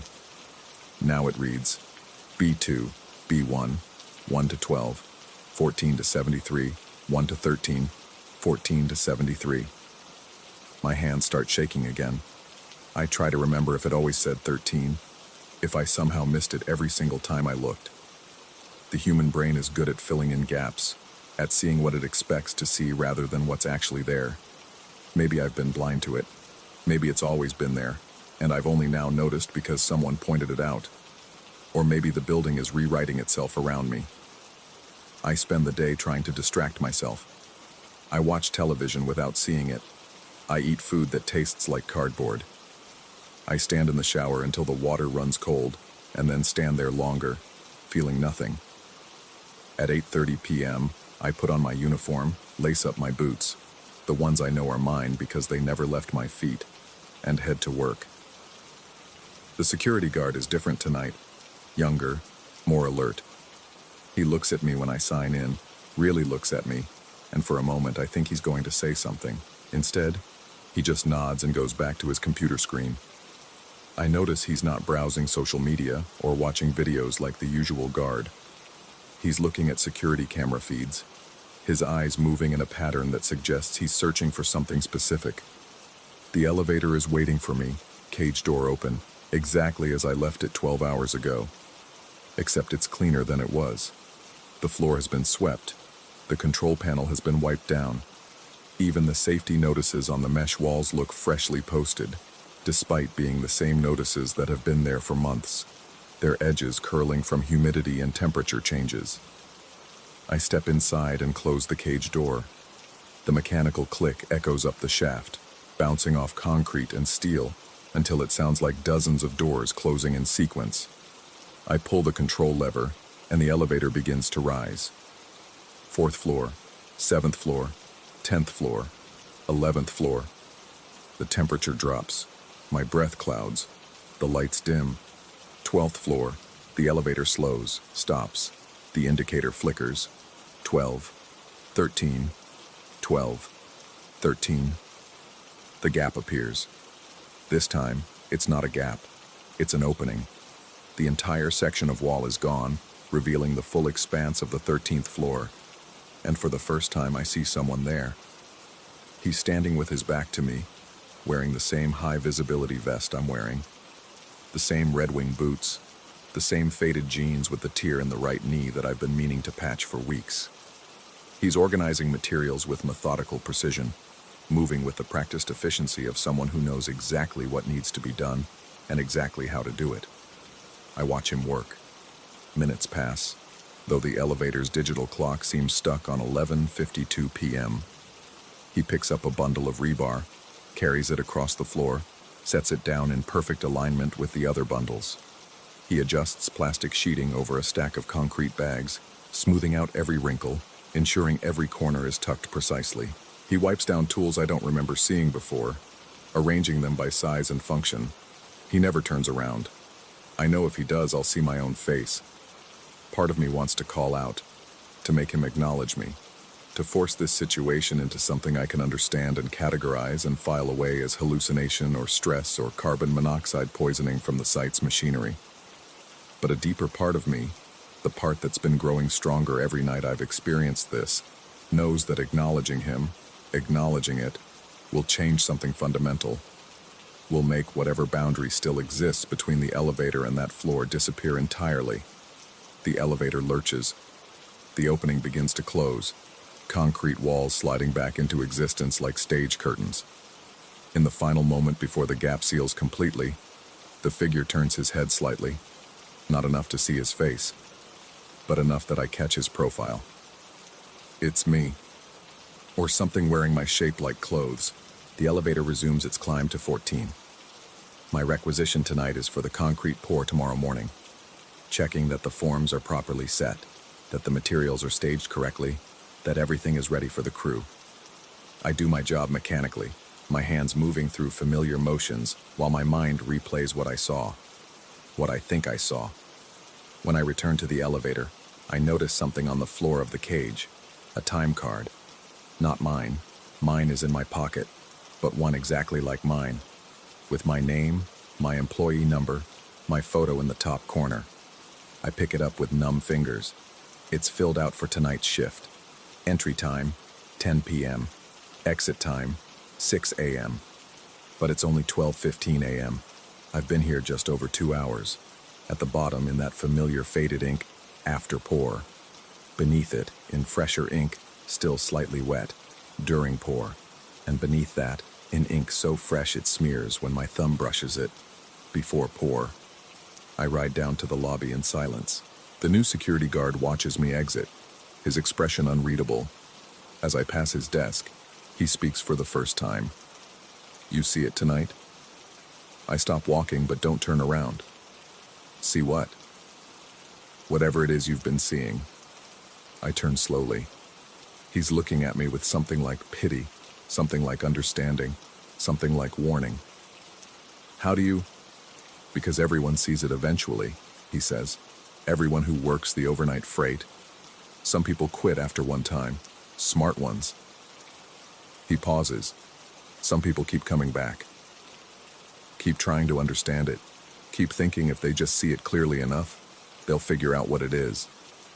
And nobody ever figures it out. But the building gets finished anyway. Always does. Sometimes ahead of schedule even." He gestures vaguely upward. "You think 300-day workers could build 73 floors in 18 months without help? You think everything stays on schedule because we're just that good?" I don't say anything. My throat won't work. "Go home," he says. "Come back tomorrow if you want. But understand, every time you come back you're making a choice. And eventually, you might make one too many." Outside, the Manhattan night feels different. The sounds are too sharp, the lights too bright, the air too thick. I walk toward the subway, and I'm not surprised when I see them. My boots, sitting on the same newspaper box, warm and clean, concrete dust still fresh on the toes. This time I pick them up. They're real, solid, heavy with the weight of leather and steel. They smell like concrete and sweat and the particular combination of chemicals that permeates every construction site. They're mine in every way that matters. I'm still wearing my boots. I can feel them on my feet, can feel the familiar pressure points and the way the left one is slightly tighter than the right. I sit down on the curb, holding the second pair in my hands, and I think about the figure on the 13th floor, organizing materials with perfect precision. I think about time cards with stamps for work I haven't done yet, or work I've done without remembering, or work being done by something that wears my shape when I'm not looking. I think about buildings that get finished ahead of schedule despite impossible deadlines.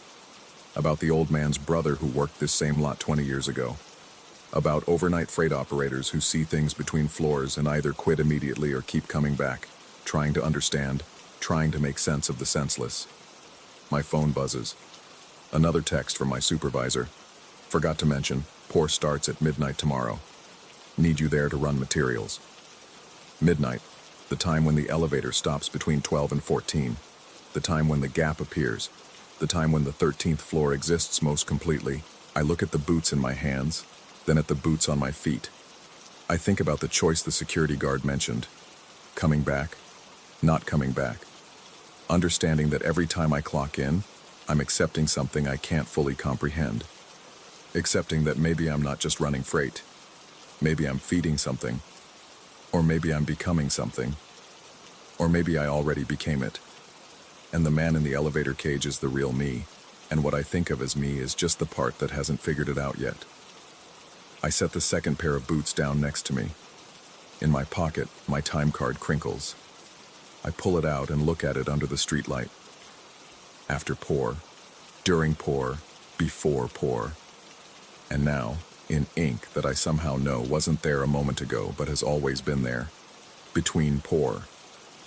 I stand up, leaving the second pair of boots on the curb. I walk to the subway, ride home, climb the stairs to my apartment. I lie in bed without undressing, staring at the ceiling, feeling my boots still on my feet, heavy and real and wrong. At 11:47 a.m., not p.m., a.m., I wake up to find myself standing in my kitchen, holding a cup of coffee I don't remember making. My time card is on the counter, signed and dated for tonight's shift, the shift I haven't worked yet. The signature is mine, but I didn't write it. I look down. I'm not wearing any boots at all. My feet are clean, nails trimmed, no concrete dust in the creases of my toes. They look like feet that have never seen the inside of steel-toed Red Wings. Feet that have never walked a construction site. Feet that belong to someone else. I find my boots by the door, both pairs. 4 boots total, arranged in a neat row, laces tied identically, all of them warm like someone just stepped out of them. I kneel down and touch the first pair, the ones I think I wore last night. The leather is soft, broken in. My boots. I touch the second pair. The leather is soft, broken in. My boots. I touch the third pair. The leather is soft, broken in. My boots. I touch the fourth pair. The leather is soft, broken in. My boots. In my pocket, I feel the weight of something I know wasn't there before. I reach in and pull out another time card, and another, and another. All of them with my name, my employee number, my photo. All of them marked for tonight's shift. All of them stamped with variations of the same message, in ink that ranges from ancient faded to bleeding fresh. After pour, during pour, before pour, between pour, beneath pour, above pour, within pour, and on the newest card, in ink still wet enough to stain my fingers, becoming pour. Tonight, I'll go back to work. I know this with certainty, the way you know the sun will set or your heart will beat. I'll clock in, I'll enter the elevator, I'll press the button for 14, and between 12 and 14, the elevator will stop, and I'll see the 13th floor, and I'll see myself working there with perfect precision, organizing materials that will help build a structure that shouldn't be possible. And maybe tomorrow morning, someone else will find their boots on a newspaper box 3 blocks from the Meridian Tower, clean and warm and impossible. Maybe they'll pick them up, wondering how they got there. Maybe they won't notice they're still wearing their boots until it's too late. Maybe that's how the building gets finished ahead of schedule. Maybe that's how the building gets finished at all. I pick up 1 pair of boots, any pair, it doesn't matter anymore, and begin putting them on. They fit perfectly. They always do. Somewhere between the 12th and 14th floors, in a space that shouldn't exist, someone who looks exactly like me is preparing for tonight's concrete pour, arranging materials with impossible precision, working a shift I haven't started yet, working a shift I'll never finish, working a shift that has no end. The elevator is waiting. It's always waiting. And at 11:47 p.m., it will stop between floors, and the gap will appear, and I'll see what I've always been seeing. Myself. Completing work that needs no completion. Building what's already built. Pouring what's already poured. After, during, before, between, beneath, above, within, becoming.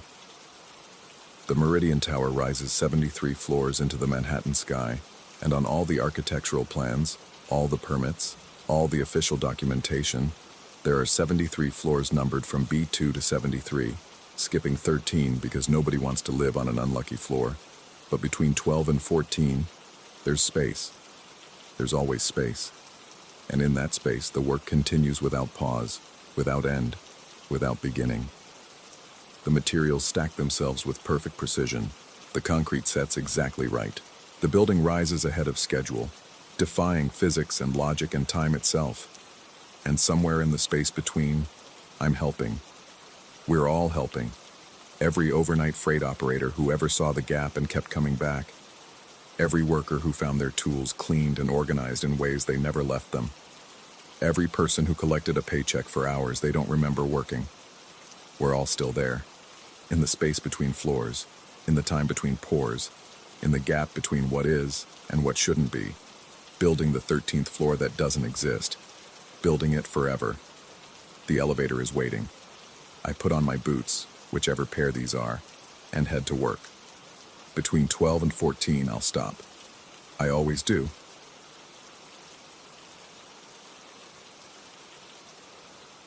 Story 13.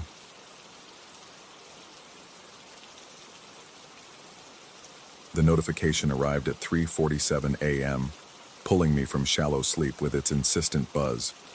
Smart lock engaged. Cabin occupied. But according to my rental calendar, the place should have been empty for another 4 days.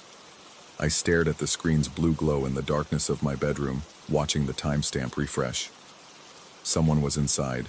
My thumb hovered over the app's live camera feed, but I didn't tap it immediately. Instead, I opened the booking system, scrolling through confirmations and checkout dates. The last guests had left 2 weeks ago. A retired couple from Portland who'd given 5 stars and complained only about the weak water pressure. Nothing scheduled until Thursday. The cabin sat vacant on a wooded hillside 300 miles north, accessible only by a winding gravel road that turned to mud when it rained. It had been raining for days. I activated the camera feed. The living room appeared exactly as it should. Leather sofa facing the stone fireplace, Pendleton blankets folded over the armrests, the vintage travel posters I'd hung to give the place character. No motion. I swiped to the kitchen camera. Empty. Bedroom. Empty. The feeds cycled through their familiar angles, showing me rooms I'd furnished but never truly inhabited, a space I'd created for strangers to temporarily call home. The smart lock log told a different story. Entry at 3:44 a.m., exit at 3:46 a.m., 2 minutes inside. No forced entry. The lock had been opened with a valid code. But the only active codes belonged to me and the cleaning service, and they didn't come until day of check-in. I tried to rationalize it. A glitch in the system. Electrical interference from the storm. But the log showed this wasn't the first time. I scrolled backward through the history, and my mouth went dry. Entries every few nights for the past 3 weeks, always between 3 and 4 a.m., always exactly 2 to 3 minutes long. How had I missed this? The thermostat app was still open on my phone. I switched to it without thinking, and that's when the second wrongness crystallized. The cabin's temperature was set to 68 degrees. I kept rental properties at 62 to save on heating costs between bookings. But 68 was the exact temperature I maintained in my own apartment, had for years, ever since I'd learned it was the optimal sleep temperature according to some study I'd read, and immediately adopted into my routine. I changed it back to 62, watched the number update, set the phone on my nightstand and closed my eyes. But sleep had become impossible. The darkness behind my eyelids filled with images of someone walking through those rooms, adjusting the thermostat, touching my things. Except they weren't my things. I'd never spent a night there. The cabin was an investment property, purchased sight unseen from an estate sale, managed entirely through apps and service providers. I'd never even been to the Pacific Northwest. When dawn finally bled gray light through my window, I checked the thermostat app again. 68 degrees. Changed back while I'd been lying there, thinking. I stared at the timestamp. 4:23 a.m. Right around the time I'd finally started to drift off. The morning tasted like copper and coffee gone cold. I worked from home, and my job consisted largely of staring at spreadsheets and pretending the numbers meant something. But that day I couldn't focus. The cabin cameras stayed open in a browser window, and I found myself glancing at them every few minutes, searching for movement that never came. The rooms sat still and silent, exactly as they should. Around noon, I remembered the tablet. I'd left one mounted to the kitchen wall for guests. A nice touch, I'd thought, loaded with local recommendations and trail maps. It had seemed quaint, helpful. Now I opened its remote access panel and felt my stomach clench. The tablet's browser history showed recent activity, websites I'd visited, my email provider, the cloud storage service where I kept personal documents. Someone had been using it. Someone had been reading my files. I pulled up the cached pages, and the world tilted sideways. They were email drafts. unsent messages written in my own words, describing experiences I'd never had. The first one was dated 2 weeks ago. Just wanted to follow up after my stay at the cabin last month. The isolation was exactly what I needed. Those long walks through the pine forest, the way the fog settles in the valley at dawn. I found myself thinking about our conversation at the coffee shop, the one where you told me about your father. I understand now why you said what you said. The distance clarifies things. I didn't know who the email was addressed to. The to field was blank. But the details were wrong in a way that made my skin prickle. I'd never had that conversation. I didn't know anyone whose father I'd discussed. Yet the memory sat in my mind with the weight of something real, something that had happened, even as I knew with absolute certainty that it hadn't. The second draft was longer. The cabin has a particular quality in the hours before sunrise. You were right about that. I've been waking at 3:30, making coffee in the dark, watching the tree line for the deer you mentioned. They come like clockwork, moving through the mist like thoughts becoming solid. This morning, I counted 7. You'd asked me to keep track. I understand why now. It's not about the deer at all, is it? It's about the watching, the waiting, the proof that we're paying attention to the world instead of letting it slip past. The fireplace draws beautifully. I've been burning through the woodpile you stacked by the back door, cedar mostly, with some birch mixed in. The smoke smells like time moving backward. My hands were shaking. I didn't stack any woodpile. The property management company handled that. And I'd never woken at 3:30 to watch for deer, never discussed any of this with anyone. But the draft continued. Found the binoculars you left in the closet. The optics are better than I expected. I can see all the way to the ridge from the eastern window when the weather clears. Sometimes I think I can see movement up there, but it's probably just shadows. Probably. The eastern window.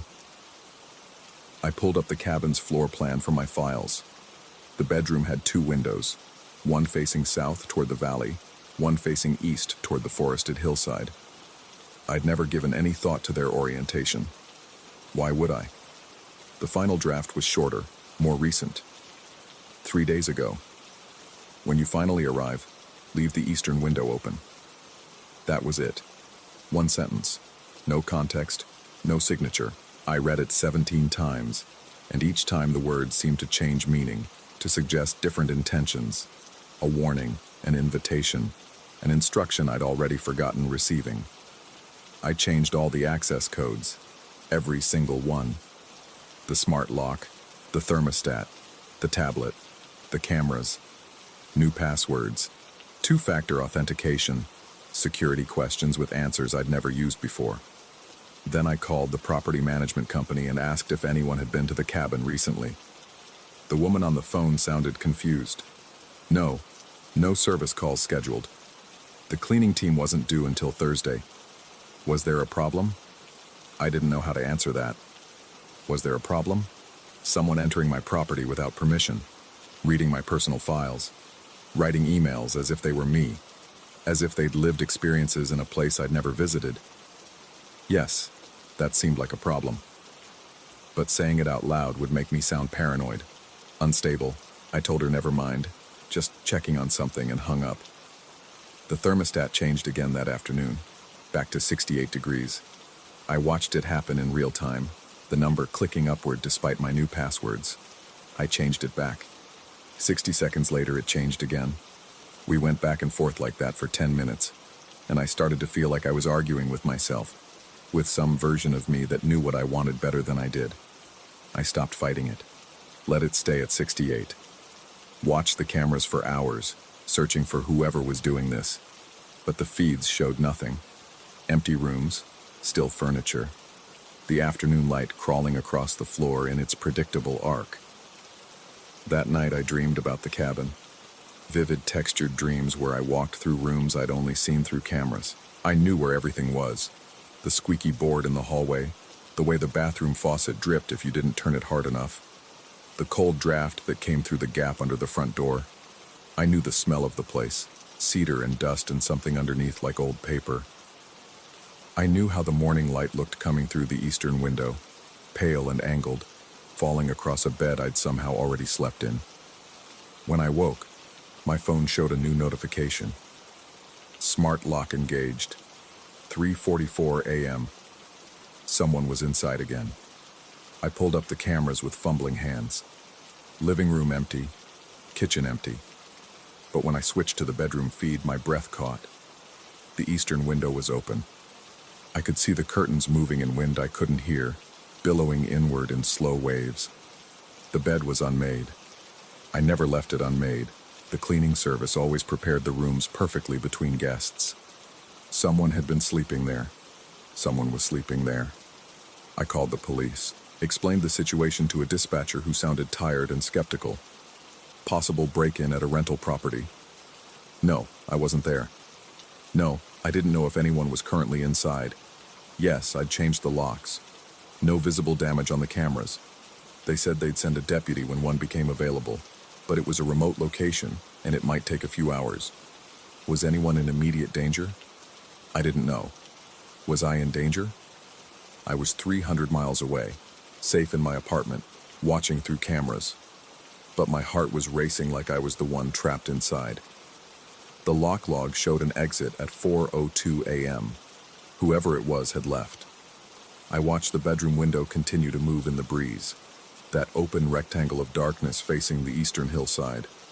I couldn't stop thinking about the email drafts, the details they contained, that conversation about someone's father, the deer that came at dawn, the woodpile, things I'd never experienced, but that felt real in the way dreams feel real when you first wake, before logic reasserts itself and reveals them as nonsense. Except these weren't nonsense. Someone had written them using my login, accessing memories I didn't have, or memories I'd forgotten. The thought arrived unwanted, irrational. I pushed it away. I'd never been to the cabin. I knew this with certainty. I had credit card statements, phone records, calendar history. All of it confirmed I'd never made the trip. I managed the property remotely. That was the entire point. Passive income without the inconvenience of presence. But what if I had gone and somehow didn't remember? Number. That was crazy. I would remember a 300-mile drive, days spent in an unfamiliar place. You don't forget something like that. I opened my cloud storage and started searching through old files, looking for anything about the cabin beyond the purchase documents and management contracts. Most of my files were work-related or mundane, tax returns, utility bills, photos I'd never organized. But buried in a folder I didn't remember creating, I found a document titled Notes September. September, 2 months ago. I opened it. The writing was mine. I recognized my sentence structure, my tendency to overuse em-dashes, the specific way I formatted paragraphs. But I didn't remember writing any of it. The drive took longer than expected. The road turns to gravel about 20 miles out, and the rain had made it treacherous. Nearly went off the shoulder twice. Should have waited for better weather, but something made me push forward. Needed to see it in person finally. Needed to understand what I'd bought. The cabin is smaller than it looks in photos, but more solid. Good bones. The previous owner clearly loved this place. You can see it in the details.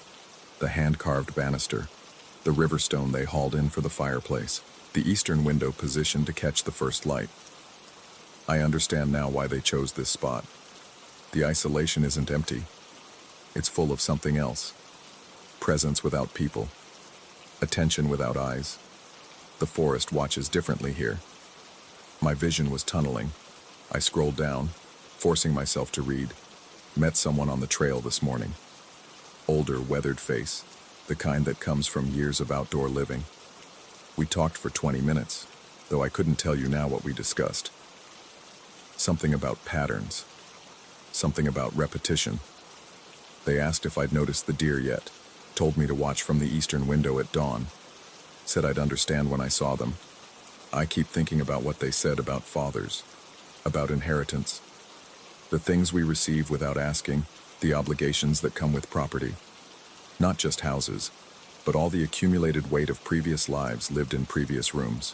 When you own a place someone else loved, do you become responsible for their love? Do you inherit their watching? This was impossible. I hadn't written this. I couldn't have.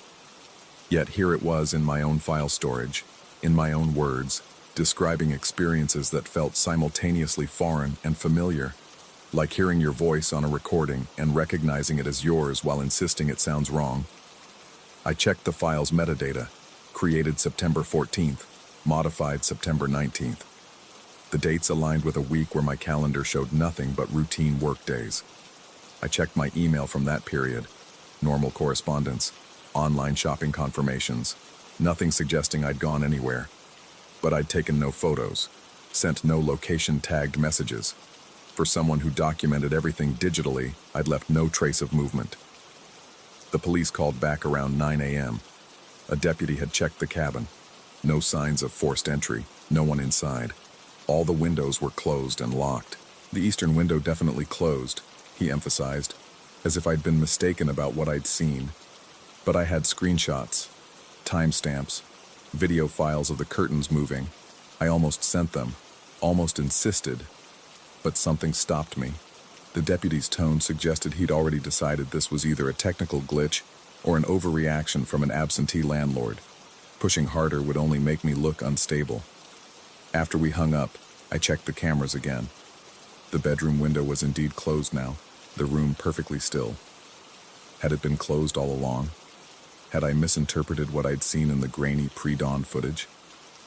I spent the day examining my life for gaps, scrolled through months of calendar entries, bank statements, GPS history. Everything was accounted for. No missing days, no unexplained gaps in the record.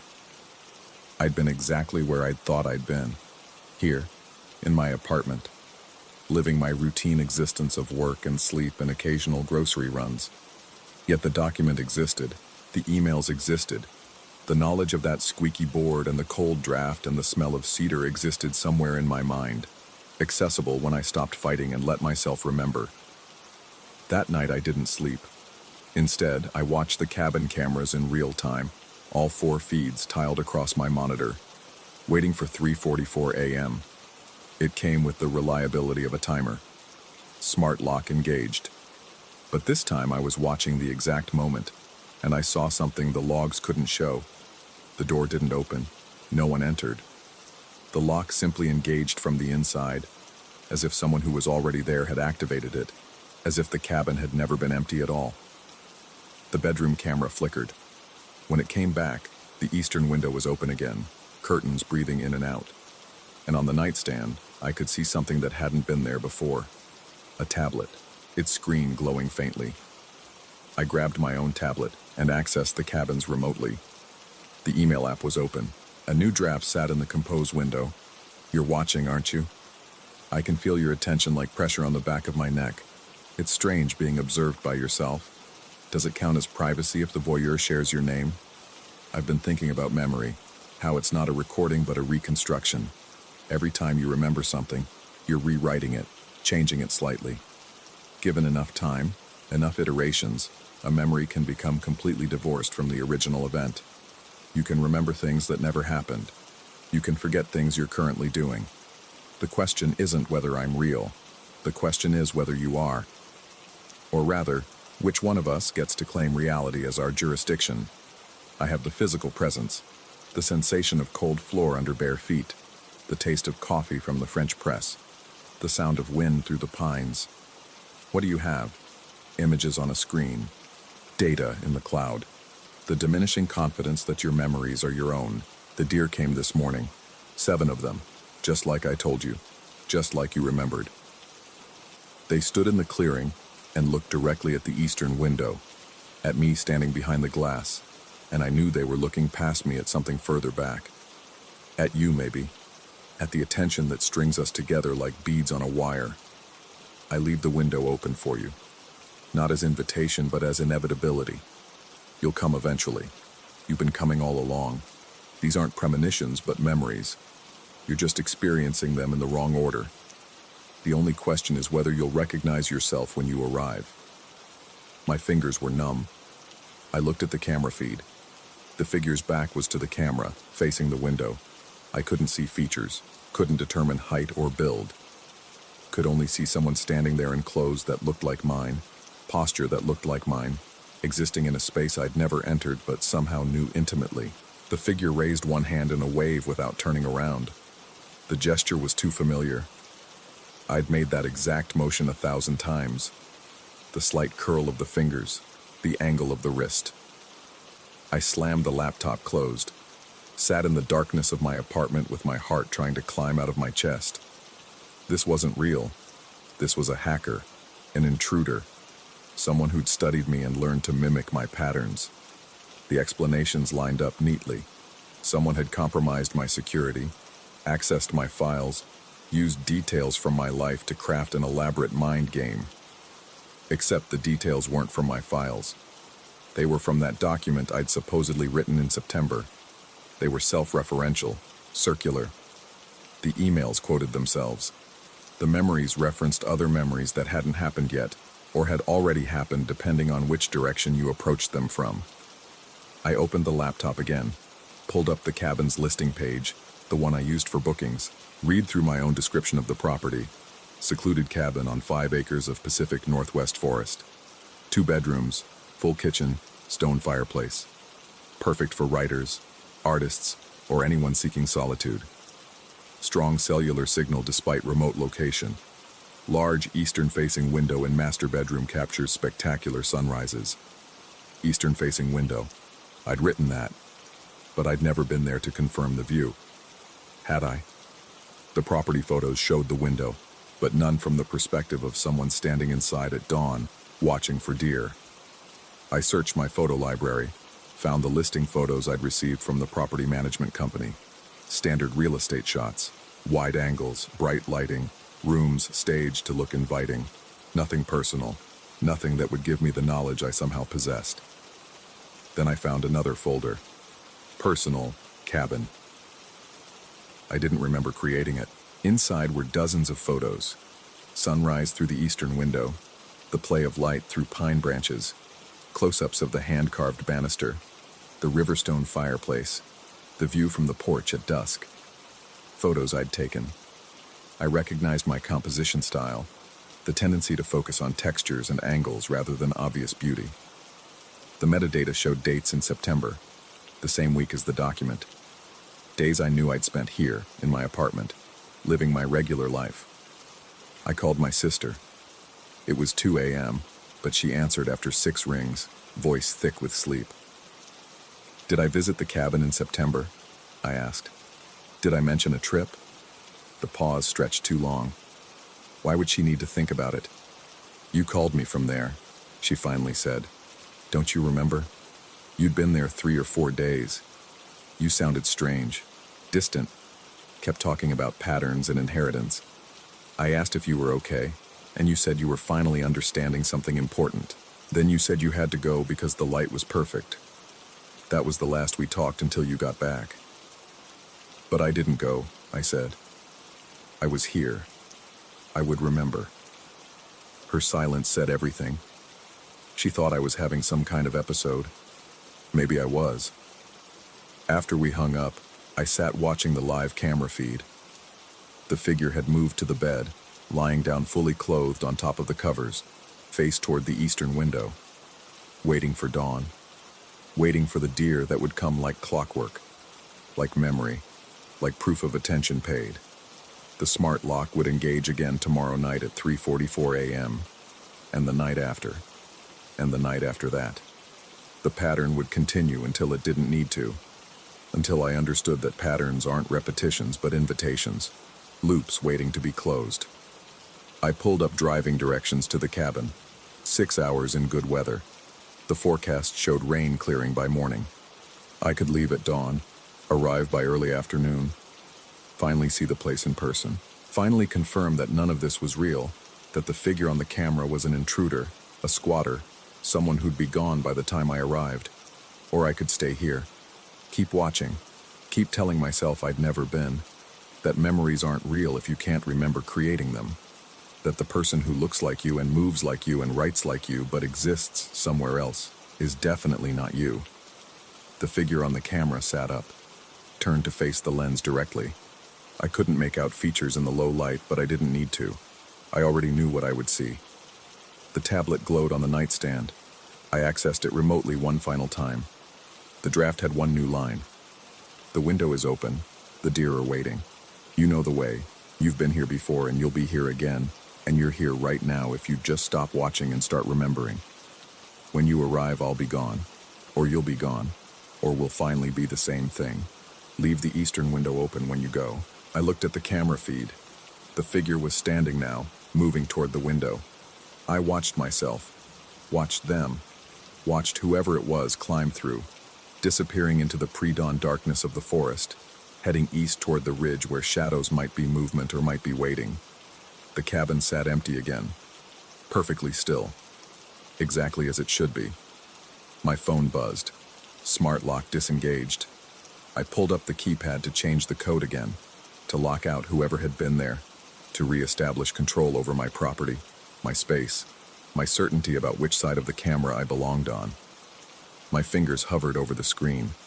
The old code glowed back at me. 0344. The time of entry. The time I'd been entering. The time I would enter again tomorrow night and the night after.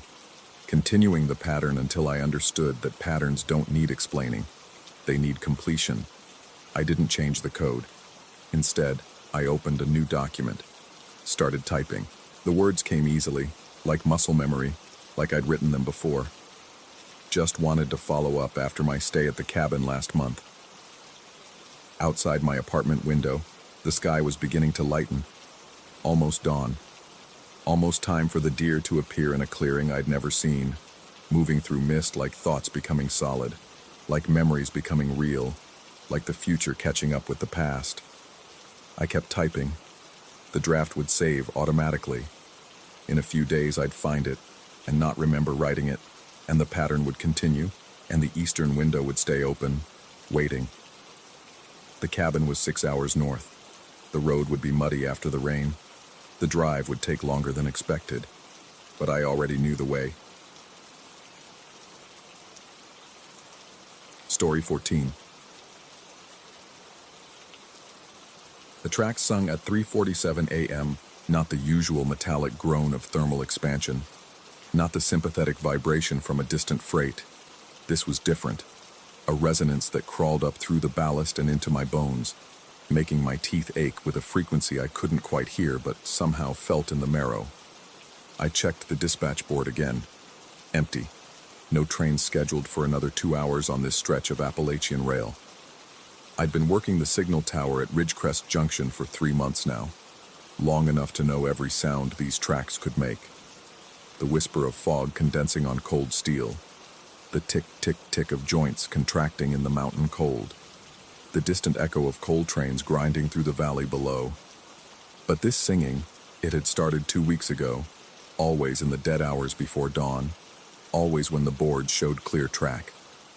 My coffee had gone cold hours ago, a film of separation floating on its surface like an oil slick. I dumped it and poured fresh from the thermos, my hands steadier than they had any right to be. The tower's fluorescent lights hummed their own tune, a counterpoint to whatever was happening out there in the darkness. Through the observation windows, I could see the signals, red, yellow, green, standing like sentinels against the black mountain backdrop. Then they started to flicker, not a power surge, not a malfunction. The lights blinked in a pattern I recognized immediately.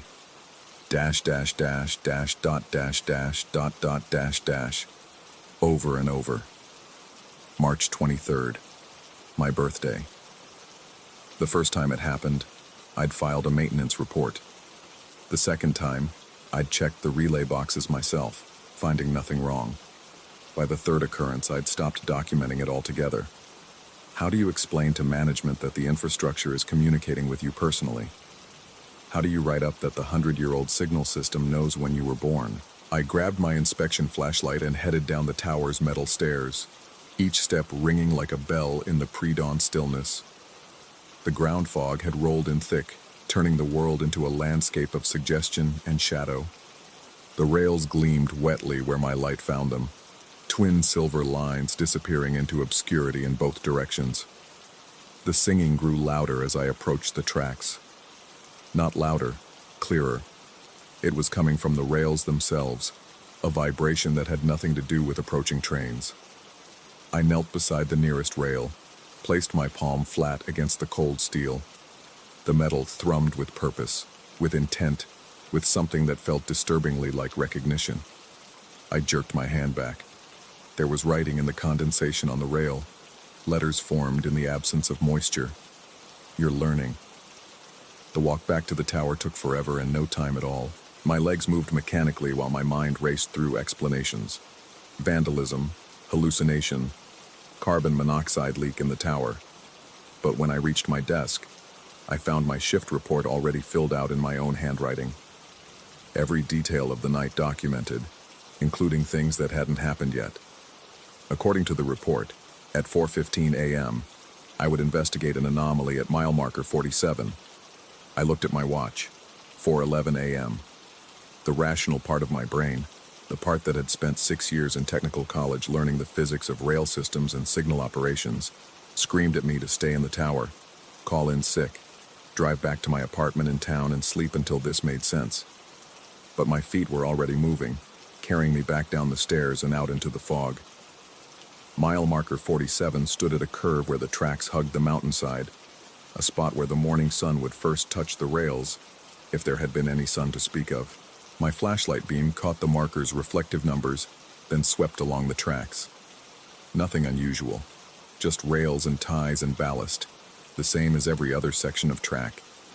Then I saw it in the dispatch software on my phone, a route I'd never seen before, highlighted in pale blue. It started here, at marker 47, and led nowhere. The line simply extended off the edge of the digital map, into space that shouldn't exist in the system. The route label read, "Terminal approach, authorization pending." My phone's screen flickered. New text appeared below the route. "You think about it here, don't you?" Stopping, ending the shift permanently. The blood in my veins turned to ice water. It was true.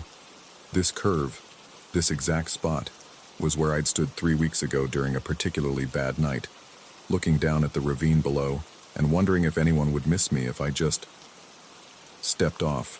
It had been a passing thought, the kind of dark ideation that comes with isolation and night shifts, but I'd never told anyone, never written it down.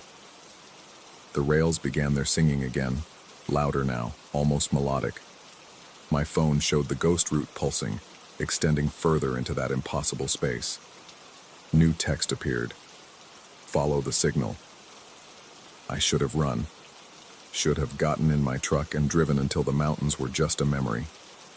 Instead, I found myself walking along the tracks, following the phantom route on my screen.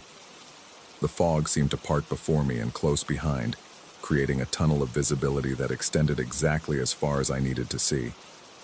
The familiar tracks began to change.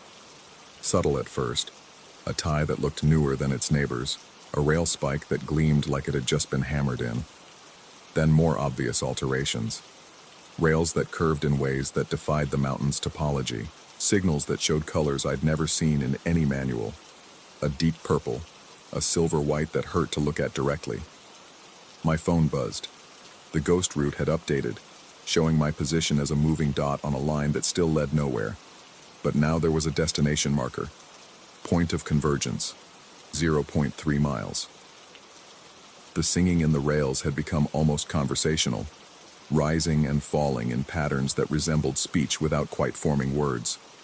I could feel it through my boots, up through my bones, settling into my skull like a thought that wasn't quite my own. The fog grew denser, reducing the world to the few feet of track directly ahead. Then, abruptly, the rails ended. Not damaged or removed. They simply stopped, cut clean as if by an enormous blade. Beyond was nothing. Not a cliff or a gap, but an absence that my eyes couldn't quite process. The fog didn't flow into it. It simply ceased to exist at the boundary. My phone showed I'd reached the destination. New text appeared. "You've been very punctual. Every night, you document what hasn't happened. Every morning, you file reports you didn't write. You follow signals that don't exist to trains that never arrive." I wanted to argue, to insist on my sanity, but the words died in my throat. Because I could see them now, my reports, dozens of them, floating in that non-space beyond the rails. My handwriting documenting impossible events, ghost trains carrying no cargo to stations that had never been built. The question, the text continued, is whether you're the signal or the operator, the watcher or the watched. The rails behind me had started singing again, but when I turned to look, they were gone. The fog had closed in completely, leaving me standing at the edge of nothing with nowhere to return to. My phone's screen showed the ghost route had become a loop, circling back on itself infinitely. I understood then, with the clarity that comes from standing at the boundary between real and unreal. Every night I climbed that tower. Every night I watched signals that remembered my birthday. Every night I documented events that hadn't happened, or had happened, in some other iteration of this same shift. The reports that appeared in my handwriting weren't predictions or mysteries. They were memories, accumulated over countless repetitions of the same night shift that never quite ended. The singing in the rails, if there were still rails, had become almost soothing. I could step forward into that absence, or I could turn back into the fog and find myself at the tower again, starting another shift that had already happened and would happen again. The choice was mine, had always been mine, would always be mine. My phone buzzed one last time. A new message, this time in my own words, though I hadn't typed them. The signal is working correctly. The operator is experiencing normal parameters. Continue observation. I looked at my watch. 3:47 a.m. The tracks were singing. I turned back into the fog, knowing I would climb those tower stairs again, pour that same cup of coffee, watch those signals blink my birthday in Morse code. Because that's what I did. What I had always done. What I would always do. The worst part wasn't the repetition or the supernatural impossibility of it all. The worst part was the comfort in it, the strange piece of a routine that transcended normal time and space. I was the signal and the operator, the watcher and the watched, forever manning a post that existed in the spaces between real and unreal. As I walked back through the fog, or forward, or nowhere at all, I could hear the rails humming their eternal song. And despite everything, despite the horror of understanding my situation, I found myself humming along. The tower materialized out of the fog exactly where it should be, exactly where it always was. I climbed the stairs, each step ringing with familiar precision. At my desk, the shift report was already half-filled in my handwriting. I picked up the pen to complete it, documenting the night's events that had happened, were happening, would happen. Outside the windows, the signals blinked in their endless pattern. March 23rd, my birthday. The date I had been born, or perhaps the date I had stopped living, and started simply existing in this loop of observation and documentation. I poured a cup of coffee and waited for 4:15 a.m., when I would investigate the anomaly at mile marker 47, because that's what the report said. That's what always happened. That's what I did, here in my tower between the real rails that carried real trains and the ghost routes that carried something else entirely. The tracks sang their mechanical lullaby, and I listened, pen in hand, ready to document whatever came next, or whatever had already come, or whatever was always coming, in the endless night shift at Ridgecrest Junction, where the signals never lied, but never quite told the truth either. Somewhere in the distance, or perhaps in no distance at all, a train whistle echoed through the mountains. There was no train on the board. There never was. There always would be. I took another sip of coffee and continued my watch, the perfect signal operator for a junction that existed in all times and no time, watching for trains that never came on tracks that always sang, forever and never, exactly as it should be. Story 15. The desert doesn't sleep. It waits. I learned that truth during my third week at KXAM 1470, broadcasting from a concrete bunker 20 miles outside Flagstaff. The station's signal reached maybe 50,000 souls scattered across northern Arizona's endless expanse of sage and sand, though I suspected my actual audience at 3 in the morning consisted of truckers, insomniacs, and the occasional coyote that wandered too close to our transmitter. The booth itself was a relic from the 70s. Wood paneling that had absorbed decades of cigarette smoke. A mixing board held together with electrical tape and prayer, and a single window facing the equipment room where ancient transmitters hummed their electromagnetic mantras. No windows to the outside world. Management said it helped with sound isolation. I think they just wanted us to forget there was an outside world at all. My shift ran midnight to 6, alone except for the voice of whoever called in to request a song. Company policy mandated recording every request for quality assurance, though I doubted anyone had listened to those tapes since the Clinton administration. The recording system was analog, naturally. Everything at KXAM was analog, as if digital technology was something that happened to other people in other places. The first incident happened on a Tuesday, October, when the desert nights turned cold enough to make you grateful for the transmitter's waste heat bleeding through the walls. A caller had requested something by Patsy Cline, and I was queuing up, walking after midnight, when I noticed the levels on my voice track. During my intro, 30 seconds of patter about the weather and the song's history, the needle had dropped to 0. Complete silence, according to the board. But I knew I'd spoken. I could feel the words leaving my throat, taste them on my tongue. The sensation was there, physical and undeniable. I rewound the tape, played it back through my headphones. Static. Then beneath it, something that might have been breathing. Heavy, labored, like someone with damaged lungs trying to whisper. I wrote it off as equipment failure. Everything in that booth was one power surge away from becoming scrap metal. I re-recorded the intro, watched the levels dance properly this time, and sent Patsy's voice into the darkness. The next night, it happened again. This time during a dedication, some trucker wanting to send Desperado out to his wife back in Phoenix. 3 minutes of dead air, the meter insisted, though my throat was raw from talking. When I played back the recording, I heard my voice, but different. Deeper, rougher, like I'd been gargling gravel. The words were mine, but the cadence was off. Each syllable stretched and distorted as if someone was learning to speak by imitating me. I started keeping a log. Date, time, duration of the supposed silence, looking for patterns, because patterns meant explanations, and explanations meant I wasn't losing my mind in this fluorescent tomb. The silences weren't random. They happened during dedications, weather reports, song introductions, anytime I was speaking directly to the audience. Never during commercial breaks or station IDs. Whatever was happening, it was selective. By the second week, I'd noticed something else. The transmitter coordinates displayed on the ancient computer monitor would shift during these silent periods. Not dramatically, just a few decimal places in the GPS readings. I'd watch them drift. 35, 2,653 degrees north, 111, 9,410 degrees west becoming 35, 2,651 degrees N, 111 degrees, 94 degrees, 12 minutes west. Tiny movements that shouldn't have been possible. The transmitter was a 2-ton steel tower anchored in concrete. It wasn't going anywhere.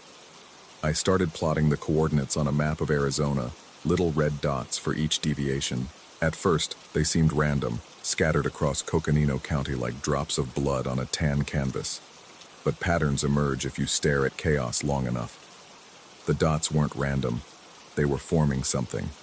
The outline became clearer each night. A curve here, suggesting a jaw. A cluster there, marking out the hollow of an eye socket. By the third week, I could see it clearly. My own face, drawn in GPS coordinates across 50 miles of desert. Not a perfect likeness, but close enough to recognize the sharp angle of my nose, the particular way my left eyebrow arched higher than the right. I should have quit then. Should have walked out of that booth and never looked back. But there's something about the small hours of the morning that makes rational thought feel like a foreign language. Besides, I needed the job. The pay was terrible, but it was steady, and steady was more than I'd had in years. The calls started changing too. The voices requesting songs began to sound familiar, though I couldn't place them. Not quite memories, but echoes of memories, like hearing a song in a dream and waking up humming a tune that doesn't exist. They'd ask for songs I'd never heard of by artists I was certain were real, until I searched for them and found nothing. Play Desert Bones by The Waiting. I need to hear Frequency Collapse by Miranda Shore. Do you have The Space Between Stations? I'd explain. We didn't have those songs, and they'd laugh, not mockingly but with a kind of sad recognition, as if they'd expected exactly that answer. Then they'd request something normal, Elvis or Johnny Cash or Fleetwood Mac, and I'd play it, grateful for the familiar. One night a woman called. Her voice was tissue paper thin, barely there. She wanted to hear anything that reminds you of home. I asked where home was for her, trying to narrow down the options. She paused. And in that pause I heard something impossible. The sound of wind through sagebrush. Though she was calling from a landline, had to be calling from a landline because cell phones didn't work out here. The familiar roughness crept into my throat as I responded, though this time I was ready for it. I kept talking, fighting against the distortion, describing the Midwest town where I'd grown up. Cornfields and water towers and Friday night football. Normal things, human things. The roughness intensified, and I could feel my voice splitting, becoming two voices, then three, a chorus of versions of myself all trying to speak at once. The meter showed silence. 3 minutes, 47 seconds of dead air. When I played back the recording, I heard all of them, all of my voices, layered and interfering with each other like overlapping radio signals. And beneath them, so faint I had to boost the levels to hear it clearly. Someone else, speaking in a language that sounded like English, played backward through water, using my inflections, my rhythm, my particular way of pausing mid-sentence to gather thoughts. The coordinates that night drew a perfect circle around the spot where my face had been. A halo or a target, depending on your perspective. I started leaving the booth during songs, walking the empty hallways of the station. The building was bigger than it needed to be, with rooms that served no obvious purpose. Storage closets filled with equipment I didn't recognize. An office with a desk covered in dust except for a clean rectangle where something had recently been removed. A break room with a refrigerator that hummed at a frequency that made my teeth ache. In what might have been a conference room, I found the tapes.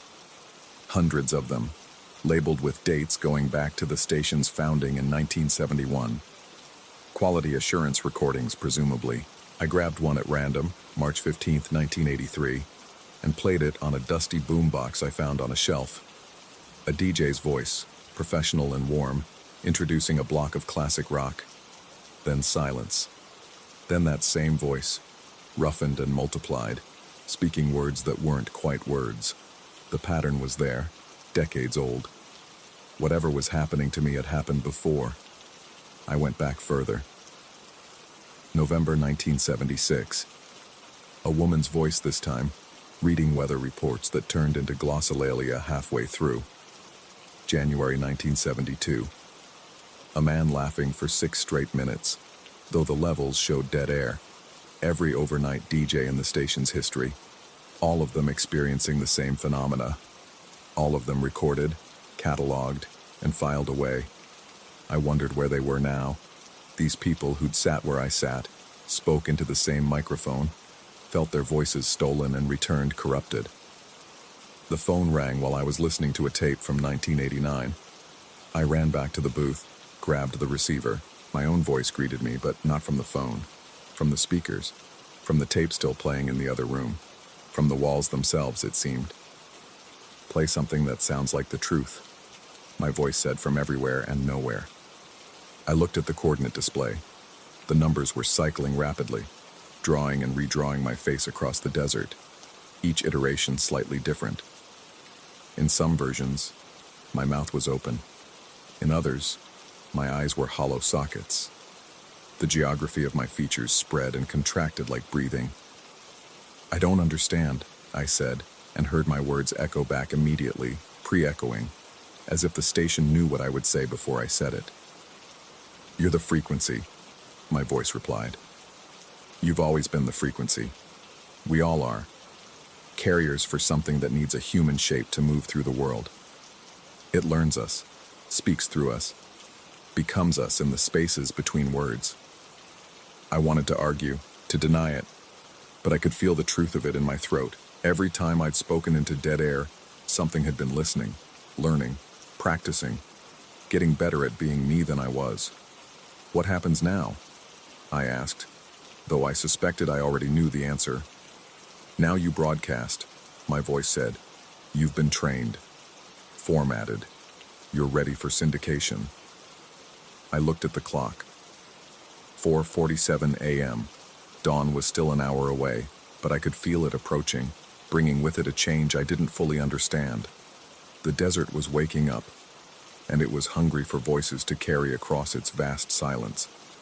I grabbed the microphone, not sure anymore whether I was choosing to speak or being spoken through. The meters showed levels, strong and clear.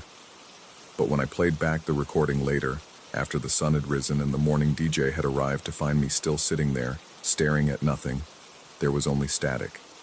Static, and beneath it, the sound of 10,000 versions of my voice, each one slightly different, spreading across the desert like seeds. Some would take root, some would find new throats to colonize, some would simply dissolve into the background radiation of the universe, joining the cosmic chorus of every voice that had ever spoken into the void and heard the void speak back. The morning DJ asked if I was okay. I told him I was fine, just tired. He nodded, understanding. He'd been working the dawn shift for 3 years. His voice, I noticed, had a peculiar roughness to it, a gravelly quality that seemed familiar. I gathered my things, signed out for the last time. As I walked to my car, I could hear the station signal crackling from the speakers, though the radio wasn't on.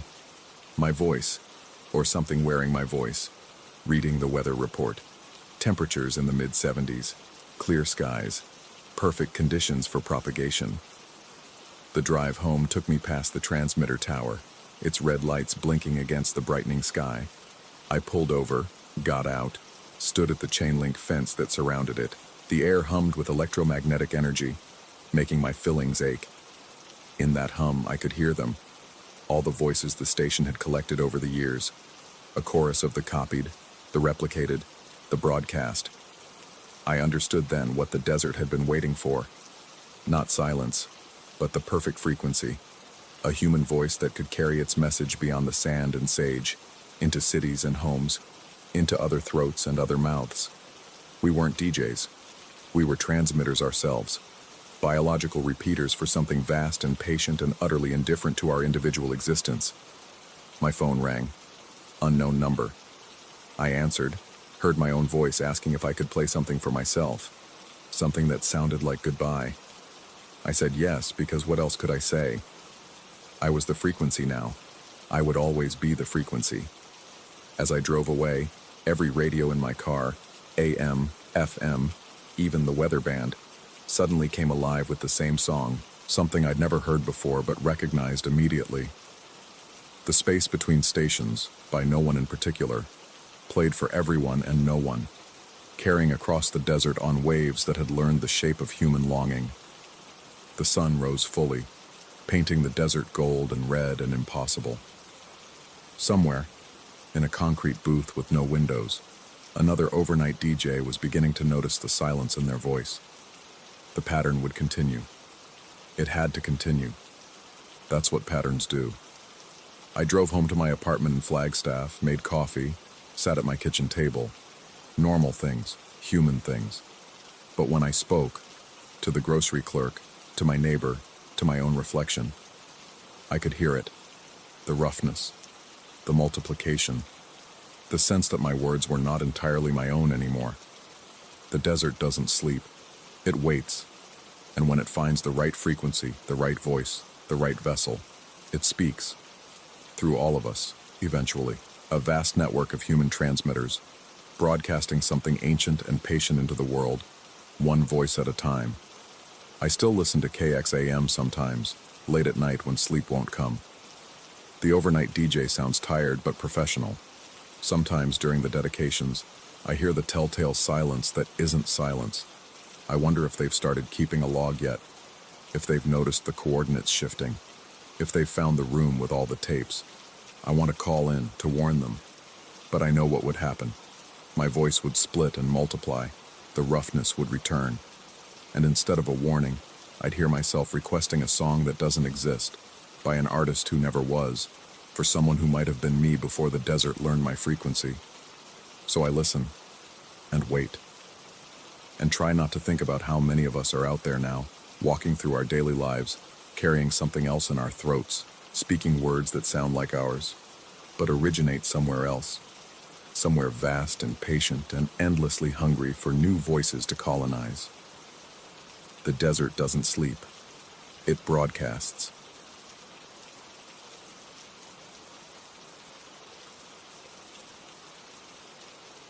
Story 16.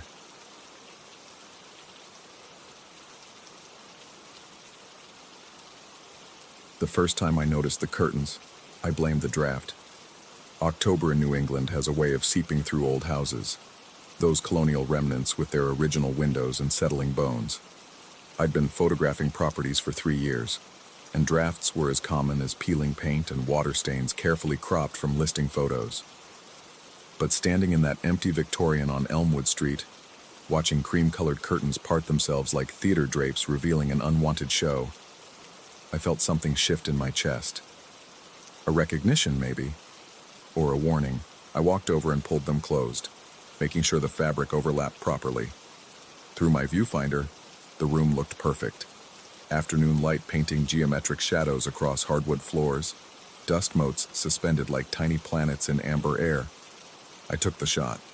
When I reviewed it on my camera's LCD, the curtains hung open again, framing darkness beyond the window that shouldn't have been there at 2 p.m. That was 3 weeks ago.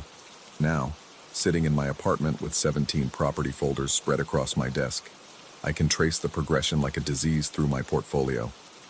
Every house, every condo, every godforsaken studio apartment, those curtains always end up parted in the final image, no matter how many times I adjust them. But that's not the worst part. The EXIF data started changing last Tuesday. I was processing photos from a ranch house in Brookline when I noticed it. Where the description field should have been empty, text appeared. She stood here for 23 minutes. I don't write in those fields. I never have. My workflow is efficient, mechanical. Shoot, import, edit, deliver. No poetry, no observations. Yet there it was, embedded in the metadata like a confession I didn't remember making. I checked the other photos from that shoot. Each one contained a different phrase. The basement door was already open. I heard breathing in the walls. Her fingernails left marks on the door frame. My hands shook as I opened older folders, previous properties I'd shot over the past month. All of them had been infected with these observations, thoughts I supposedly had but couldn't recall thinking. The townhouse on Commonwealth Avenue. The mirrors remember everything. The studio in Somerville. 17 people have died here, but only one stayed. I started keeping a notebook, documenting what I actually thought during each shoot versus what appeared in the files later. Yesterday at a Cape Cod in Medford, I deliberately focused on technical details, f-stop, ISO, composition. I even spoke my thoughts aloud as I worked, recording myself on my phone. Nice crown molding. Need to adjust white balance. Kitchen needs wide angle. But when I imported the photos, the EXIF data read, "He's in the walls with her now. They're waiting. The objects started moving 2 days ago." I'd photographed a brass candlestick in the dining room of a Tudor revival, part of the staging, meant to add warmth to an otherwise sterile space. When I reviewed images from my next shoot, a condo across town, that same candlestick appeared on the mantel. Not a similar one, the exact same piece, with a distinctive dent I'd noted on its base. The staging company for the condo swore they'd never seen it before. The Tudor's realtor insisted nothing had been removed from their property. Then it was a music box from a brownstone, materialized on a bathroom counter in a split level 20 miles away. A porcelain doll from an estate sale property, suddenly sitting in the breakfast nook of a new construction. Each object carried something with it. A coldness that lingered in the rooms where they appeared. A weight that pressed against my temples when I tried to photograph around them. The realtors started calling me, confused and increasingly irritated. Why was I moving their staging pieces? How was I getting into properties without authorization? I had no answers that wouldn't sound insane. I stopped mentioning the objects, stopped asking about them. I just photographed them where they appeared, these refugees from other houses, and tried not to think about what they might be fleeing. This morning changed everything. I woke to my phone buzzing with notifications. 12 missed calls from my broker. 43 text messages. My laptop was open on the kitchen table, though I distinctly remembered closing it before bed. The screen showed a familiar website, the same MLS system I uploaded to daily, but instead of my client's properties, my own apartment was listed. The photos were impossibly perfect. My living room bathed in golden hour light that doesn't reach this side of the building. My bedroom somehow spacious, walls pushed back to create square footage that doesn't exist. The kitchen gleaming with updates I haven't made. Granite counters replacing my worn laminate stainless steel where white appliances should be. But it was the staging that made my throat close. In every photo, objects from my recent shoots were arranged throughout my space.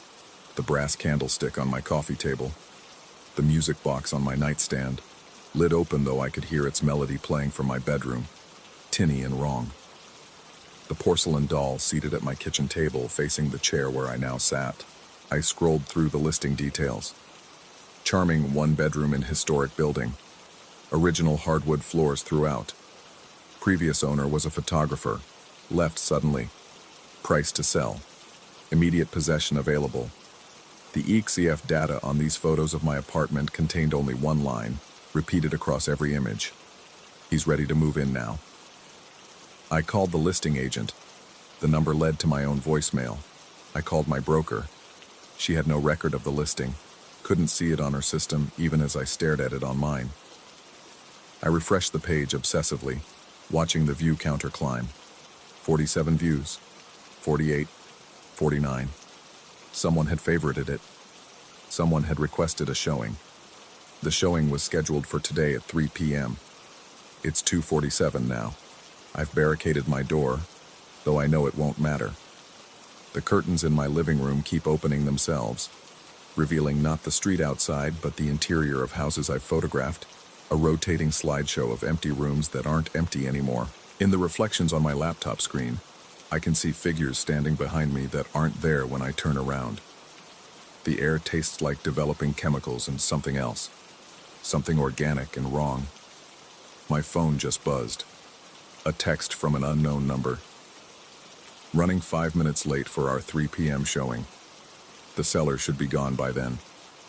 I checked the EXIF data on the last photo I took, a desperate shot of my front door to prove I'm still here, still in possession of my own space. The metadata reads, previous tenant was difficult. New one will be better. The doorknob is turning. I didn't give anyone the code to the building, but I can hear footsteps in the hallway. Multiple sets, shuffling and eager. Through the peephole I see only darkness, but it's a familiar darkness. The same one that lurks beyond those parted curtains in every house I've shot. My laptop screen flickers. The listing has been updated. The photos are different now. My apartment empty, pristine, ready for its next occupant. In the last image, I can see myself in the bathroom mirror's reflection, but I'm transparent, fading like a double exposure. Behind my translucent form, someone else is already moving in. The door opens without the lock turning. They're coming in for the viewing, the prospective buyers who aren't really buyers at all. I can hear them commenting on the space. Voices that sound like static between radio stations, like conversations played backward. The porcelain doll at my kitchen table turns its head toward me, and I realize it's not a doll at all. It never was. I raise my camera one last time, some desperate documentarian's instinct overriding terror. Through the viewfinder, I see my apartment as it truly is. Walls that aren't walls, a ceiling that extends infinitely upward into darkness, and in every corner, in every shadow, the watchers who've been there all along, they're in every house I've ever photographed, permanent residents in spaces between spaces, and they've been preparing a room for me. The EXIF data on this final shot will tell a story I won't be here to read. Someone will find these photos eventually. Someone will notice the patterns, the impossible timestamps, the way my image appears progressively fainter in the reflective surfaces of each successive property. They'll wonder why I stopped showing up to shoots, why my apartment still appears on listing sites with photos that update themselves daily, each one showing the space a little emptier, a little less mine. But they won't understand the truth, that I never left, that I'm in every photo now, just behind the parted curtains, just outside the frame, waiting in spaces that were never meant to be captured. I'm part of the staging now, an object that moves from house to house, carrying something cold with me. The viewing is starting. I can feel myself becoming less solid, more like the double exposures I used to delete. Through the viewfinder, I watch myself fade, and in the metadata of my existence, a simple phrase appears. Previous occupant relocated. Space available immediately. The curtains close themselves for the last time, and I understand now. They were never opening to let something in. They were practicing letting something out. Final entry, found on corrupted memory card. Camera discovered in vacant apartment, still running. Battery inexplicably charged. XIF data indicates photos continue being taken at regular intervals, though no photographer is present. Apartment remains unlisted, unrentable. Curtains always closed.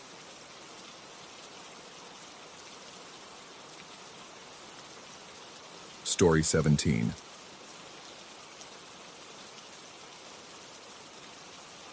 The vacuum chamber's chronometer read 3:47 a.m. when I first noticed it was wrong.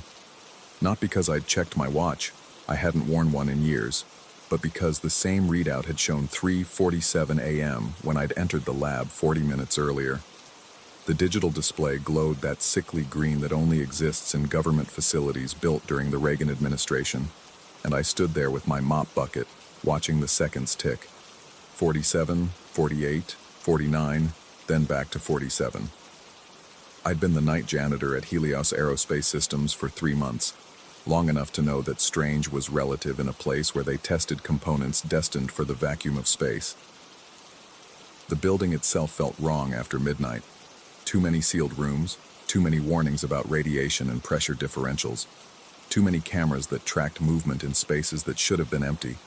But this was different. This made my teeth ache. The inert gas lines hissed their usual symphony as I wheeled my cart down the corridor. Nitrogen, argon, helium, each with its own pitch, its own rhythm. I'd learned to tune them out the way city dwellers ignore traffic. But tonight, beneath the white noise, I heard patterns. Not quite words, but almost. The way a name sounds underwater, or how voices carry through ventilation ducts. Recognizable but wrong. Check seal integrity on port 7. I stopped. The words had formed in the argon line's hiss, clear as if someone had whispered them directly into my ear. Port 7 was in the thermal testing bay, a room I wasn't scheduled to clean for another 2 hours. I knew the phrase, though. It was part of my mental checklist, the private litany I recited to keep track of my route through the facility. Nobody else would know I always started with port 7 in that room. Nobody else would use those exact words. The component storage area was my next stop, a warehouse-sized room filled with metal shelving that reached toward the 30-foot ceiling. Everything here was tagged, barcoded, cataloged. Millions of dollars of equipment waiting to be launched into the void. I pushed my cart between the rows, the wheels squeaking against the epoxy floor, when I saw the first tag that shouldn't exist. A titanium housing unit, serial number H, AL7739X. Delivery date November 15th, 2024. 3 weeks from now. The inspection signature at the bottom, 2 initials in blue ink. My initials, my exact handwriting, down to the way I curved the bottom of the J. My hands were steady as I picked up the tag, turned it over. The paper felt new but somehow aged, like it had been handled many times. There was a coffee stain in the upper right corner, the same shape as the one I'd made on my inspection sheets last Tuesday. But this was supposed to be a future document, a record of something that hadn't happened yet. The internal phone rang. Not the main line, that would be the security desk checking in. making sure I hadn't fallen asleep or wandered off. This was the lab phone, the red one mounted on the wall that connected directly to the testing stations. It shouldn't ring at night. The testing stations were sealed, sterile environments that required hazmat protocols to enter. Nobody was in there. Nobody could be in there. I let it ring 4 times before answering. Static first, then breathing. Not heavy or threatening, just breathing. Normal, regular breaths that matched my own rhythm perfectly. Then a voice, my voice, but flattened somehow, like a recording played through too many generations of tape. Initiate pressure test on chamber 4, compensate for thermal expansion at the joints. Was what did it. That was my verbal tick, my exact pattern of self-correction when I caught myself using the wrong technical term. But I didn't know these terms. I was a janitor. I cleaned things.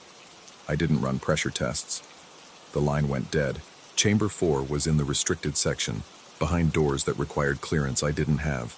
But as I approached, badge in hand out of habit more than hope, the reader beeped green.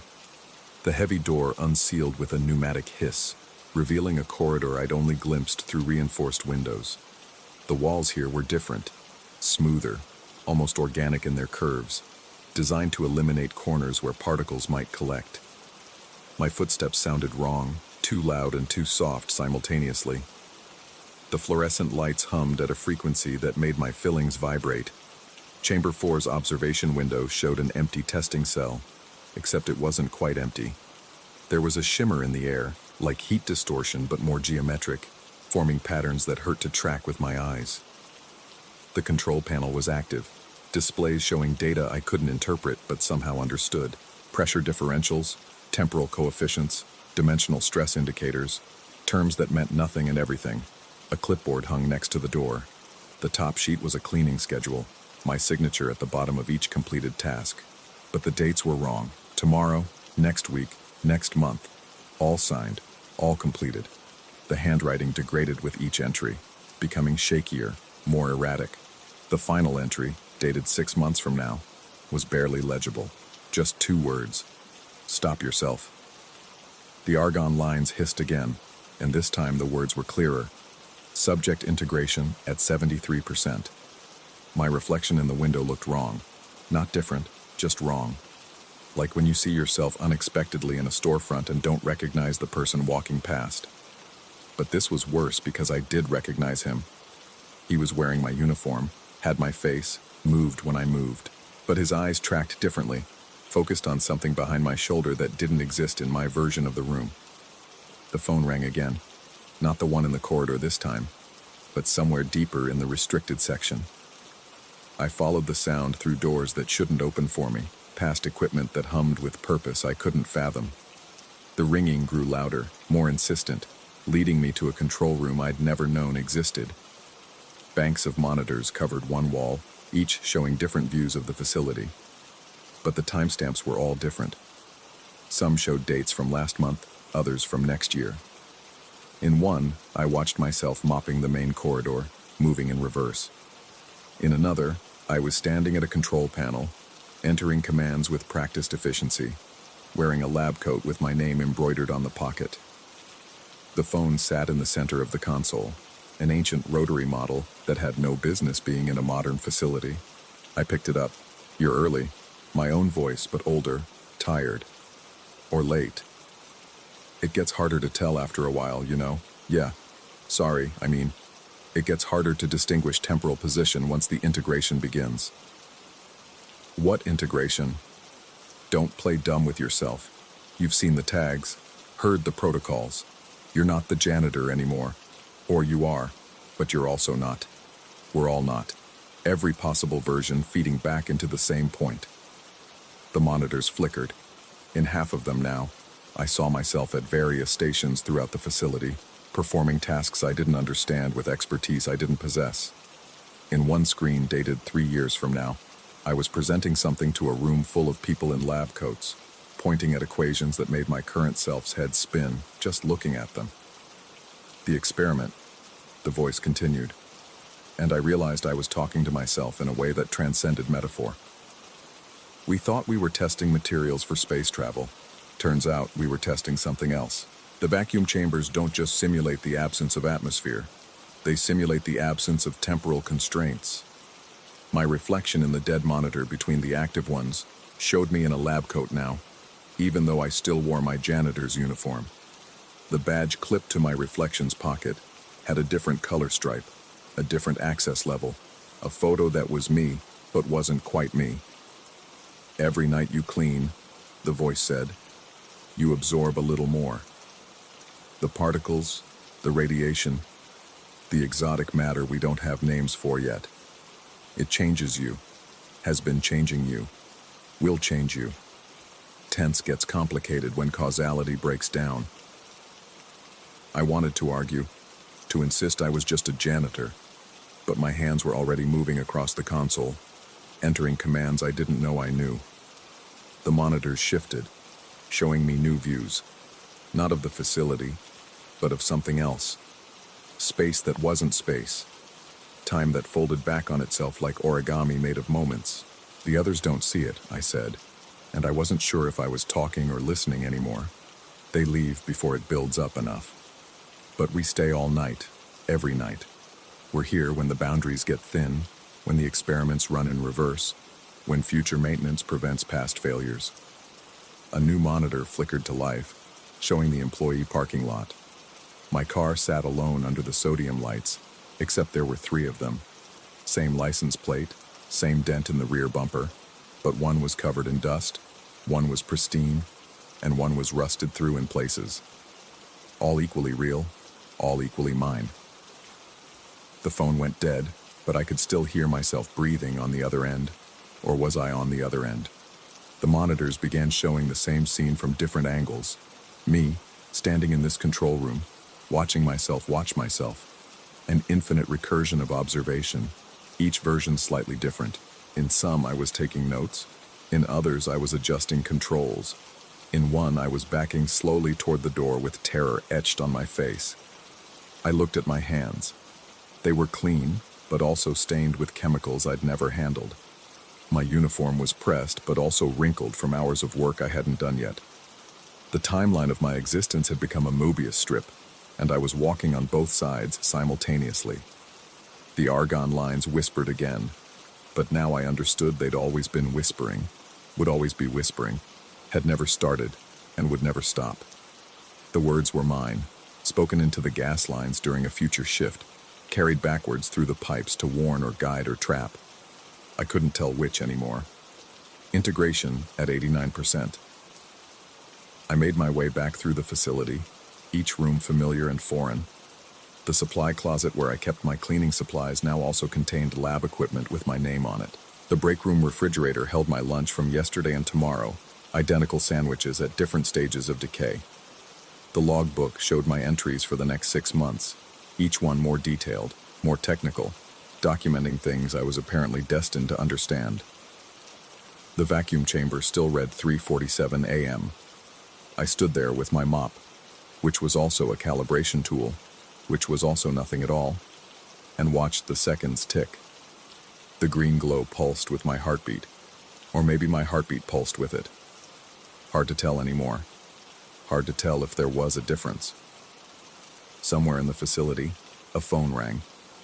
I knew if I answered it, I'd hear myself explaining this to myself again, an Ouroboros of revelation that had no beginning and no end.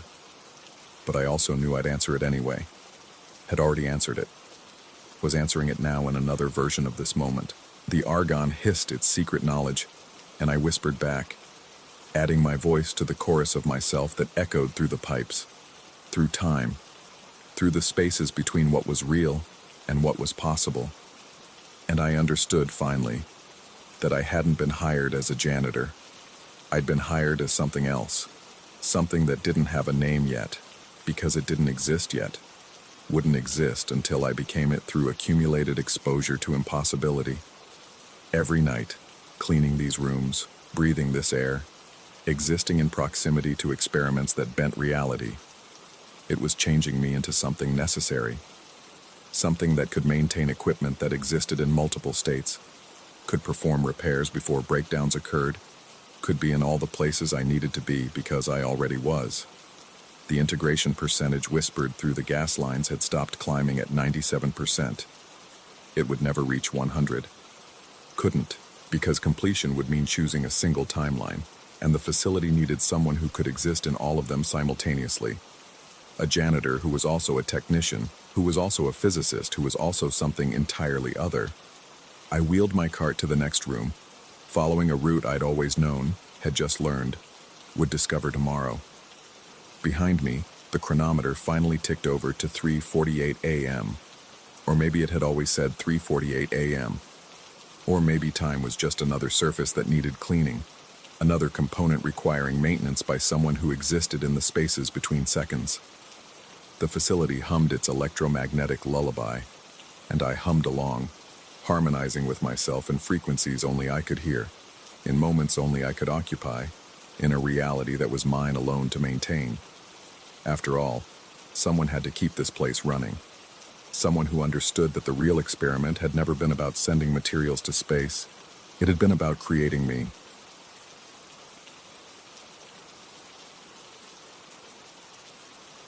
Story 18.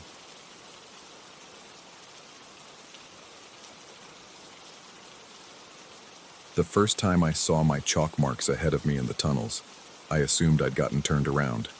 It happens down here. The storm drains beneath Chicago twist like intestines, doubling back on themselves in ways that defy the grid above. I'd been mapping them for 3 weeks, part of a city infrastructure survey that nobody else wanted. The pay was decent, the solitude was perfect, and I'd always preferred darkness to fluorescent office lights. I used chalk to mark my path, simple arrows and numbers, nothing fancy. Yellow chalk because it shows up best against the wet concrete. That Tuesday morning, I dropped through a maintenance hatch on West Madison, my headlamp cutting through the humid darkness. The tunnel stretched ahead, untouched according to my charts, virgin territory. Except there they were, my arrows, my numbers, my exact system, drawn in my precise style, but cleaner, sharper, as if I'd taken my time instead of scrawling quickly while walking. I stood there, water rushing around my boots, studying the marks. The 7 had my characteristic crossed stem. The arrow pointed forward with the slight upward tilt I always used. But the lines were too perfect, like someone had practiced my handwriting until they'd improved upon it. The rational explanation was simple. I'd been here before and forgotten, except I hadn't. My GPS logger confirmed it. This section of tunnel had never been mapped. I followed the chalk trail deeper, my breathing loud in the enclosed space. The marks continued, always ahead, always perfect. At each junction, they pointed the way with uncanny accuracy, leading me through the optimal path I would have chosen myself. It was like following my future self. The tunnel air grew thicker, carrying a metallic taste that coated my tongue. My headlamp flickered. New batteries, I'd checked them this morning. And in that brief darkness, I heard footsteps ahead. Not the echo of my own. These were deliberate, measured, matching my pace exactly but always staying just out of sight. I called out. The sound came back wrong, distorted, as if the tunnel had learned my voice and was trying to speak it back to me. The footsteps stopped. In the silence, I heard something else. The soft scrape of chalk on concrete. When I rounded the next bend, fresh marks glistened on the wall, still damp. Not just arrows now, but words. My handwriting, but neater. Getting warmer. The tunnel branched into 3 passages. The chalk pointed left, but something made me choose right instead. 20 feet in, I hit a dead end. When I turned back, new writing covered the wall behind me. Wrong choice. It hadn't been there seconds ago. My hands shook as I returned to the junction. The left passage beckoned, its chalk trail glowing faintly in my headlamp. I took the middle path instead, splashing through deeper water, ignoring the perfect arrows calling me back. The scanner on my belt crackled to life. Impossible down here. No signal could penetrate this deep. Through the static, I heard a dispatcher's voice, crystal clear. Unit requesting backup at West Madison Maintenance Hatch.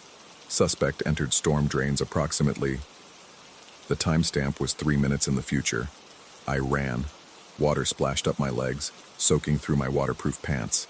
Behind me, those footsteps started again, no longer matching my pace but gaining. My headlamp swung wildly, catching glimpses of side tunnels I didn't remember from the charts. In each one, chalk arrows pointed back the way I'd come. A vertical shaft appeared in my light beam, a way up.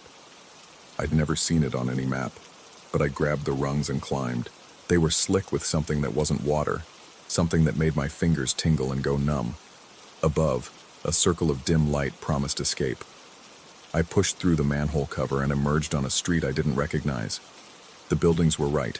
The layout was correct, but everything felt shifted, like looking at a familiar picture that's been subtly photoshopped. The street sign read, West Madison, but the letters seemed to writhe when I wasn't looking directly at them. My scanner buzzed again. Suspect emerged at... The location was exact. The timestamp was still 2 minutes ahead. I ran down the street trying to orient myself. Every surface, walls, sidewalks, windows, reflected my image wrong. Too tall, too short, features blurred or sharpened in ways that made my stomach turn. In one reflection, I saw myself still in the tunnels, chalk in hand, drawing arrows I hadn't drawn yet.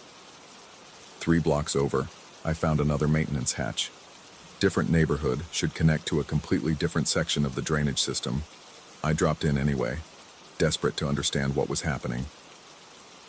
The tunnel was exactly where I'd started that morning, down to the water level and the mineral deposits on the walls. But my chalk marks were everywhere now, covering every surface in intricate patterns. Not just arrows, but maps, equations, symbols I didn't recognize but somehow understood. They showed the tunnel system not as it was, but as it could be, infinite, recursive, folding back on itself through dimensions that hurt to contemplate. On the far wall, in letters 3 feet high, dripping like they'd been painted with something heavier than water, I read my own last name backwards. As I stared, the letters rearranged themselves, became readable, then reversed again. The wall was breathing, I realized, expanding and contracting in rhythm with my own chest. The footsteps returned, closer now. I turned my headlamp toward them and saw myself, but not quite. He stood 20 feet away, wearing my gear but cleaner, newer, like he'd just started this job. He held yellow chalk in one hand, raising it to the wall to draw an arrow I'd already seen, already followed. "You're early," he said in my voice, but smoother, more confident. "Or I'm late. Hard to tell down here." I backed away. He stepped forward, matching my movement perfectly. "The tunnels remember everything," he continued. "Every path taken, every mark made. They learn our patterns, improve upon them. You've been teaching them for 3 weeks now." My scanner crackled. Suspect apprehended at... The location was here. The time was now. "Who are you?" I managed to ask. He smiled, my smile, but practiced. "I'm what the tunnels made from watching you. Or maybe you're what they made from watching me. Does it matter?" The walls began to shift, passages opening and closing like valves. My chalk marks crawled across the concrete like living things, redrawing themselves in infinite variations. Each version was more perfect than the last, an evolution of my own system becoming something beyond my comprehension. "The city needs its maps," the other me said, "but maps change the territory. And down here, the territory maps back." I ran again, choosing passages at random, ignoring the chalk that tried to guide me. Every turn led to familiar tunnels that shouldn't connect. Every ladder led up to streets that were almost right. The scanner kept announcing my position before I reached it, the dispatcher's voice growing more distorted, more like my own. Hours passed, or minutes, or days. Time meant nothing in the looping darkness. I emerged from hatches across the city simultaneously, each version of me seeing the others climb out of distant manholes. We all held chalk. We all had the same haunted expression. I'm above ground now, I think. The streets look normal enough if I don't examine them too closely.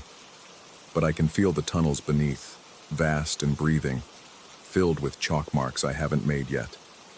Sometimes I catch myself drawing arrows on walls, perfect arrows, and I don't remember starting. The scanner still tells me where I'll be. The chalk still appears ahead of me, even up here. And sometimes in windows and puddles, I see myself down in the tunnels, mapping passages that lead everywhere and nowhere, teaching the darkness my patterns so it can improve upon them. I've stopped trying to determine what's real. The tunnels are real. The chalk is real. The other versions of me are real.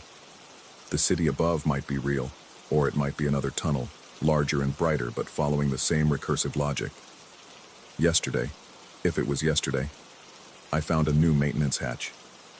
The ladder led down to a tunnel I'd mapped 3 weeks ago, before any of this started. My original chalk marks were there, crude and hasty. Beside them, in perfect handwriting, was a message. Welcome back. You're getting warmer. I climbed back up to find the city changed, subtly, imperceptibly to everyone but me. The tunnels are teaching it their logic, spreading their recursive patterns upward. Soon, every street will lead back to itself. Every building will contain every other building. Every person will meet themselves coming around corners. The infrastructure survey was never about mapping the tunnels. It was about teaching them to map us. I still carry my chalk. I still draw my arrows. But now I know they're not really mine. They never were. They belong to the dark spaces beneath, the breathing passages that learn and remember and improve. Every mark I make teaches them more about how to be me, how to be all of us, how to transform the city into their own image. Sometimes I see others like me, people who've been down too long, who've seen their own marks appear ahead of them. We nod to each other but don't speak. We all carry chalk. We all know where we're going, even when we don't. The tunnels are patient. They've been here longer than the city, longer than memory. They'll wait until we've taught them everything, until every possible path has been mapped, every variation explored. Then they'll show us what they've learned, what they've become, what we've helped them become. I should stop mapping. I should throw away my chalk, quit the job, leave the city. But every morning I find myself at a maintenance hatch, ladder rungs cold beneath my fingers, darkness calling from below. The marks are already there, waiting for me to follow them, to make them, to become them. The scanner buzzes. Tomorrow's position, yesterday's voice. I descend into the tunnels that know me better than I know myself, following chalk trails that lead forward and backward simultaneously. In the darkness I hear footsteps. Mine, but perfected. He's drawing the maps I'll find tomorrow, following the paths I marked yesterday. Both of us trapped in a loop, the tunnels designed from watching us, learning us, becoming us. The city above continues, unaware that its foundation is shifting, that the maps are changing the territory in ways that won't become apparent until it's too late. Every storm drain, every maintenance tunnel, every forgotten passage is part of a vast network that's teaching itself to be more than infrastructure. And I'm helping it. We all are, those of us who go below, who mark our paths, who think we're creating maps when really the maps are creating us. The chalk never runs out, the tunnels never end, and somewhere in the darkness, a perfect version of me is drawing arrows I'll follow tomorrow, leading deeper into a system that's learning to swallow the world one mark at a time.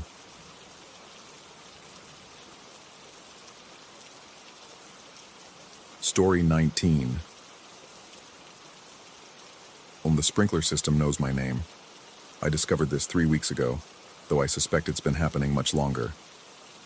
Every morning at 4:47 a.m., when the automated irrigation kicks in across Bonaventure Cemetery's north section, the water droplets catch the pre-dawn light and form letters in the grass.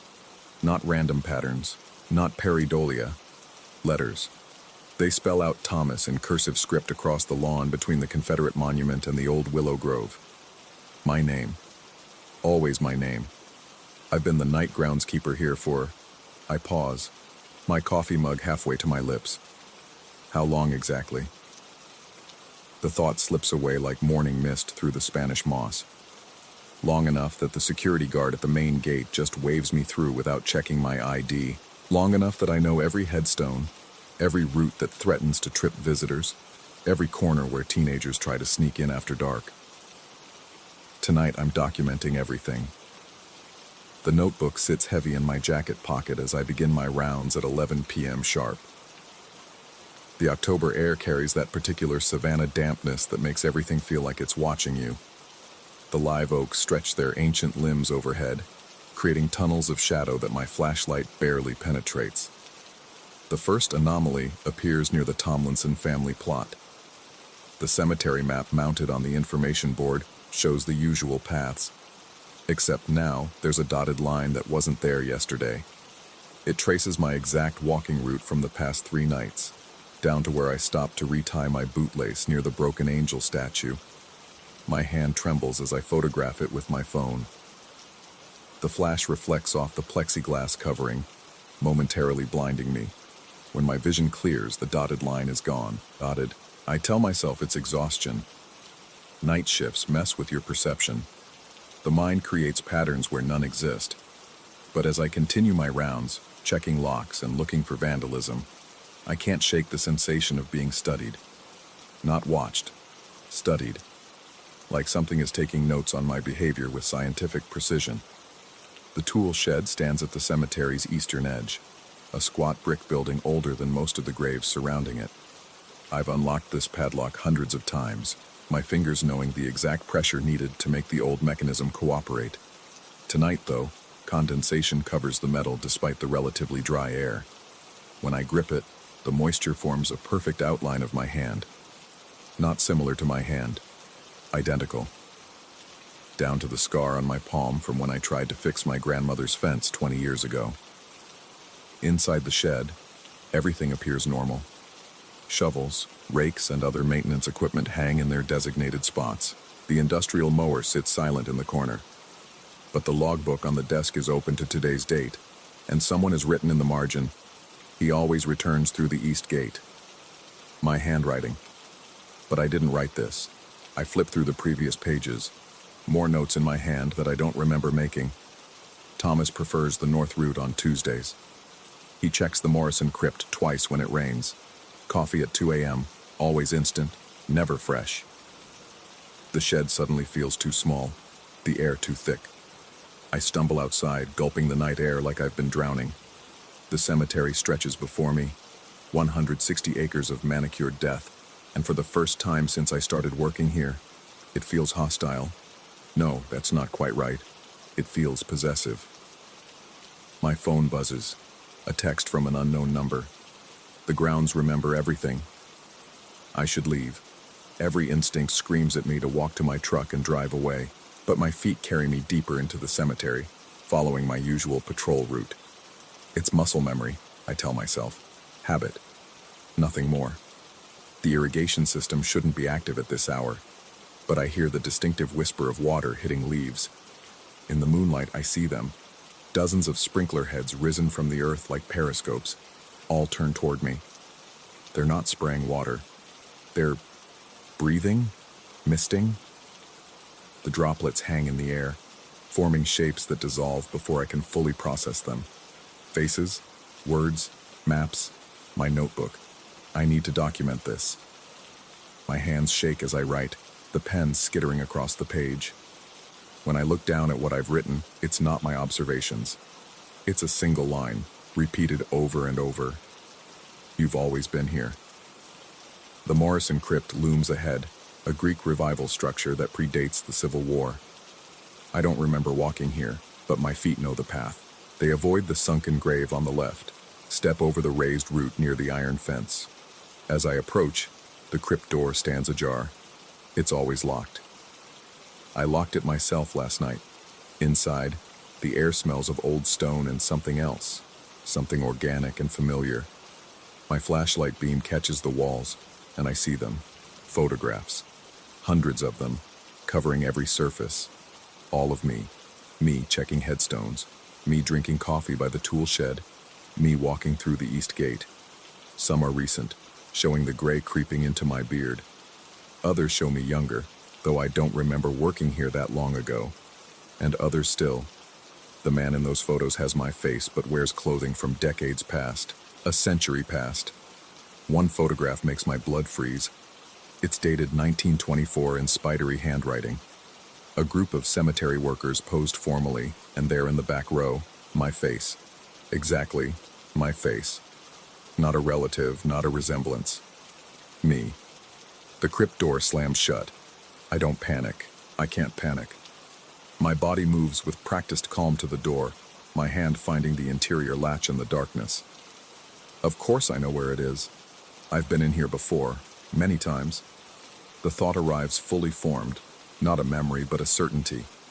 The door opens easily, and I step out into a cemetery that's subtly wrong. The headstones are all present but shifted slightly, like someone moved them inches to the left. The paths curve where they should be straight. The moon hangs too low, too large, casting shadows that fall upward. My phone buzzes again. This time it's a photo. Me, walking through the cemetery, taken from above. But I'm not alone in the image.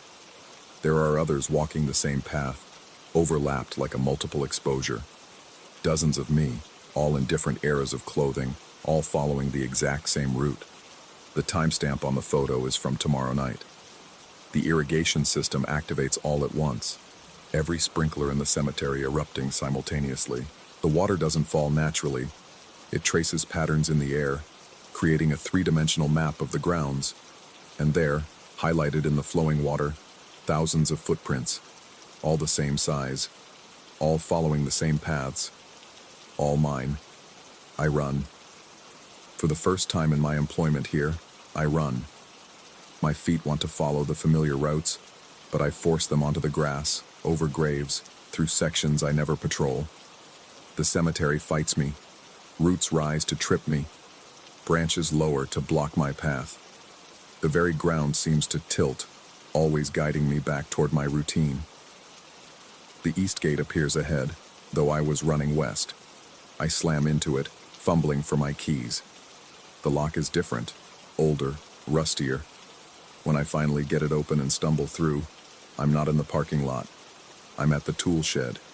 I've walked through the east gate into the cemetery, not out of it.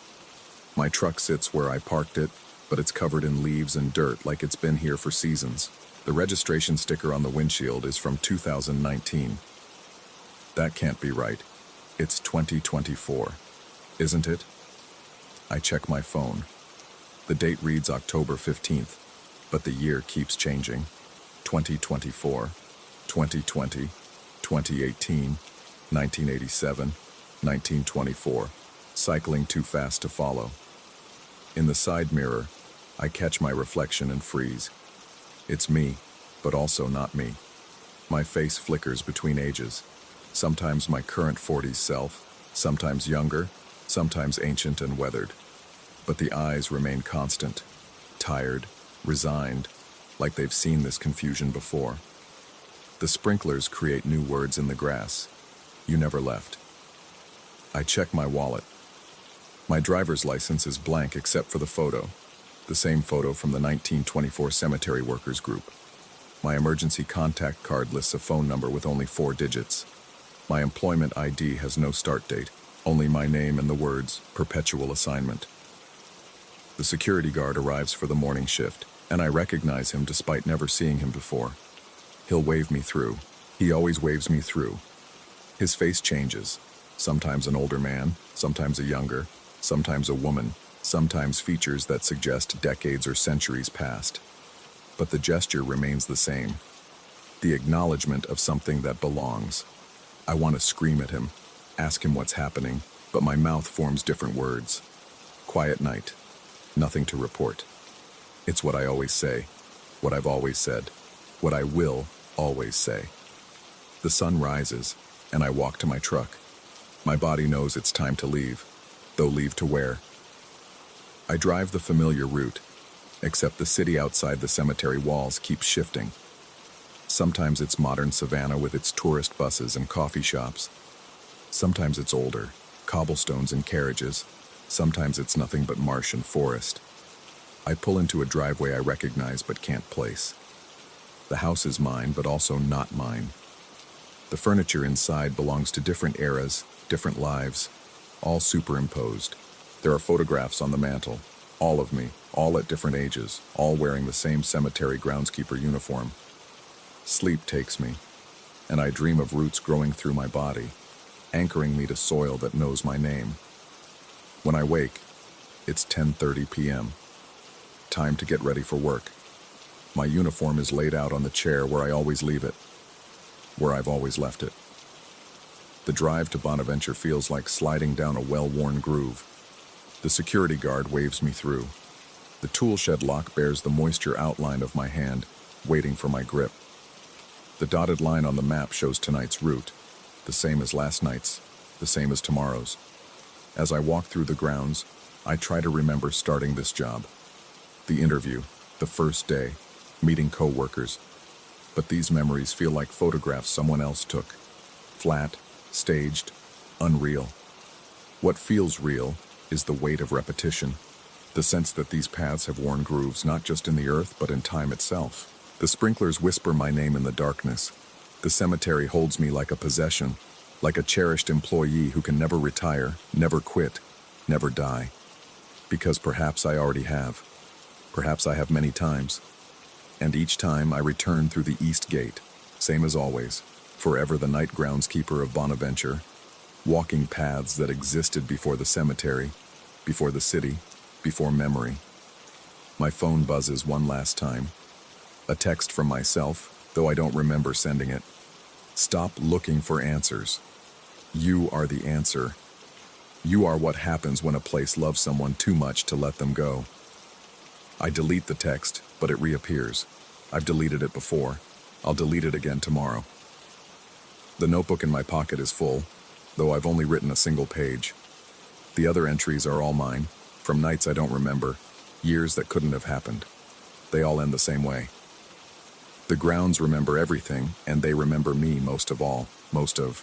Dawn approaches, bringing the wet heat that makes Savannah famous. I complete my rounds, check the locks, return the equipment. The security guard arrives, the same one, a different one, all of them at once. Quiet night? He asks, his face cycling through 100 years of guards. Nothing to report, I reply, though everything is worth reporting, though nothing ever changes enough to matter. I drive home to a house I've owned forever, sleep in a bed that's mine across decades, and wake to get ready for a job I've never started and never left. The cemetery waits, patient as stone, certain as death, knowing I'll return, because I always return through the east gate.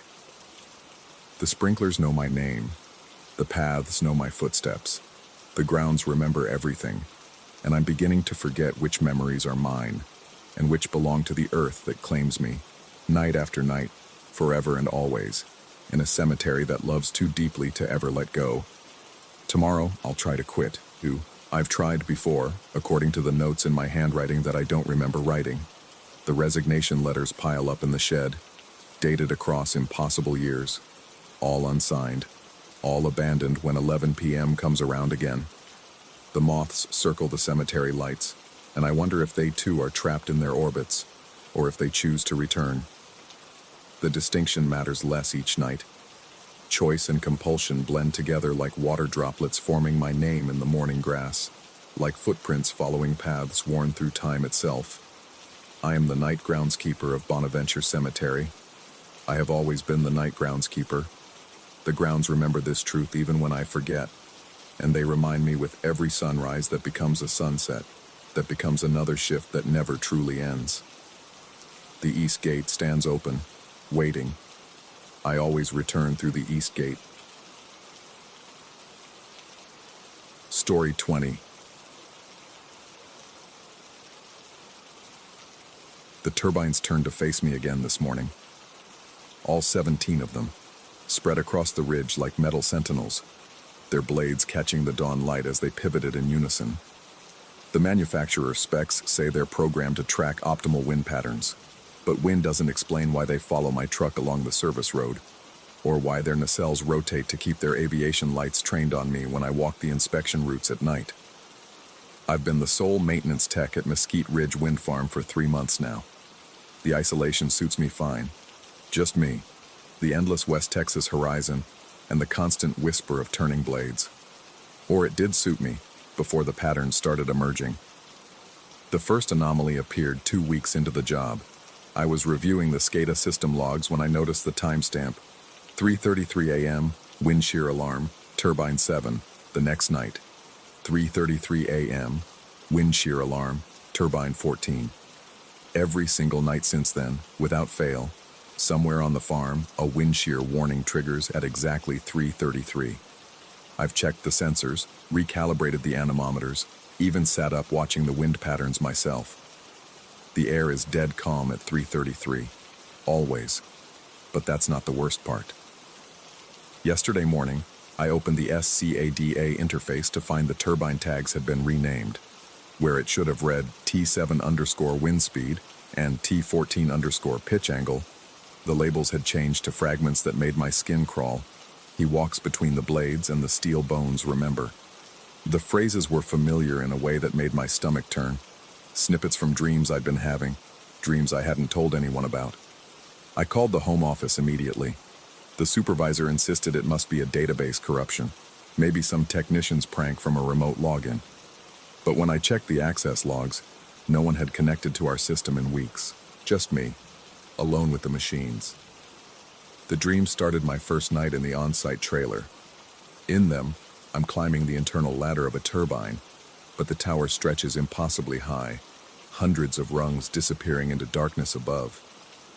I can hear something breathing up there, a rhythmic inhalation that matches the rotation of the blades outside. When I finally reach the nacelle, the door is warm to the touch, pulsing like skin stretched over something alive. This morning, I had to inspect turbine 11 after a blade pitch error. As I climbed the actual ladder, my hands started trembling. The higher I went, the more the dream overlapped with reality, until I couldn't distinguish between memory and the present moment. When I reached the nacelle access platform, I pressed my palm against the door. It was warm, and beneath the metal, I felt a rhythm. Not mechanical vibration, but something organic, deliberate, like a heartbeat. The rational part of my brain cataloged possible explanations: hydraulic pressure variations, heated oil in the gearbox, resonance from the generator. But rationality doesn't explain why the temperature readings inside showed 98.6 degrees Fahrenheit, exactly human body temperature, when the ambient air was barely 45. Inside the nacelle, the usual mechanical sounds seemed different. The gearbox's whine carried undertones that reminded me of whispered conversations just beyond the edge of comprehension. The generator's hum felt like it was trying to form words. I found myself leaning closer to the machinery, straining to understand, when my radio crackled. Static. Then, clear as day, my own voice came through. They're not machines anymore. I hadn't transmitted anything. The radio's screen showed no incoming signal.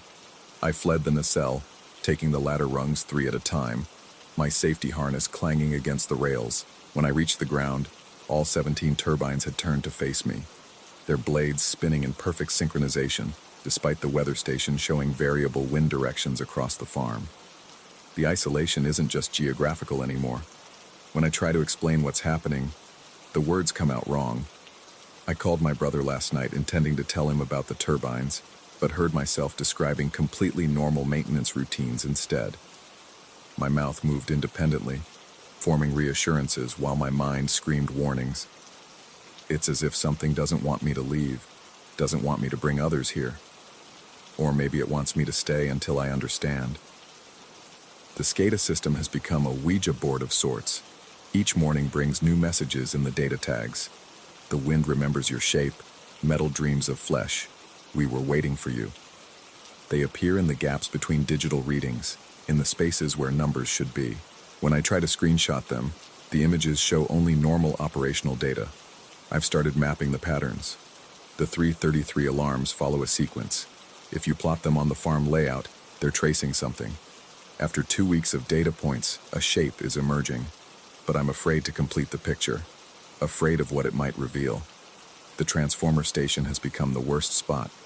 It's where all the turbines' power converges, thousands of megawatts flowing through massive cables into the grid. When I stand near it, I can feel something beneath the electrical hum. a presence that makes my teeth ache and my vision blur. The security cameras there show nothing unusual when I review the footage, but in person, shadows move independently of their sources, and the air itself feels conscious, aware. 3 nights ago, I woke to find my trailer's power was out, but only partially. The lights were dead, but my laptop screen glowed, displaying the SCADA interface I hadn't opened. On it, real-time data showed all 17 turbines spinning at impossible speeds, 300 RPM, when their maximum safe operating speed is 20. But outside my window, they stood perfectly still in the moonlight. The screen flickered, and for a moment, instead of turbine diagnostics, I saw myself reflected. But I was standing in a nacelle, surrounded by incomprehensible machinery that looked more biological than mechanical. In the reflection, my eyes were wrong. They matched the aviation lights on the turbines, that same steady, rhythmic pulse.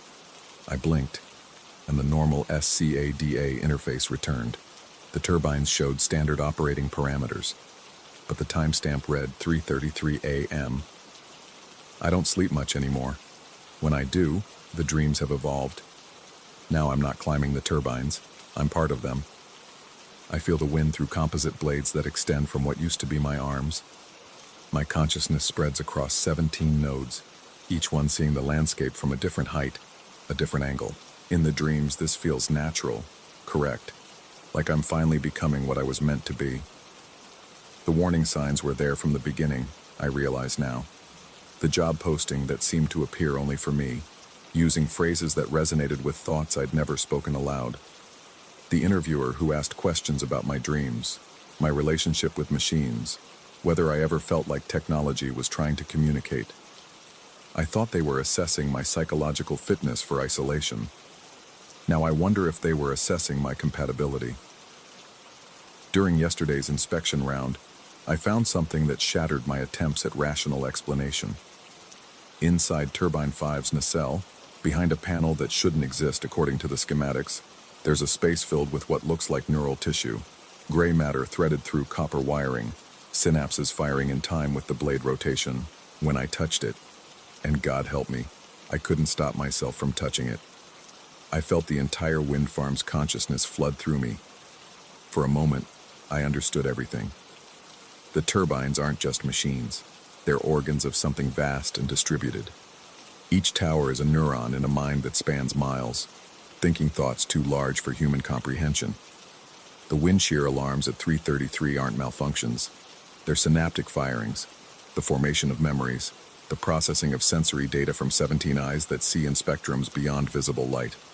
And they've been waiting for something. For someone. The neural tissue needs an interface, a translator between the mechanical and the organic. The previous maintenance tech, the one who supposedly transferred to another site, but whose personal belongings still fill half the trailer's closets, might have been the first attempt. But something about me is different, more compatible. The integration is accelerating.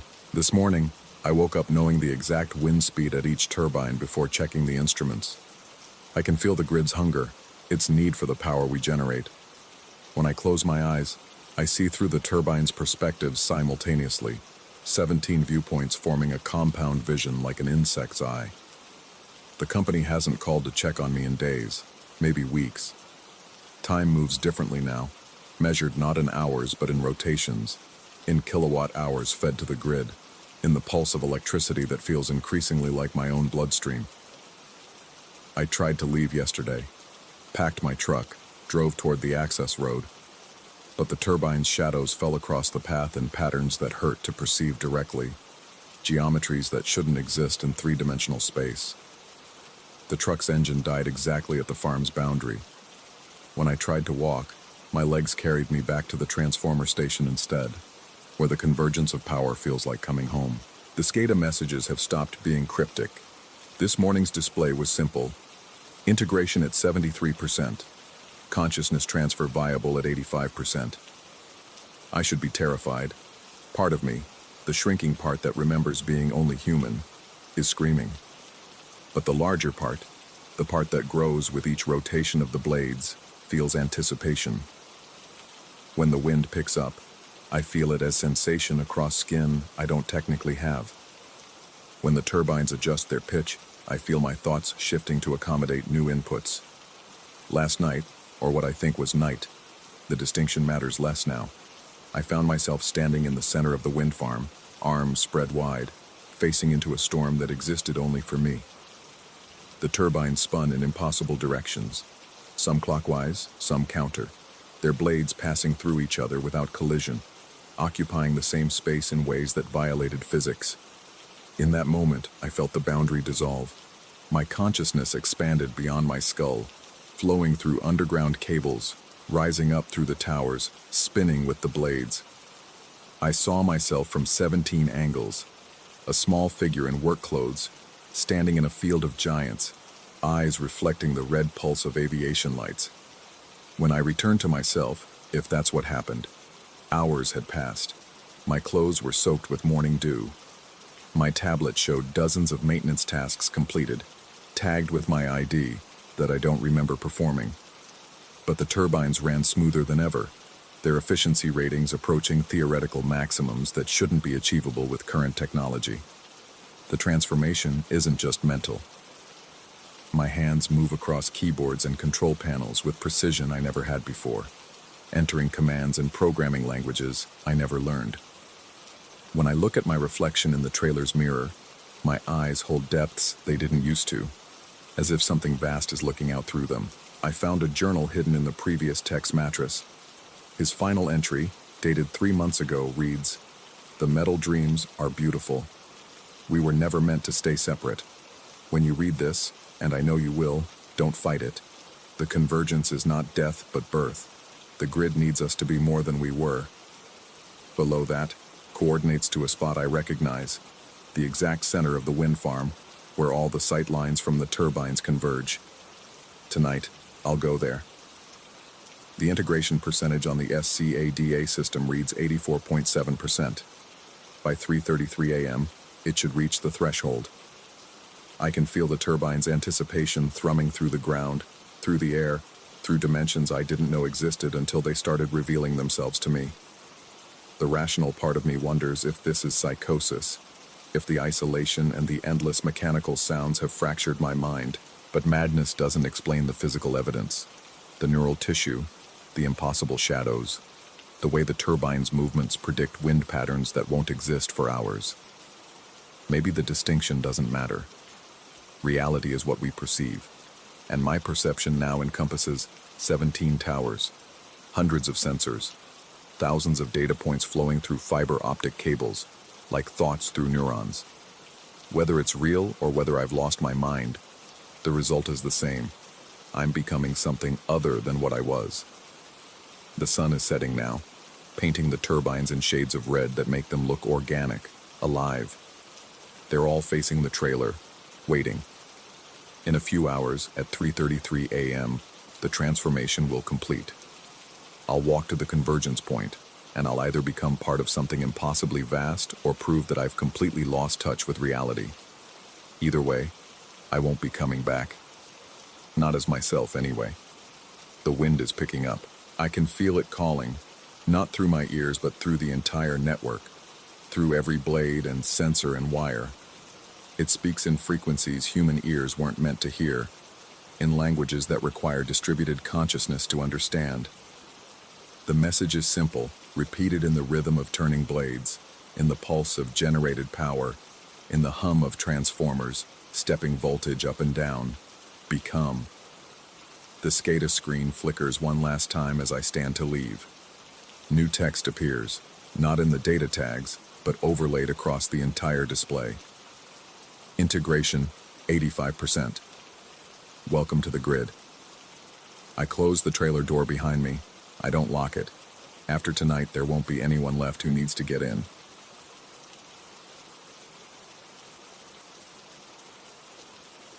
Story 21.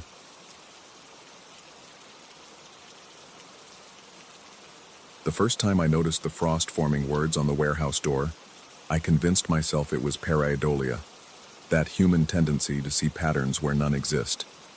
3 months into my night shift at the Bayonne cold storage facility, exhaustion had become my constant companion. The letters spelled out counting in delicate ice crystals, formed from my own breath in the -20 air. I wiped them away with my gloved hand and pushed through the heavy plastic strips into the main floor. The warehouse stretched before me like a frozen cathedral, its ceiling lost in shadows 40 feet above.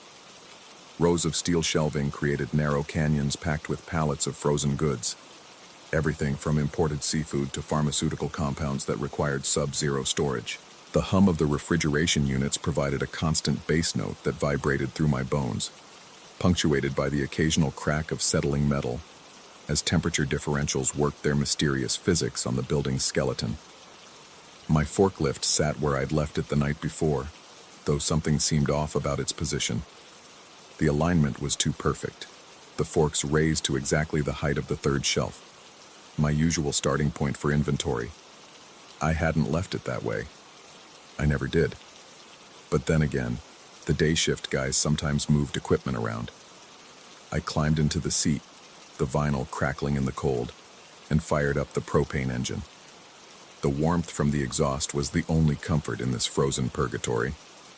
The tablet mounted to my dash flickered to life, displaying tonight's pick list. My job was simple: retrieve pallets based on the automated orders, scan them out, and stage them for morning delivery. The warehouse management system had been upgraded 6 months ago. Some fancy AI-driven inventory tracker that was supposed to revolutionize our operations. Instead, it had been nothing but glitches and ghost readings since day one. Tonight's first anomaly appeared within minutes. The system showed 3 pallets of frozen shrimp in row G, position 23, shelf 4. I navigated the narrow aisles, my breath forming thick clouds that hung in the air like suspended ghosts. When I reached the location, the shelf was empty. Not unusual. Inventory errors happened. But when I reported it through the tablet, the system insisted the pallets were there. Not just there, but already marked as retrieved, with a timestamp of 3:47 a.m. It was only 11:15 p.m. I backed out of the aisle and decided to start with something else. The second item on my list made me pause. A delivery order for Meridian Foods, scheduled for 6 a.m. pickup. The problem was, Meridian Foods had gone bankrupt 2 years ago. I remembered because we'd been stuck with 40,000 pounds of their specialty ice cream when they'd folded, and it had taken months to find another buyer. Yet here was their account, active in the system, with a delivery address I didn't recognize. A location that, according to my phone's GPS, didn't exist. The cold was getting to me. That had to be it. After 3 months of 10-hour shifts in sub-zero temperatures, even with the insulated gear, your mind started playing tricks. The human brain wasn't meant to function in this kind of environment. I decided to take my break early, heading for the small heated office we used for paperwork. As I drove down the main corridor, I noticed movement in my peripheral vision. A shadow sliding between the shelves in row K. We worked alone on night shift, one man to monitor the entire facility.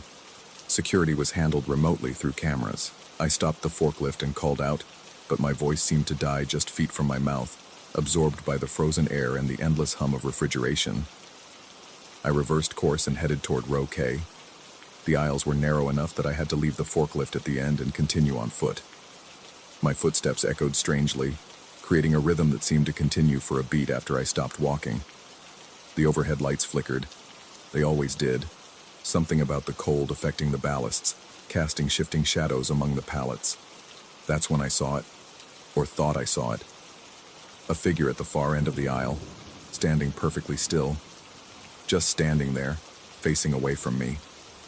The safety regulations required high visibility vests for anyone on the warehouse floor, but this person wore dark clothing that seemed to absorb what little light reached that far back.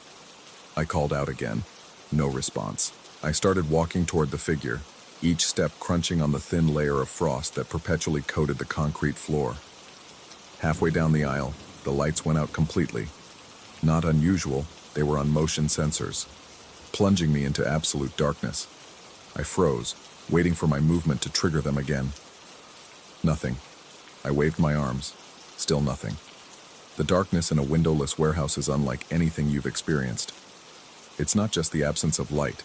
It's an oppressive weight that presses against your eyeballs, making you question whether they're open or closed. The only sound was the refrigeration system, that endless mechanical breathing that suddenly seemed louder, more insistent, almost organic. I fumbled for my phone, fingers clumsy in the thick gloves. The screen's light seemed pathetically weak, barely illuminating my hand, let alone the aisle ahead. Where the figure had been standing, there was now only empty space, but on the floor, in the frost, were footprints.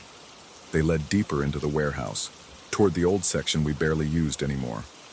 Rows of obsolete racking that predated the current system. Against every instinct screaming at me to leave, I followed the footprints. They were strange, too narrow, almost delicate, and they seemed to fade in and out, as if the person making them was occasionally floating. The temperature dropped even further as I entered the old section. My phone showed -31 degrees Fahrenheit. My breath came in short gasps, each exhalation adding another layer to the ice already forming on my balaclava. The footprints ended at a wall of pallets that had been there so long ice had fused them into a solid mass. But there was a gap, barely visible, just wide enough for a person to squeeze through. The plastic wrapping on the pallets was opaque with frost, but I could make out shapes inside, organic forms that didn't match any inventory I knew of. My phone's flashlight penetrated just enough to reveal that whatever was stored here was moving, slowly, rhythmically, like breathing. I backed away, my heart hammering against my ribs. The rational part of my brain offered explanations, thermal expansion and contraction, settling contents, tricks of light and shadow. But the primal part, the part that had kept our ancestors alive in dark forests and empty caves, was screaming danger. Back at my forklift, I found the tablet displaying a message I hadn't entered. Inventory correction completed. Discrepancy resolved. The timestamp was 3 hours in the future. My hands shaking, I scrolled through the activity log. There were dozens of entries, all with my operator ID, showing work I hadn't done, pallets I hadn't moved, in locations I'd never visited. The entries stretched back weeks, then months, predating my employment. I drove back to the office, needing warmth, needing to think. The heating unit was working overtime, but I couldn't stop shivering. I pulled up the employee database, searching for my own profile. What I found made my blood freeze more effectively than any refrigeration unit could. My hire date was listed as 1987. The photo attached to my profile was me, but wrong. The face was mine, but older, grayer, with eyes that held a weariness I didn't recognize. The emergency contact was a woman's name I didn't know, with a phone number that had too many digits to be real. I tried to access the security footage, but my credentials were suddenly invalid. The computer screen flickered, and for just a moment, I saw a reflection that wasn't mine. Or was mine, but shouldn't be. The face was gaunt. Ice crystals formed in the beard, lips blue with cold. The kind of face you'd see on someone who'd been in the freezer too long. The office door slammed shut. I hadn't heard anyone approach, but through the small window, I could see someone standing outside. The same dark figure from the aisle, now close enough that I could make out details. It wasn't wearing dark clothing. It was dark clothing, as if someone had cut a person-shaped hole in reality and dressed it in a maintenance uniform. Where its face should be was a smooth, reflective surface that showed not my reflection, but the inside of the office as it had been years ago, with different furniture, different posters on the walls, and sitting at the desk. Me. Another me. An older me. Filling out paperwork with mechanical precision, oblivious to my watching. I yanked on the door handle, but it wouldn't budge. The heating unit shuddered and died. Within seconds, frost began forming on the windows, and I could see my breath again. The computer screen started displaying inventory logs on its own. Thousands of entries scrolling past too fast to read, all with impossible dates. Some from before the warehouse was built, others from decades in the future. The frost on the window began forming letters, not from my breath this time, but from the inside of the glass itself. You've been counting so long, you forgot what you're counting. My phone rang, an impossible thing since there was no cell service in the warehouse. The caller ID showed my own number. Against every instinct, I answered. The voice on the other end was mine, but wrong, older and tired beyond measure. It spoke in a monotone that barely sounded human anymore. Check row G, position 23, shelf 4. The shrimp have always been there. You put them there. You'll put them there tomorrow. You put them there yesterday's tomorrow. Time doesn't work right in the cold. It crystallizes, forms patterns, repeats. The line went dead. When I looked at my phone, the call log was empty. The date on the screen showed 1987, then 2025, then 2047. The numbers flickered and danced, refusing to settle on a single timeline.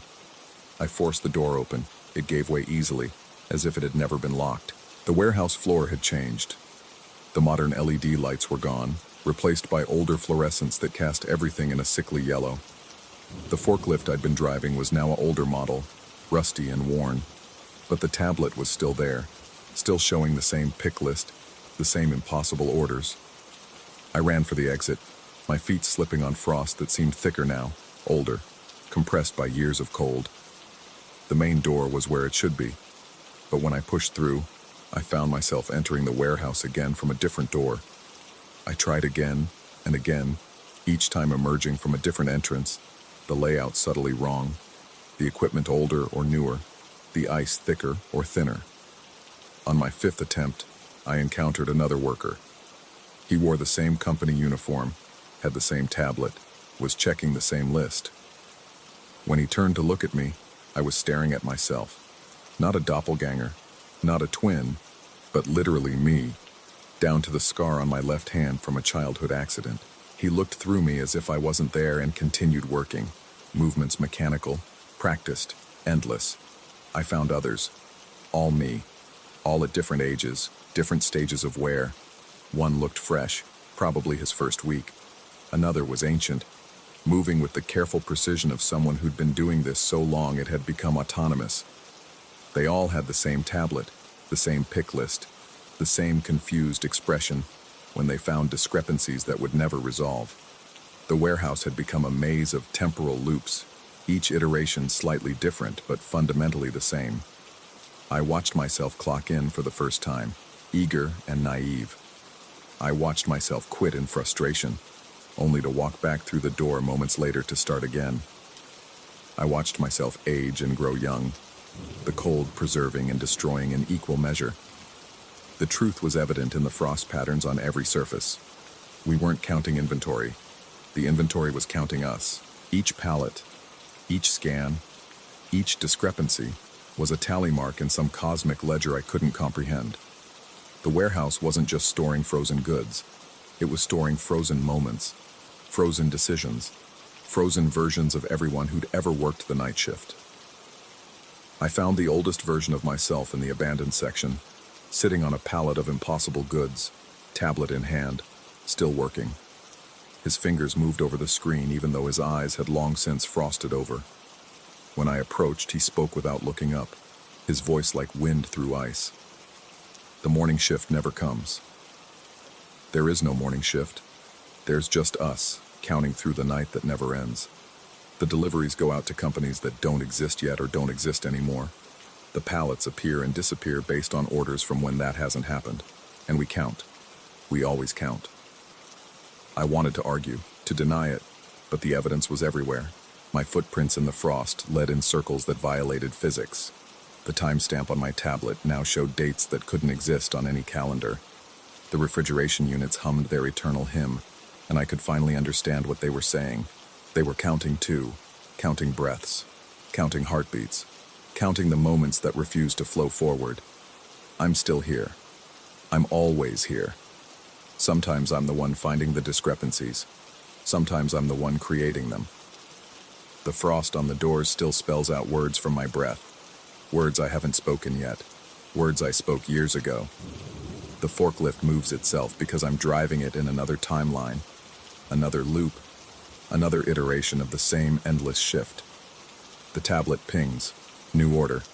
Row G, position 23, shelf 4. The shrimp that aren't there but are. I'll go check. I always check. In the cold, in the counting, in the place where time crystallizes and repeats, I'll always be checking. Sometimes, I catch glimpses of the outside world through the loading dock doors. Moments of sunlight that shouldn't exist during my shift. Shadows of trucks that will arrive yesterday. The ghost of warmth from a summer that happened in another decade. But I can't leave. None of us can leave. We're inventory now, counted and cataloged, preserved in the cold storage of a reality that forgot to move forward.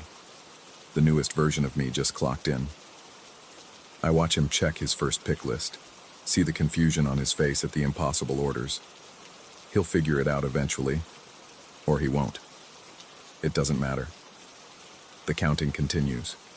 The cold preserves everything, even the moments that should have passed, even the shifts that should have ended, even the workers who should have gone home. In the frost on the window of the office I'll never quite reach, new words are forming. Inventory complete. Begin again. I check my tablet. Row G, position 23, shelf 4. The shrimp are there. The shrimp aren't there. The shrimp will be there. I count. We all count. In the cold storage, the counting never ends.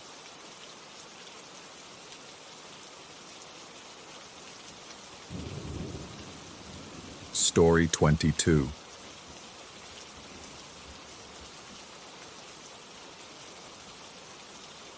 The fog rolled in thick that morning, swallowing the Puget Sound whole.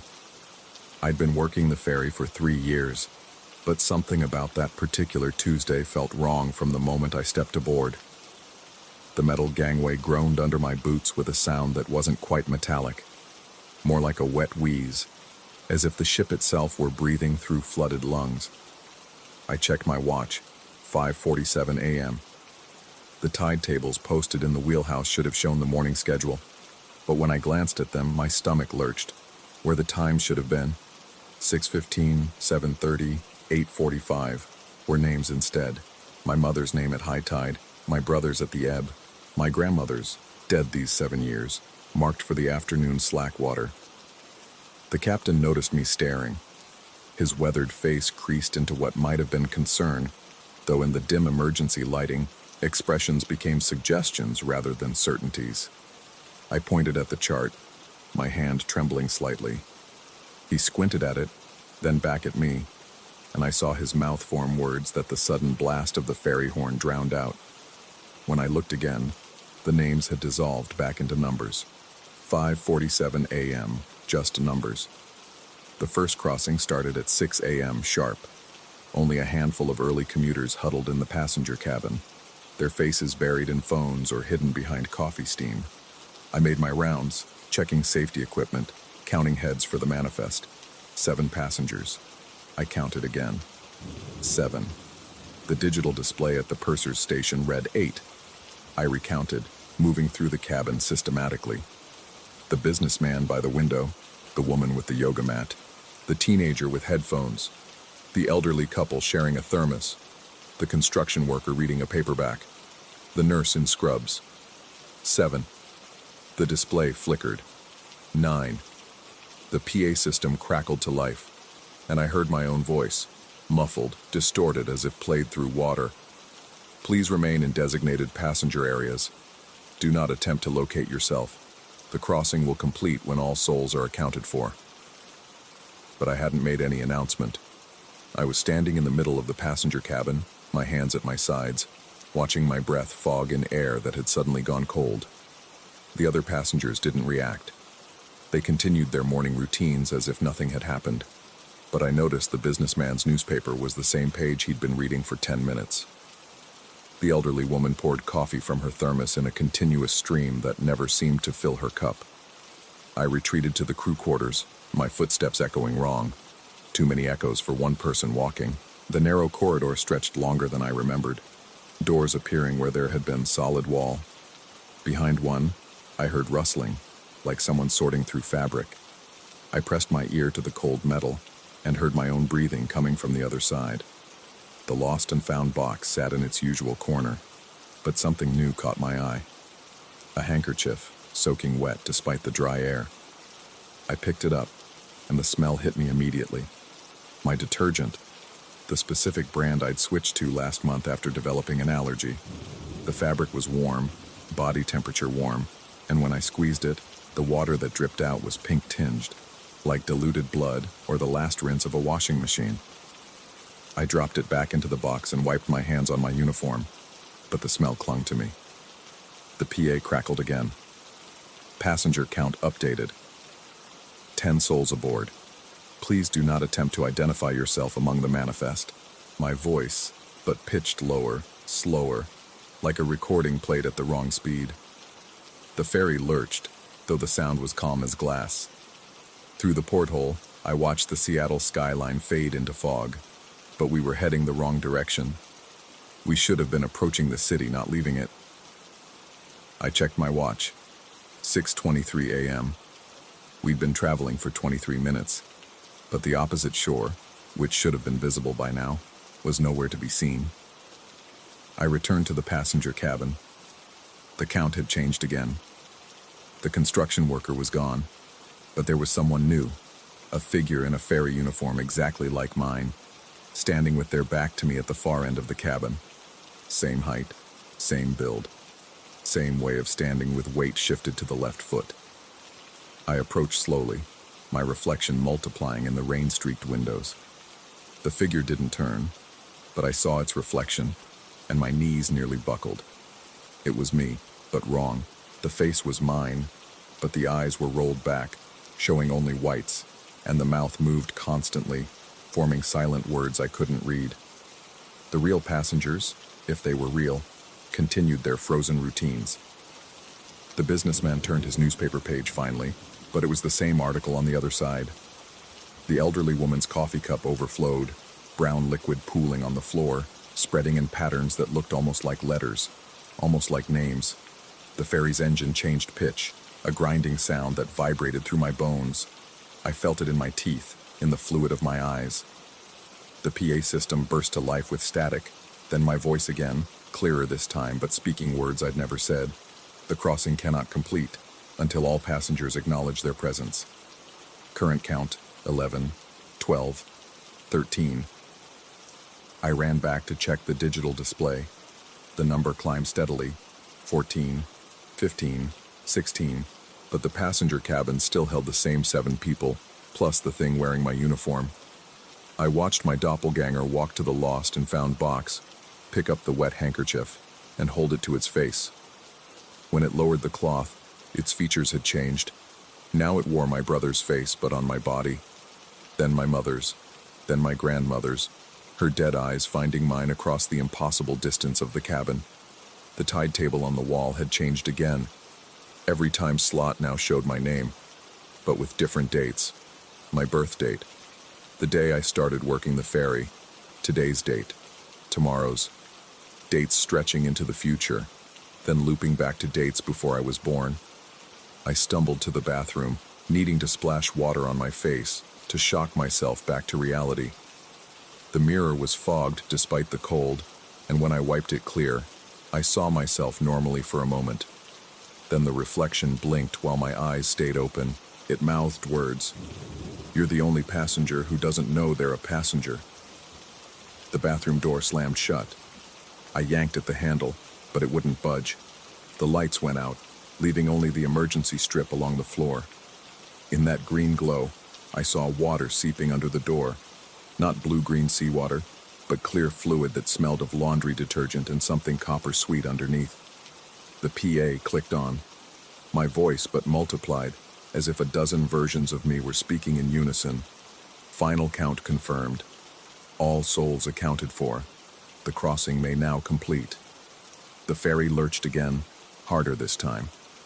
I heard the sound of the car deck doors opening, though we were nowhere near shore. The bathroom door swung open on its own, and I stumbled out to find the passenger cabin empty. Not just empty of people, empty of everything. No seats, no windows, no walls. Just a vast space filled with fog that smelled of laundry detergent and brine. I walked through it, my footsteps echoing on nothing. Shapes moved in the fog, tall figures in ferry uniforms, all walking with my gait, all turning their heads at the exact angle I turned mine. The PA system, now invisible in the mist, continued its mantra. Please remain in designated passenger areas. Do not attempt to locate yourself. Then I saw it. The digital display floating in the fog, its red numbers clear and sharp. 1. Just 1. The fog cleared instantly, like someone had flipped a switch. I was standing in the passenger cabin again, everything normal. The businessman reading his paper, the elderly couple with their coffee. 7 passengers, just as there should be. Through the windows, I could see the Bainbridge Island terminal approaching. I checked my watch, 6:30 a.m. A standard 30-minute crossing, exactly on schedule. The tide table on the wall showed normal times. I laughed, the sound shaky but real. A hallucination. Stress. Maybe I was coming down with something. I went to grab my jacket from the crew quarters, already crafting the story I'd tell. How I'd nearly called in sick, how strange I'd felt.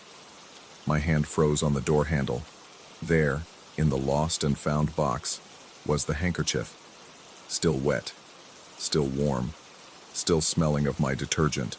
And beneath it, a ferry ticket, dated today, with my name on it. Not my name as crew, my name as a passenger. I picked it up with trembling fingers, and as I did, the PA crackled one last time. My voice clear and professional. Thank you for sailing with Washington State Ferries. As you disembark, please remember, you can check out anytime you like, but some passages never truly end. I wanted to laugh at the absurdity of it, but the businessman had just turned his newspaper page and I saw the date on it. Yesterday, the day before I'd shown up for my shift, the day I'd called in sick, the day I hadn't worked. But I remembered working yesterday, didn't I? The ferry docked with a gentle bump. Passengers filed off. I stood there, holding the wet handkerchief and the ticket, watching them go. The digital display at the purser's station ticked down. 7, 6, 5, 4, 3, 2. It stopped at 2. I looked around the empty cabin. Just me. Alone. But the count said 2. I walked to the window and saw my reflection. Behind it, barely visible, another reflection. Me in the same uniform, standing in the same position, but on what looked like a different ferry. An older ferry. One that looked familiar, in a way that made my stomach clench. The terminal workers were waving the next batch of cars on, new passengers walking up the gangway. I should have been helping them board, but my feet wouldn't move. The ticket in my hand was growing warm, the ink starting to blur. The date was changing, cycling through days, months, years. The new passengers filed past me. One of them, a man in a business suit, paused and looked at me strangely. He glanced at his phone, then back at me, his face pale. My mouth opened without my permission, and my voice came out, but I wasn't speaking. Welcome aboard. Please remain in designated passenger areas. Do not attempt to locate yourself. The businessman hurried past. I watched him take a seat, the same seat the other businessmen had been in. He opened a newspaper, the same page. The engine started up again. The ferry began to pull away from the dock. I looked down at my watch, but the face had gone dark.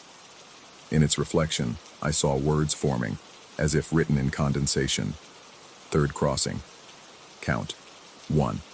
Status. Unresolved. I tried to move toward the crew quarters, but my legs carried me to the passenger seating instead. I sat down in an empty row, the vinyl cold through my uniform. The digital display flickered. 8 passengers, but there were only 7 visible, plus me. Number. I was crew. I worked here. I had a schedule, a time card, a locker with my name on it. I stood up to go check, to prove it to myself, but the PA crackled. Please remain seated during the crossing. Crew members are not permitted in passenger areas while assuming passenger status. My voice. Always my voice. But I hadn't said anything. The fog was rolling in again, thicker than before. Through it, I could make out shapes on the water. Other ferries, dozens of them, all crossing in different directions. All the same route. All the same ferry. In one of them, barely visible, a figure in a uniform like mine stood at the window, looking out, looking at me, raising a hand to wave. I raised my hand in response, and realized I couldn't tell if I was the one waving or the one watching. The handkerchief in my pocket was soaking through my uniform now, the wetness spreading like a map of some place I'd never been but remembered perfectly. The smell of detergent was overwhelming, but underneath it, something else. Salt water and rust and the faint scent of flowers. Funeral flowers. The ferry continued its crossing. The passenger count continued to climb, and somewhere in the fog, another version of me was probably standing at another window, holding another ticket, wondering if he was crew or passenger, real or reflection, sailing or drowning. The tide table on the wall had one last message, written in handwriting I recognized as my own. High tide at consciousness. Low tide at recognition. Slack water when you remember what you forgot. But I couldn't remember what I'd forgotten. Only that the crossing continued. Only that the count was never right. Only that somewhere in the lost and found, a handkerchief waited, always wet, always warm, always smelling of home. The ferry horn sounded once, long and low, a sound that went on too long to be mechanical. In it, I heard voices. My voice multiplied into a chorus, saying words I couldn't quite make out but understood perfectly. You are crew. You are passenger. You are neither. You are both. The crossing continues until you remember which one you chose to be. But I couldn't remember choosing. I could only watch the fog roll in, thicker and thicker, until even my reflection disappeared, and all that remained was the sound of water against a hull that might or might not exist, carrying me across a sound that had no opposite shore.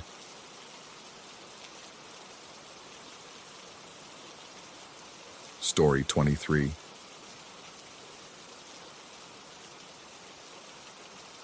The first discrepancy appeared on a Tuesday morning in late October, when the autumn light filtered through the museum's high windows like honey through gauze. I'd been working as a registrar at the National Museum of Classical Antiquities for 11 years, and in all that time, I'd never encountered a cataloging error I couldn't trace back to its source. Until that morning. The entry was for a Roman funerary mask, accession number 2019.47.3, supposedly acquired from a private collection in Naples. The digital record showed photographs, condition reports, provenance documentation, everything you'd expect. Except when I went to verify its location in storage room B7, the shelf sat empty. Not unusual in itself. Pieces move for conservation, loans, exhibitions. But when I checked the movement logs, there was nothing. When I searched the entire database for any reference to its current location, I found only a single note in the margins of the original acquisition form. Never received. My own handwriting, dated 3 years ago. I stared at those two words until they began to blur. The photographs in the file showed the mask clearly, oxidized bronze with empty eye sockets that seemed to follow the camera's angle. I could see our standard gray background, our measurement scales, even the reflection of overhead lights that I recognized from Photography Studio 2, but according to my own note, we'd never had it. The taste of copper filled my mouth, though I hadn't bitten my tongue. I closed the file and moved on to other tasks, but the mask's hollow eyes lingered in my peripheral vision, like after images from staring at the sun. 3 days later, a crate returned from pest management quarantine. Standard procedure. Any organic materials spend 2 weeks in the freezer to kill potential infestations. I'd sent box 2021-15, 8 myself, containing textile samples from our Byzantine collection. The paperwork matched. The seals were intact. But when I lifted it from the cart, my arms nearly jerked upward.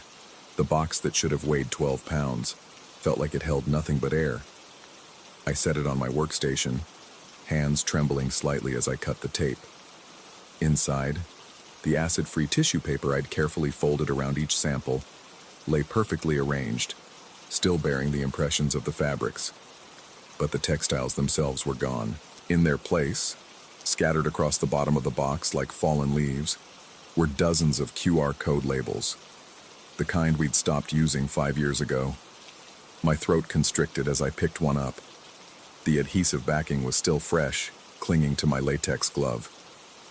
I held my phone over it, not sure what I expected. An error message, maybe, or a link to an old database entry.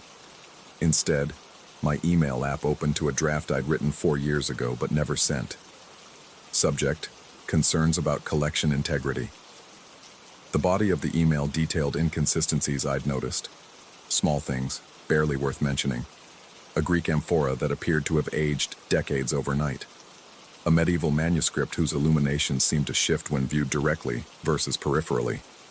A collection of Roman coins that grew by one piece every few months, though no new acquisitions had been logged. I didn't remember writing any of it. The fluorescent lights hummed overhead, that particular frequency that burrows into your skull after hours of exposure. I deleted the draft, threw the QR codes in the hazardous waste bin, and filed a report about the missing textiles. Material degradation due to unexpected environmental conditions, I wrote. It happens. Rarely, but it happens.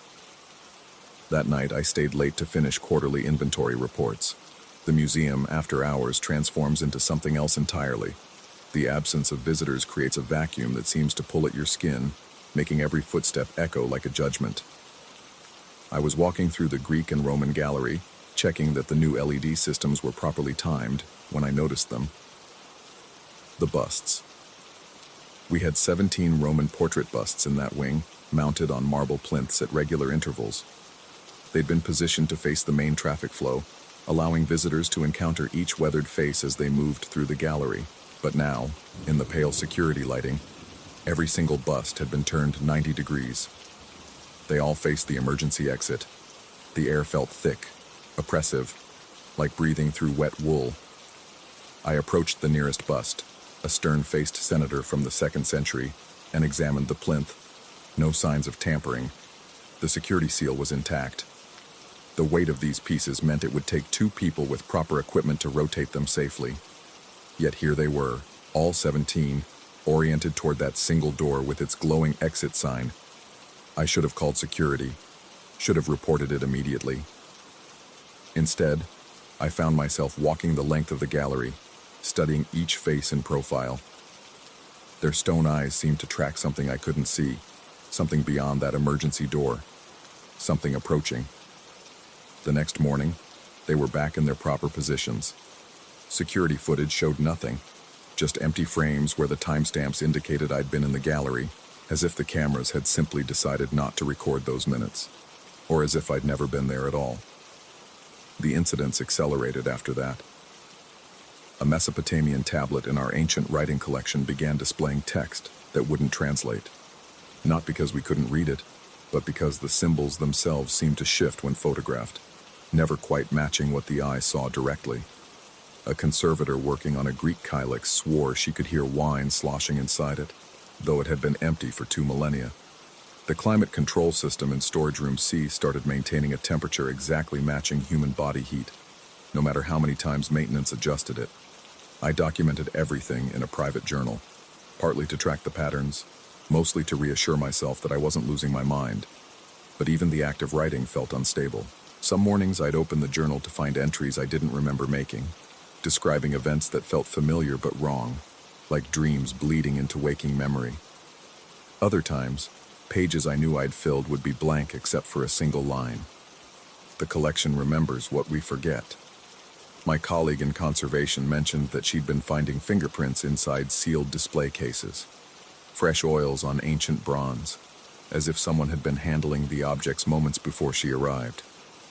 But the cases hadn't been opened in months, and the prints never matched anyone in the security database.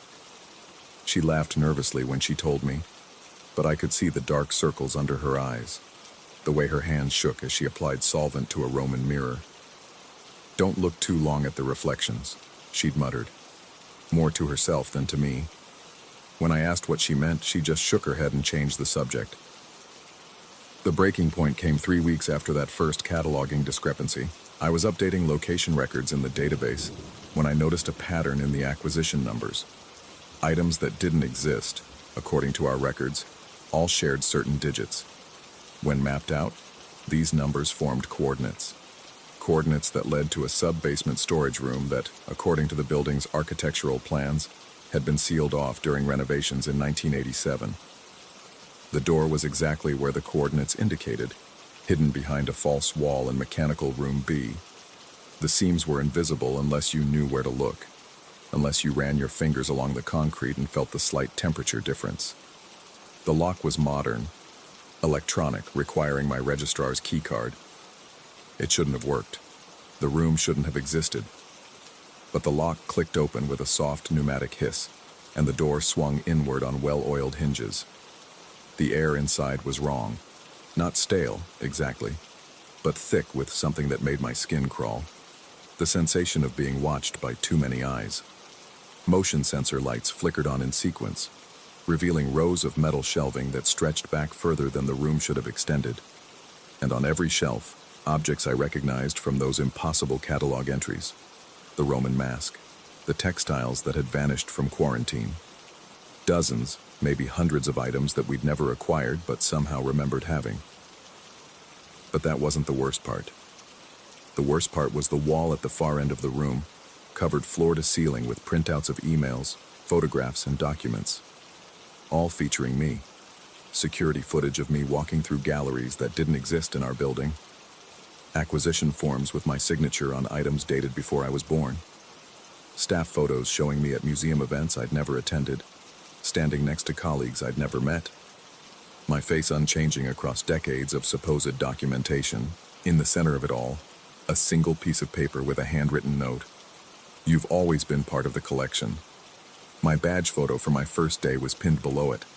Except in the photo, I was standing in this room, smiling at the camera, surrounded by these same impossible objects.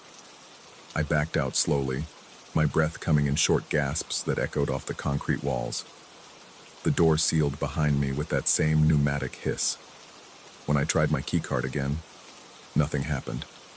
When I returned the next day with maintenance, the false wall was solid concrete, showing no signs it had ever been anything else. The cataloging discrepancies stopped after that. The bus stayed in their proper positions. The climate control functioned normally, but I know the room is still there, just beyond that concrete barrier, growing larger with each passing day. Sometimes, late at night when I'm alone in the museum, I can hear it breathing, a rhythmic expansion and contraction that matches my own lungs, as if the building itself is learning to be alive. I still work here. I still catalog and document and preserve. But now I notice things I didn't before. The way certain objects seem more real than others, heavy with a presence that has nothing to do with their physical weight. The way my reflection in the display cases sometimes lags a fraction of a second behind my movements. The way new employees look at me with a flicker of recognition, as if they've seen my face before in some half-remembered dream. Last week, while processing a new acquisition, a Hellenistic bronze mirror, I caught sight of my reflection in its polished surface. For just a moment, I saw myself standing in that hidden room, surrounded by impossible objects, my eyes as hollow and dark as the Roman mask that never existed. When I blinked, I was back in the conservation lab, the mirror showing only my familiar face, tired and drawn but undeniably present. But sometimes, when I'm entering data into the system, I find catalog entries I don't remember making, items with acquisition dates in the future, items described in handwriting that's almost but not quite my own.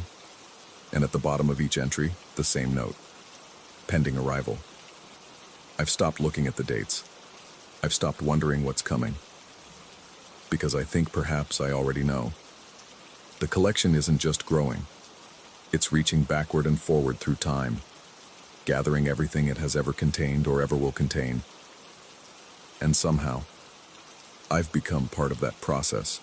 Not just a caretaker, but an object myself, cataloged and preserved, waiting to be discovered by someone who hasn't been born yet. Yesterday, I found my own personnel file in the archives. It was dated 1954. The photograph was me, unchanged, standing in front of display cases filled with objects I recognize but have never seen. The job description reads, permanent position. I think they meant it literally. The museum closes in an hour. The visitors will leave, the lights will dim, and I'll walk through the galleries one more time, checking locks and setting alarms. But tonight I know I'll hear it again. That breathing from behind the concrete wall, that patient rhythm of something vast and hungry, cataloging every moment, every breath, every heartbeat. And I'll know that somewhere in that hidden room, another version of me is updating records, adding new entries to the collection that never ends. Because that's what I do. That's what I've always done. That's what I'll always be doing. The registry continues. Story 24. The first time my drone's flight path spelled out my name across the Alaskan tundra, I blamed it on wind drift. Standing there in the endless white, watching the GPS track on my tablet form the letters J-A-K-E in perfect cursive across 20 miles of frozen wilderness, I told myself it was coincidence. The human brain, after all, is wired to find patterns where none exist. That was 3 weeks ago, before the buildings started appearing, before the telemetry began responding to my thoughts, before I found tomorrow's logs already saved in yesterday's folders. I worked for Northern Pipeline Integrity Services, flying inspection drones along the Trans-Alaska Pipeline. 8 hours a day, 5 days a week, just me and the endless stretch of steel cutting through permafrost and caribou trails. The job suited me fine. Minimal human contact, good pay, and the kind of isolation that most people would call lonely, but I called peaceful. The morning everything changed, started like any other. I arrived at inspection point 7 at 0600, the December darkness still absolute, my truck's headlights carving weak tunnels through the Arctic air. The temperature gauge read minus 37 degrees Fahrenheit, normal for this time of year. The drone case sat in the back, frost already forming on its edges despite the heated cargo area. I set up the launch pad on the packed snow, fingers already numb inside my gloves as I connected the tablet. The drone, a modified industrial quadcopter with thermal imaging and LIDAR, powered up with its familiar whine. Green lights all around, battery at full, GPS locked onto 14 satellites. The first segment of pipeline stretched north from my position, a black line against the white world, heat shimmers rising from its surface even in the crushing cold. I launched the drone and began the routine inspection pattern. Follow the pipeline at 200 feet. Maintain 15 miles per hour ground speed, capture thermal and visual every 30 seconds. 20 minutes in, something flickered at the edge of the thermal display. A structure, rectangular, maybe 40 feet long, giving off heat signature consistent with occupied buildings. It appeared to be directly adjacent to the pipeline, approximately 2 miles from my position. I frowned and checked the infrastructure map. Nothing should be there.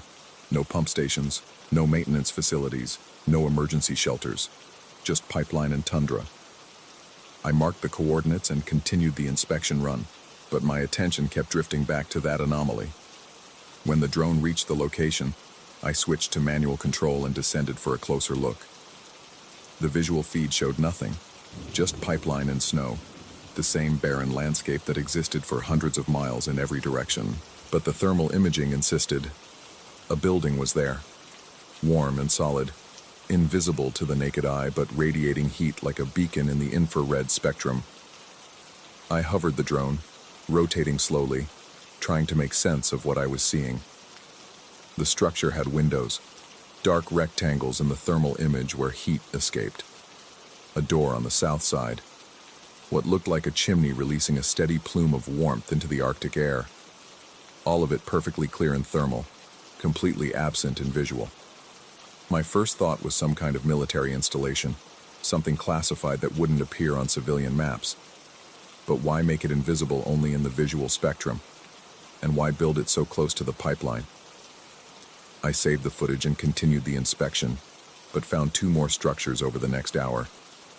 Same signature, clear as day in thermal, invisible in normal light. One appeared to be a cluster of smaller buildings, almost like a small settlement. The other was massive, easily the size of an aircraft hangar. By the time I brought the drone back for a battery swap, my hands were shaking, and not from the cold. I sat in my truck with the heater blasting, staring at the footage on my tablet, zooming in and out, adjusting contrast and filters. The buildings were there.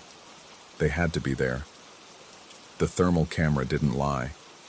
But when I looked out across the tundra with my own eyes, I saw nothing but white expanse and black pipeline. I decided to drive to the first structure's location. 2 miles wasn't far, and the service road ran parallel to the pipeline. Maybe there was some optical phenomenon at play, some trick of the light that made the buildings invisible from a distance. The coordinates led me to a flat stretch indistinguishable from any other. I parked and got out, my breath forming instant clouds in the frozen air.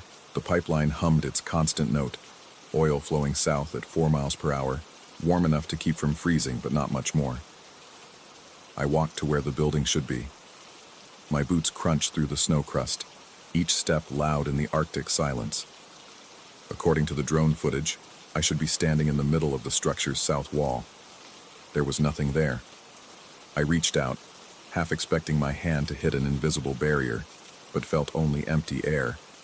I walked forward, through what should have been walls and rooms and furniture, and found only snow and more snow. Yet when I launched the drone again and hovered it directly overhead, the thermal camera showed the building clearly, with me standing inside it, my heat signature a small bright dot in what appeared to be a large room. That's when I noticed the second anomaly. The drone's battery indicator, which had been at 82% when I launched, suddenly jumped to 91%. I watched incredulous as it climbed, 92%, 93%, 94%. This was impossible. Lithium polymer batteries don't spontaneously charge themselves, especially not in -40 weather. I had the sudden, irrational thought that I should abort the flight, bring the drone back before something went wrong. The instant that thought formed, the battery indicator dropped. 94%, 85%, 73%, falling faster than I'd ever seen, as if responding to my concern. But when I forced myself to relax, to think calm thoughts, the indicator stabilized, then began climbing again. I experimented, alternating between thoughts of continuing the mission and thoughts of landing immediately. Each time the telemetry responded, battery rising when I wanted to continue, falling when I considered aborting. The drone itself showed no actual signs of power loss. It maintained altitude perfectly, responded to controls normally. Only the indicator changed, as if something was manipulating the data feed directly. I brought the drone back, my mind racing. In my truck, I pulled up the flight log to document what I'd observed.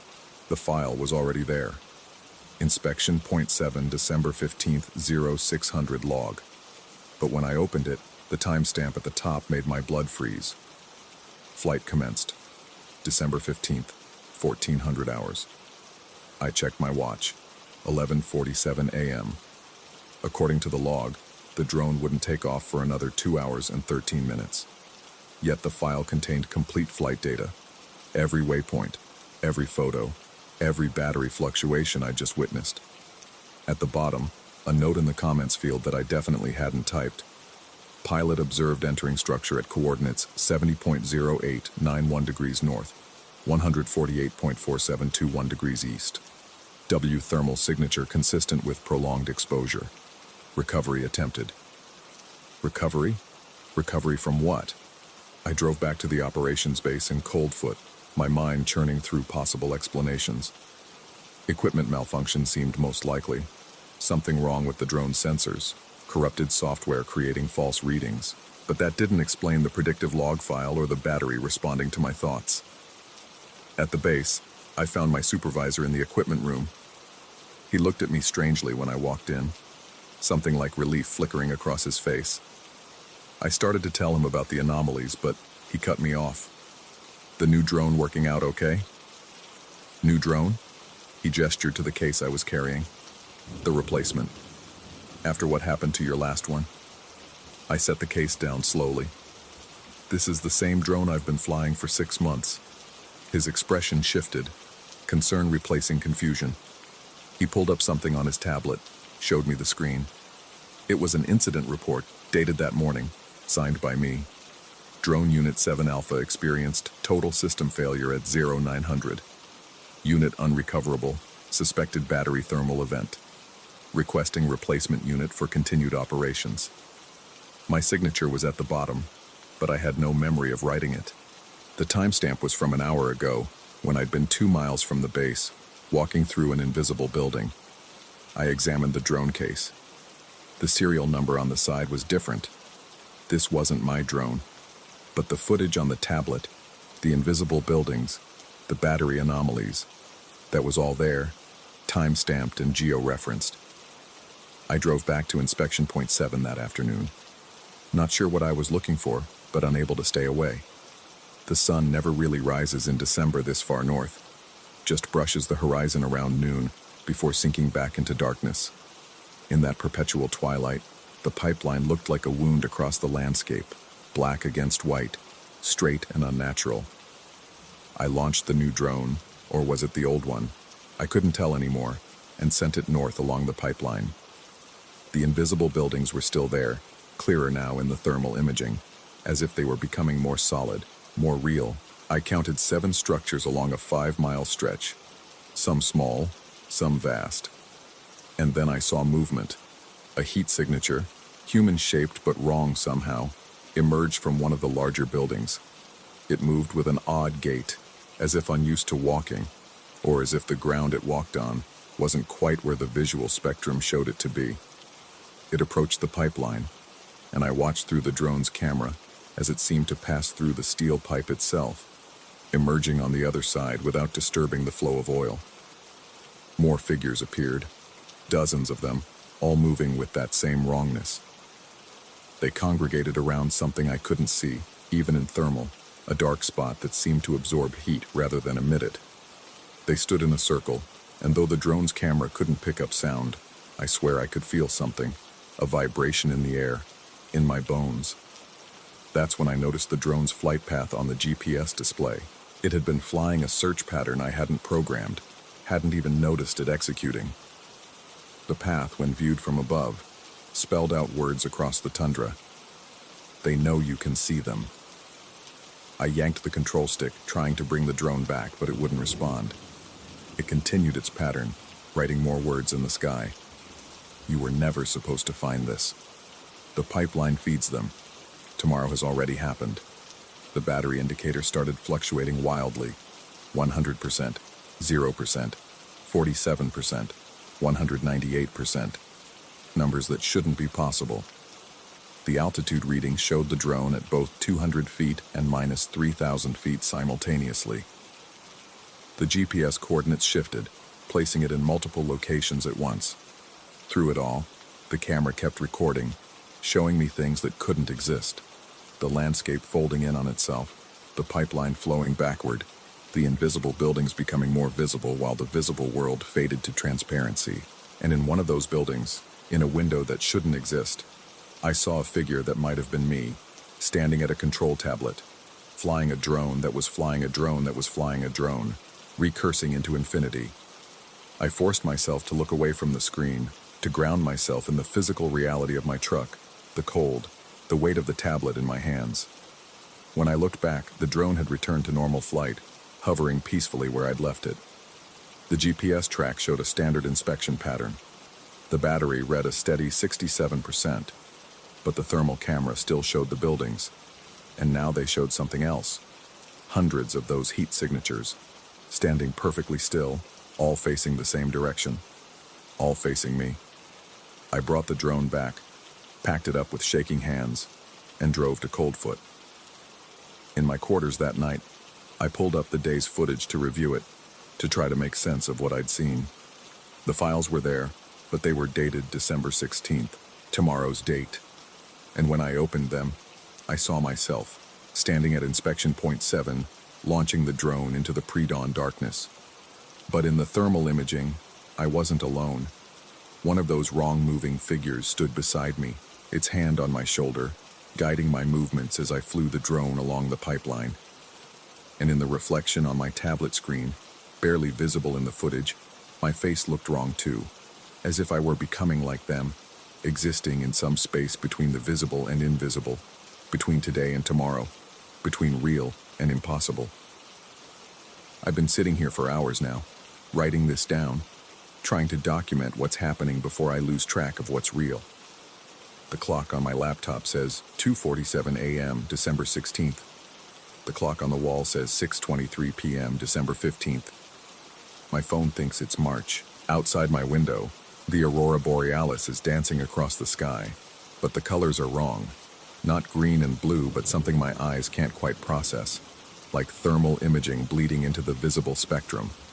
And in those lights, I can see the outline of vast structures hanging in the sky, cities or factories or something else entirely, suspended above the tundra like a second landscape layered over the first. The pipeline hums its constant note, but now I understand it's not just carrying oil. It's carrying something else, something that flows from tomorrow to yesterday, something that those figures in the invisible buildings need, something that needs me to see it to make it real. My drone sits in its case by the door. The charging light is on, but I didn't plug it in. On my tablet, tomorrow's logs are already writing themselves, showing flights I haven't taken yet, revealing more structures, more figures, more wrongness spreading across the tundra like an infection. And in those logs, in the comment fields, messages appear. Pilot integration proceeding as expected. Temporal alignment stabilizing. Subject observes convergence point. Recovery unnecessary. Pilot has always been here. I want to leave, to drive south and never come back, but I know I won't. Can't. Because in tomorrow's logs, I'm still here, still flying, still discovering things that shouldn't exist. The future has already happened, and in it, I never leave. The battery indicator on my tablet is climbing again, past 100%, past any number that makes sense. When I close my eyes, I can feel the drone's perspective, see the tundra from above, see my name written across the landscape not in GPS tracks, but in something more permanent, something that was always there, waiting to be discovered. The invisible buildings aren't invisible anymore. Not to me. I can see them through the walls of my quarters, standing like monuments to something ancient and patient and wrong. And in their windows, hundreds of figures stand watching, waiting for me to join them in that space between the thermal and the visual, between the pipeline and what it really carries, between the man I was and what I'm becoming. My supervisor just knocked on my door. He wants to know if I'm ready for my shift. I check the clock. It's 05:30 December 16th. Time to go back to inspection point 7. Time to fly the drone along the pipeline. Time to discover what's already been discovered, to become what I've already become. I'm going. I have to. It's already happened. The drone case feels heavier than usual, as if it contains more than just equipment, as if it contains all the tomorrows that have already been written, all the flights that have already been flown, all the versions of me that exist in those impossible buildings, watching through thermal cameras as the pipeline feeds whatever lies beneath the tundra. The GPS track will spell my name again today. It always does. It always has. And maybe tomorrow, or yesterday, or in that place where both exist simultaneously, I'll understand what that means.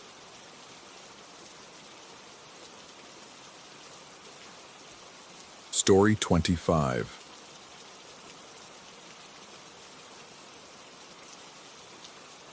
The first handprint appeared on a Tuesday morning, pressed against the inside of gondola cabin 17. I'd been running the lifts at Silver Ridge Resort for 3 winters, long enough to know every sound the machinery made, every quirk of the system. The morning inspection was routine.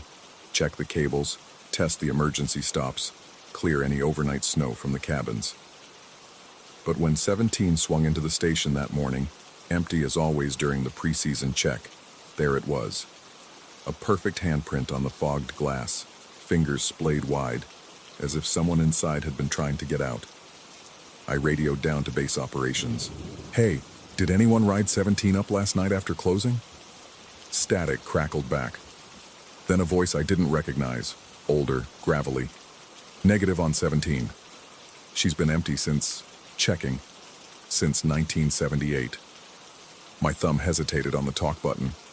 We'd only installed these particular gondolas in 2019. Come again? Who is this? Just static. The handprint was still there when I looked back, condensation beating around its edges. I grabbed a rag from my maintenance kit and wiped it clean, telling myself it was probably just some prank from the night crew. But as the glass cleared, I noticed something else. Scratches in the frost on the outside of the window, barely visible unless you caught them in the right light. Numbers: 2, 3, 5, 7, 11. prime numbers. That's when I first noticed the tower beacons blinking in sequence. Tower 1, 2 flashes. Tower 2, 3 flashes. Tower 3, 5 flashes. The pattern continued up the mountain, each tower signaling the next prime in sequence. I'd never seen them do that before. The beacons were supposed to flash steadily, once per second, a safety requirement. I called maintenance. The beacon pattern's off. They're flashing primes. Primes? It was our head of operations, and he sounded tired. Listen, just run your checks. We've got paying customers in 2 days. But the patterns kept appearing. Every empty cabin that came through had handprints now, always on the inside, always in different positions, pressed against doors, sliding across windows, sometimes overlapping as if multiple people had been trapped inside. The worst ones looked like someone had been pounding on the glass. On my 3rd day of pre-season checks, the maintenance phone rang while I was alone in the operator's booth. The caller ID showed an internal extension, 1978. We didn't have an extension 1978. I picked up anyway. Mountain operations. The voice was distant, echoing like it was coming through a long tunnel. Cable tension's off. Check the bull wheel. 17 degrees counterclockwise. The line went dead. I checked our digital readouts. Everything showed normal. But something made me grab a wrench and head to the bull wheel housing. Sure enough, when I put my hand on the massive wheel that drove the entire cable system, I could feel it. A subtle vibration, wrong somehow, like a heart skipping beats. I made the adjustment, 17 degrees counterclockwise, exactly as the voice had said. The vibration stopped. When I got back to the booth, there was frost on the inside of the windows, despite the heater running full blast. Written in the ice, they're still riding. The gondolas had stopped moving, but I hadn't hit the emergency brake. I checked the control panel. Power was on, safety systems green, but the cable was frozen in place. Through the window, I could see all the cabins hanging motionless in the morning sun, swaying slightly in a wind I couldn't feel from inside the booth. Then, slowly, impossibly, the cable began to move backward. Gondolas never run in reverse. The system isn't designed for it. But they were sliding backward up the mountain, smooth and silent, while my control panel still showed forward operation at standard speed. The maintenance phone rang again, extension 1978. This time when I answered, I heard my own voice on the other end, distant and hollow. "Why did you leave us on the mountain?" I slammed the phone down and hit the emergency stop. The cable lurched to a halt so violently that the entire booth shook. In the sudden silence, I heard it. A rhythmic creaking from the cable housing, metal groaning in a pattern that sounded almost like words. Straining to hear, I realized it was repeating something over and over. My name. Not my real name, but the nickname only my father had used before he died 10 years ago. The frost on the windows was spreading, covering every surface despite the heater roaring at maximum. My breath came out in clouds. In the ice crystals forming on the control panel, I could see reflections that weren't mine, faces pressed against glass, mouths open in silent screams. I ran, fled the booth and stumbled down the mountain road, not stopping until I reached the main lodge. When I burst through the doors, the receptionist looked up in surprise. "Rough morning?" she asked, and I realized I was dripping with sweat despite the cold. "The gondolas," I managed. "Something's wrong with..." "Gondolas?" She tilted her head. "We're a ski-only resort. Always have been, since we opened in..." She checked a plaque on the wall. 1978. I stared at her, then looked out the window. The mountain was there, pristine and white, but no towers, no cables, no gondolas. My voice cracked. "I operate the gondolas. I've been doing inspections all week." She gave me a concerned look and picked up her phone. I heard her whispering something about another one and same as the others. I pushed back outside. The parking lot was where it should be, my truck parked exactly where I'd left it. But when I looked up the mountain, I could see them, faint as shadows but undeniably there. The ghost impressions of towers, cables, and cabins, superimposed over the empty slopes like a double exposure. The next morning, I came back. I had to. The receptionist didn't recognize me. The plaque on the wall now read, "Established 2019. And there they were, the gondolas, solid and real, exactly as they'd always been. I found myself walking to the operator's booth, my key card working perfectly. Inside, everything was normal. No frost, no strange phone calls, temperature comfortable. I ran through the morning checks mechanically, professionally, until cabin 17 swung into view. Inside, pressed against the glass, was a figure. Me.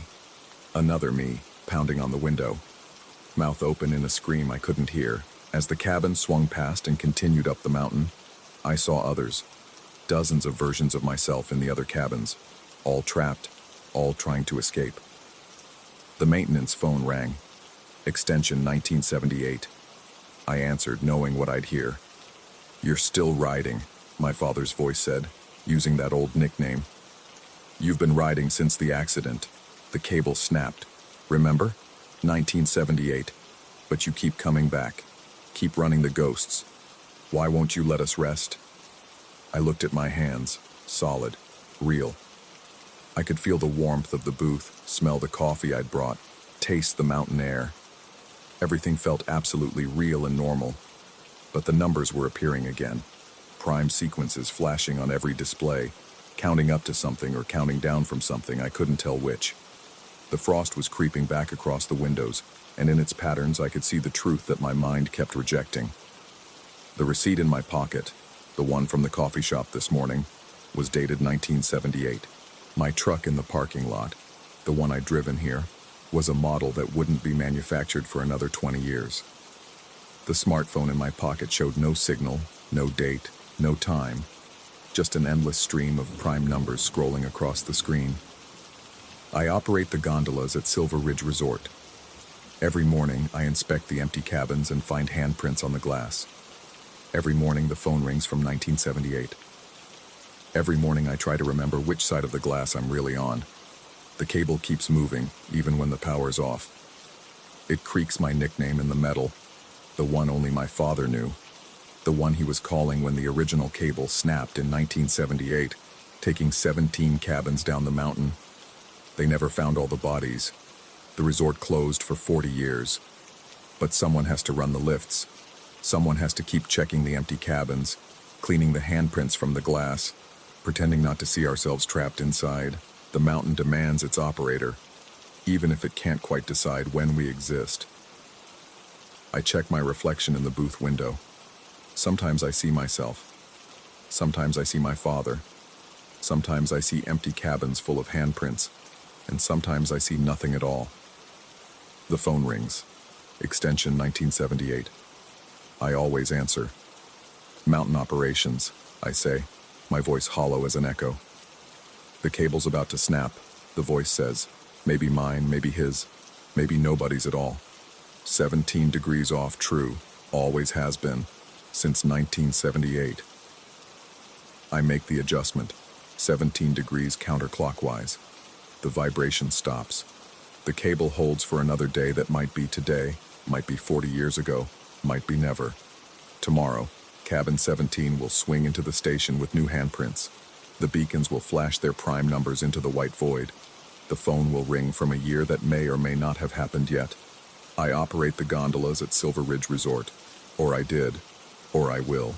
The frost on the windows keeps writing messages I don't remember leaving myself. Check the bull wheel.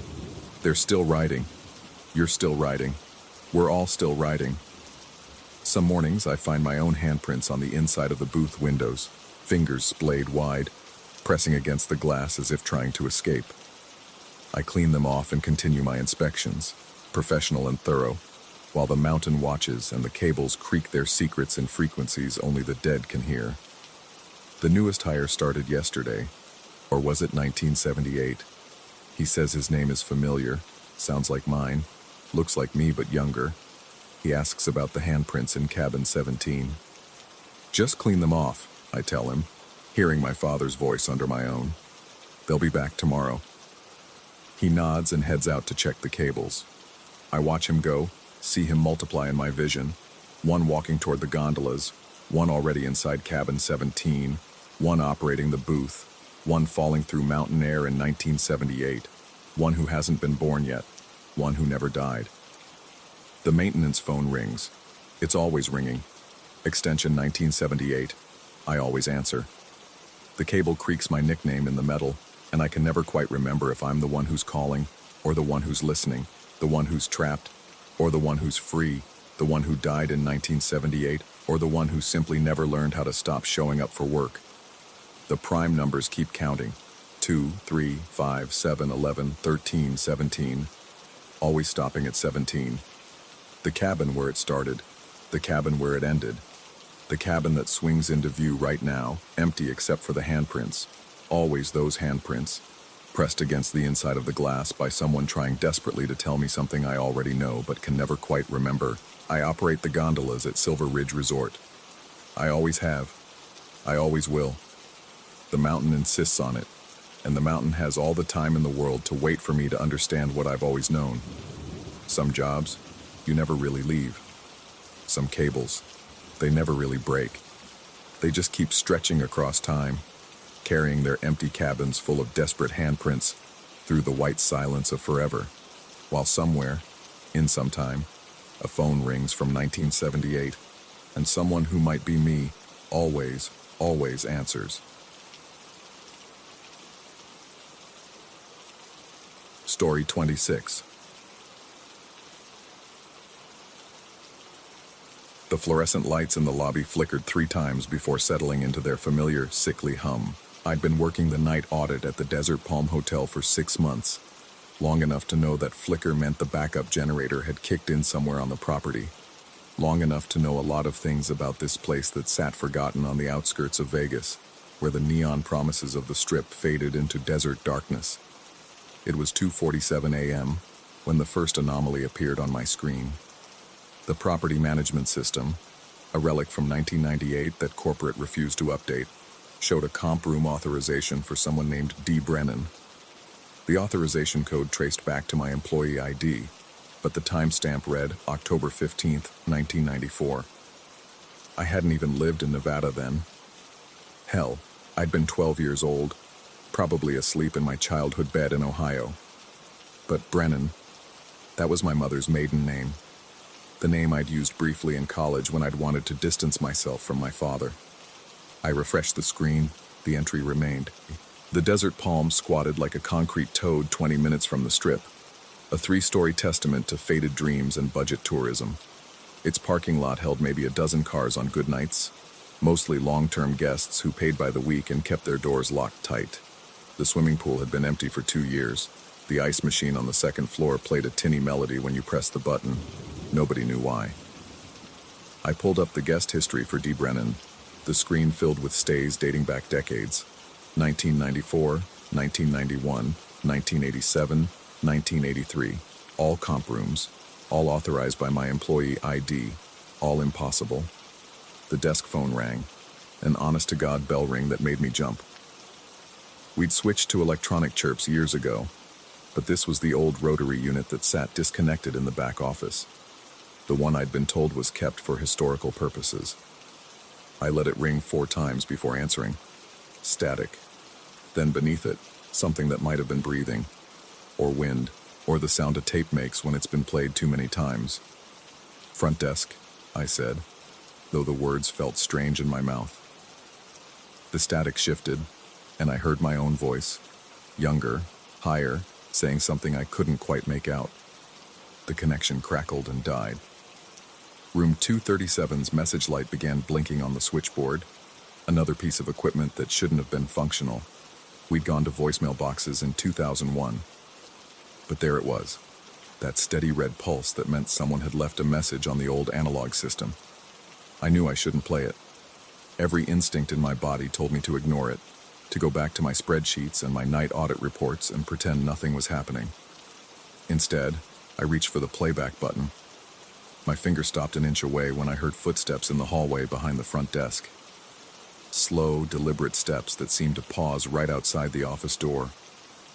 The doorknob rattled once, twice, then stopped. "Maintenance?"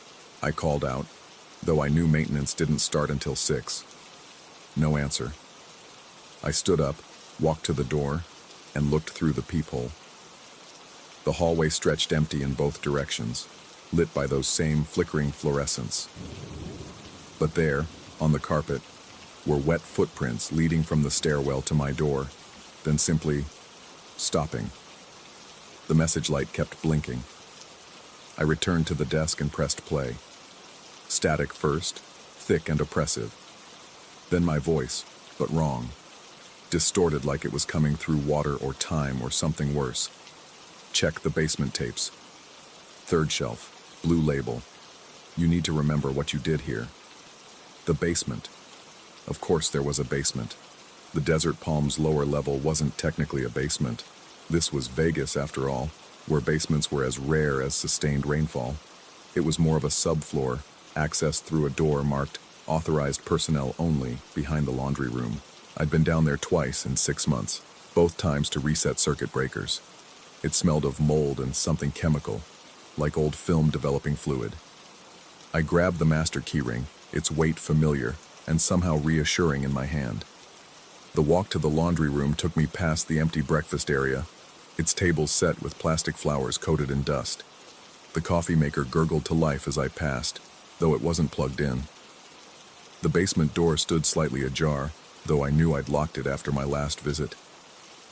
Cool air drifted up from below, carrying that chemical smell and something else, something organic and wrong. The wooden stairs creaked under my weight, each step a small betrayal announcing my descent. The basement stretched longer than it should have, extending well beyond the footprint of the building above. Fluorescent tubes hung from chains, only half of them working, creating pools of light separated by thick darkness. Metal shelving units lined the walls, packed with banker's boxes labeled in handwriting I didn't recognize. Third shelf, blue label. I found them in the far corner, a row of VHS tapes with faded blue labels, dates written in marker that had gone purple with age. October 1994, November 1994, December 1994, and then, impossibly, October 2024, November 2024, December 2024, 2024. My hands shook as I pulled out October 2024, last month. The label had my handwriting, but I had no memory of creating it. An old television sat on a rolling cart near the stairs, one of those TV/VCR combo schools used to wheel between classrooms. I pushed the tape into the slot and the screen flickered to life. Security footage, grainy and washed out. The front desk of the Desert Palm, but different. Older furniture, wood paneling on the walls that had been removed years before I'd started. A figure sat at the desk, head down, writing in a ledger.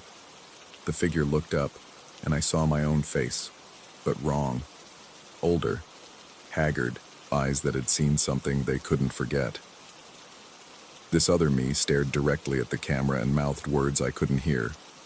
The timestamp in the corner read, October 15th, 1994, 2:47 a.m. The exact time I'd first seen the comp room authorization upstairs. The image jumped, static flooding the screen. When it cleared, I was looking at myself again. But this time it was clearly me. The me from now, sitting at the modern front desk just minutes ago. I watched myself discover the comp room entry, answer the phantom phone call, walk to check the hallway. The camera angle was impossible. We didn't have security cameras that covered that area. Then I watched myself stand up and walk off screen, heading, I realized, toward the basement. The timestamp read, October 15th, 2024, 3:15 a.m. I checked my phone, 3:14 a.m. On the screen, the front desk sat empty for 30 seconds. Then a figure emerged from the back office, another me, this one wearing a maintenance uniform I didn't own. This version sat down at the desk and began typing, fingers flying across the keyboard with practiced ease. He paused, looked directly at the camera, and smiled. The tape ended. I ejected it with trembling fingers and grabbed the next one. November 2024. Next month. A month that hadn't happened yet. This tape showed the desert palm, but different. The lobby was full of people, all of them versions of me. Dozens of us, all in different uniforms: maintenance, housekeeping, security, management. We moved through the space like a choreographed dance, never acknowledging each other, each focused on our own tasks. The timestamp read, November 15th, 2024, 2:47 a.m. I was about to eject the tape when one of the figures stopped and looked at the camera. This version of me was older, grayer, wearing a suit I didn't recognize. He held up a piece of paper to the camera, written on it in my handwriting, "You've always been here." The basement lights went out. In the complete darkness, I heard footsteps, multiple sets, moving around me in a careful pattern. The chemical smell grew stronger, mixed now with something else. Cologne. My cologne. The footsteps stopped, and I felt breath on my neck, warm and familiar. I fumbled for my phone's flashlight. The beam cut through the darkness, illuminating faces. My face, repeated again and again, surrounding me. Some younger, some older, all wearing different uniforms from different decades of the Desert Palms operation. They stared at me without blinking. Then, in unison, they spoke in my voice. "You need to remember." The lights flickered back on. I was alone. I ran. Up the stairs, through the laundry room, past the breakfast area where every coffee maker was now brewing, filling the air with the bitter scent of overheated coffee. The front desk computer showed dozens of windows open, all displaying the same comp room authorization for D. Brennan, but with different dates spanning 60 years. The printer, that ancient dot matrix that hadn't worked since I'd started, suddenly roared to life. It spat out page after page, the continuous feed paper pooling on the floor. I grabbed a section and read, "Reservation confirmation guest, D. Brennan room, 1247, floor 12 check-in, October 15th, 1994. Checkout, permanent resident. Authorization, employee ID, 6827. The Desert Palm only had 3 floors. The phone rang again. Not the desk phone, but my cell. The caller ID showed my own number. I answered it. "You can't leave," my voice said from the other end. "You've never left. You've been here since 1994, and you'll be here in 2084. Time doesn't work right in the Desert Palm. Haven't you figured that out yet?" I hung up and looked at my reflection in the dark computer screen. For a moment, I saw myself in the maintenance uniform, then in a suit, then as I was now, all superimposed, all equally real. The employee records. I needed to check the employee records. I pulled up the database, searching for my ID number, 6827. The screen filled with entries. Hired, October 15th, 1994. Night auditor. Hired, June 3rd, 1987. Maintenance, hired, February 22, 2001. Housekeeping manager. Hired, September 9th, 2015. Night auditor. Hired, December 1st, 1979. Bell captain hired, April 7th, 2024. Night auditor. All the same employee ID. All the same social security number. All different versions of my name. Sometimes my father's surname. Sometimes my mother's maiden name. Sometimes variations I didn't recognize. The printer continued its mechanical screaming, now producing blank pages except for a single line repeated over and over. "You are home. You are home. You are home." I grabbed my keys, heading for the exit. The automatic doors wouldn't open. I pulled the manual release. Nothing. Through the glass, I could see my car in the parking lot, but also other cars I'd owned over the years, all occupying the same space, phasing in and out of existence. Behind me, footsteps. I turned to see myself walking down the hallway wearing the maintenance uniform. Another me followed, in a manager's suit, then another in housekeeping scrubs. They didn't look at me, just walked past toward the basement door. My phone buzzed with a text from an unknown number. "Check your time card." The old punch clock on the wall, another relic that shouldn't have been functional, showed a card with my name. I pulled it out. The card was full, covered with stamps going back decades. The most recent stamp was from tonight, 11 p.m., when I'd clocked in. But there were no clockouts, not a single one. Just in, going back to October 15th, 1994. I heard my name called from the basement. My voice, but multiplied, echoing up through the floors. I found myself walking toward it, my feet moving without my conscious control. The basement door stood open, warm light spilling out. At the bottom of the stairs, they were all there. Every version of me that had ever worked at the Desert Palm, or would work here, or was working here now. They stood in neat rows, all facing the wall of VHS tapes. "Welcome back," they said in unison. "We've been waiting for you to remember." One of them, the one in the suit, stepped forward. "The Desert Palm needs us. Has always needed us. Will always need us. We're not employees. We're the hotel itself, spread across time, maintaining it, keeping it running, keeping it real." I wanted to run, but my legs wouldn't move. I watched as another me, one I hadn't seen before, walked up from deeper in the basement. This one looked exactly as I did now, but his eyes were different, older, resigned, accepting. "The first time is always the hardest," he said, "but you'll get used to it." We all do. We all have. We all will. The lights flickered again, and in the darkness I felt myself fragmenting, splitting, spreading across time like butter scraped over too much bread. I was clocking in for my first shift in 1994. I was fixing a broken ice machine in 2007. I was showing a new hire around in 2031. I was everywhere, everywhen, always at the Desert Palm. When the lights came back, I was sitting at the front desk. The computer showed the time, 2:47 a.m. The same time I'd started my shift. The same time I always started my shift. The phone rang. I answered it, knowing what I'd hear. "Check the basement tapes," my voice said. "Third shelf, blue label. You need to remember what you did here." I hung up. On the computer screen, a new comp room authorization appeared for D. Brennan. I stood up to investigate, just as I always had, just as I always would. Because I wasn't just the night auditor at the Desert Palm. I was the Desert Palm, and I could never leave. The printer started again, dot matrix screaming filling the silence. This time, it printed a single line, "Welcome home." I refreshed the screen. The entry remained. And somewhere, in another me was just clocking in for his first shift, not knowing that he'd already been here forever, that he'd always been here, that the Desert Palm Hotel on the outskirts of Vegas, where the neon faded into desert darkness, would never let him go. Or perhaps it had never been about letting go at all. Perhaps I had never wanted to leave. The message light on room 237 blinked steadily, waiting for me to listen to a message I'd already heard, would always hear, had never stopped hearing. Outside, the desert stretched endless and dark.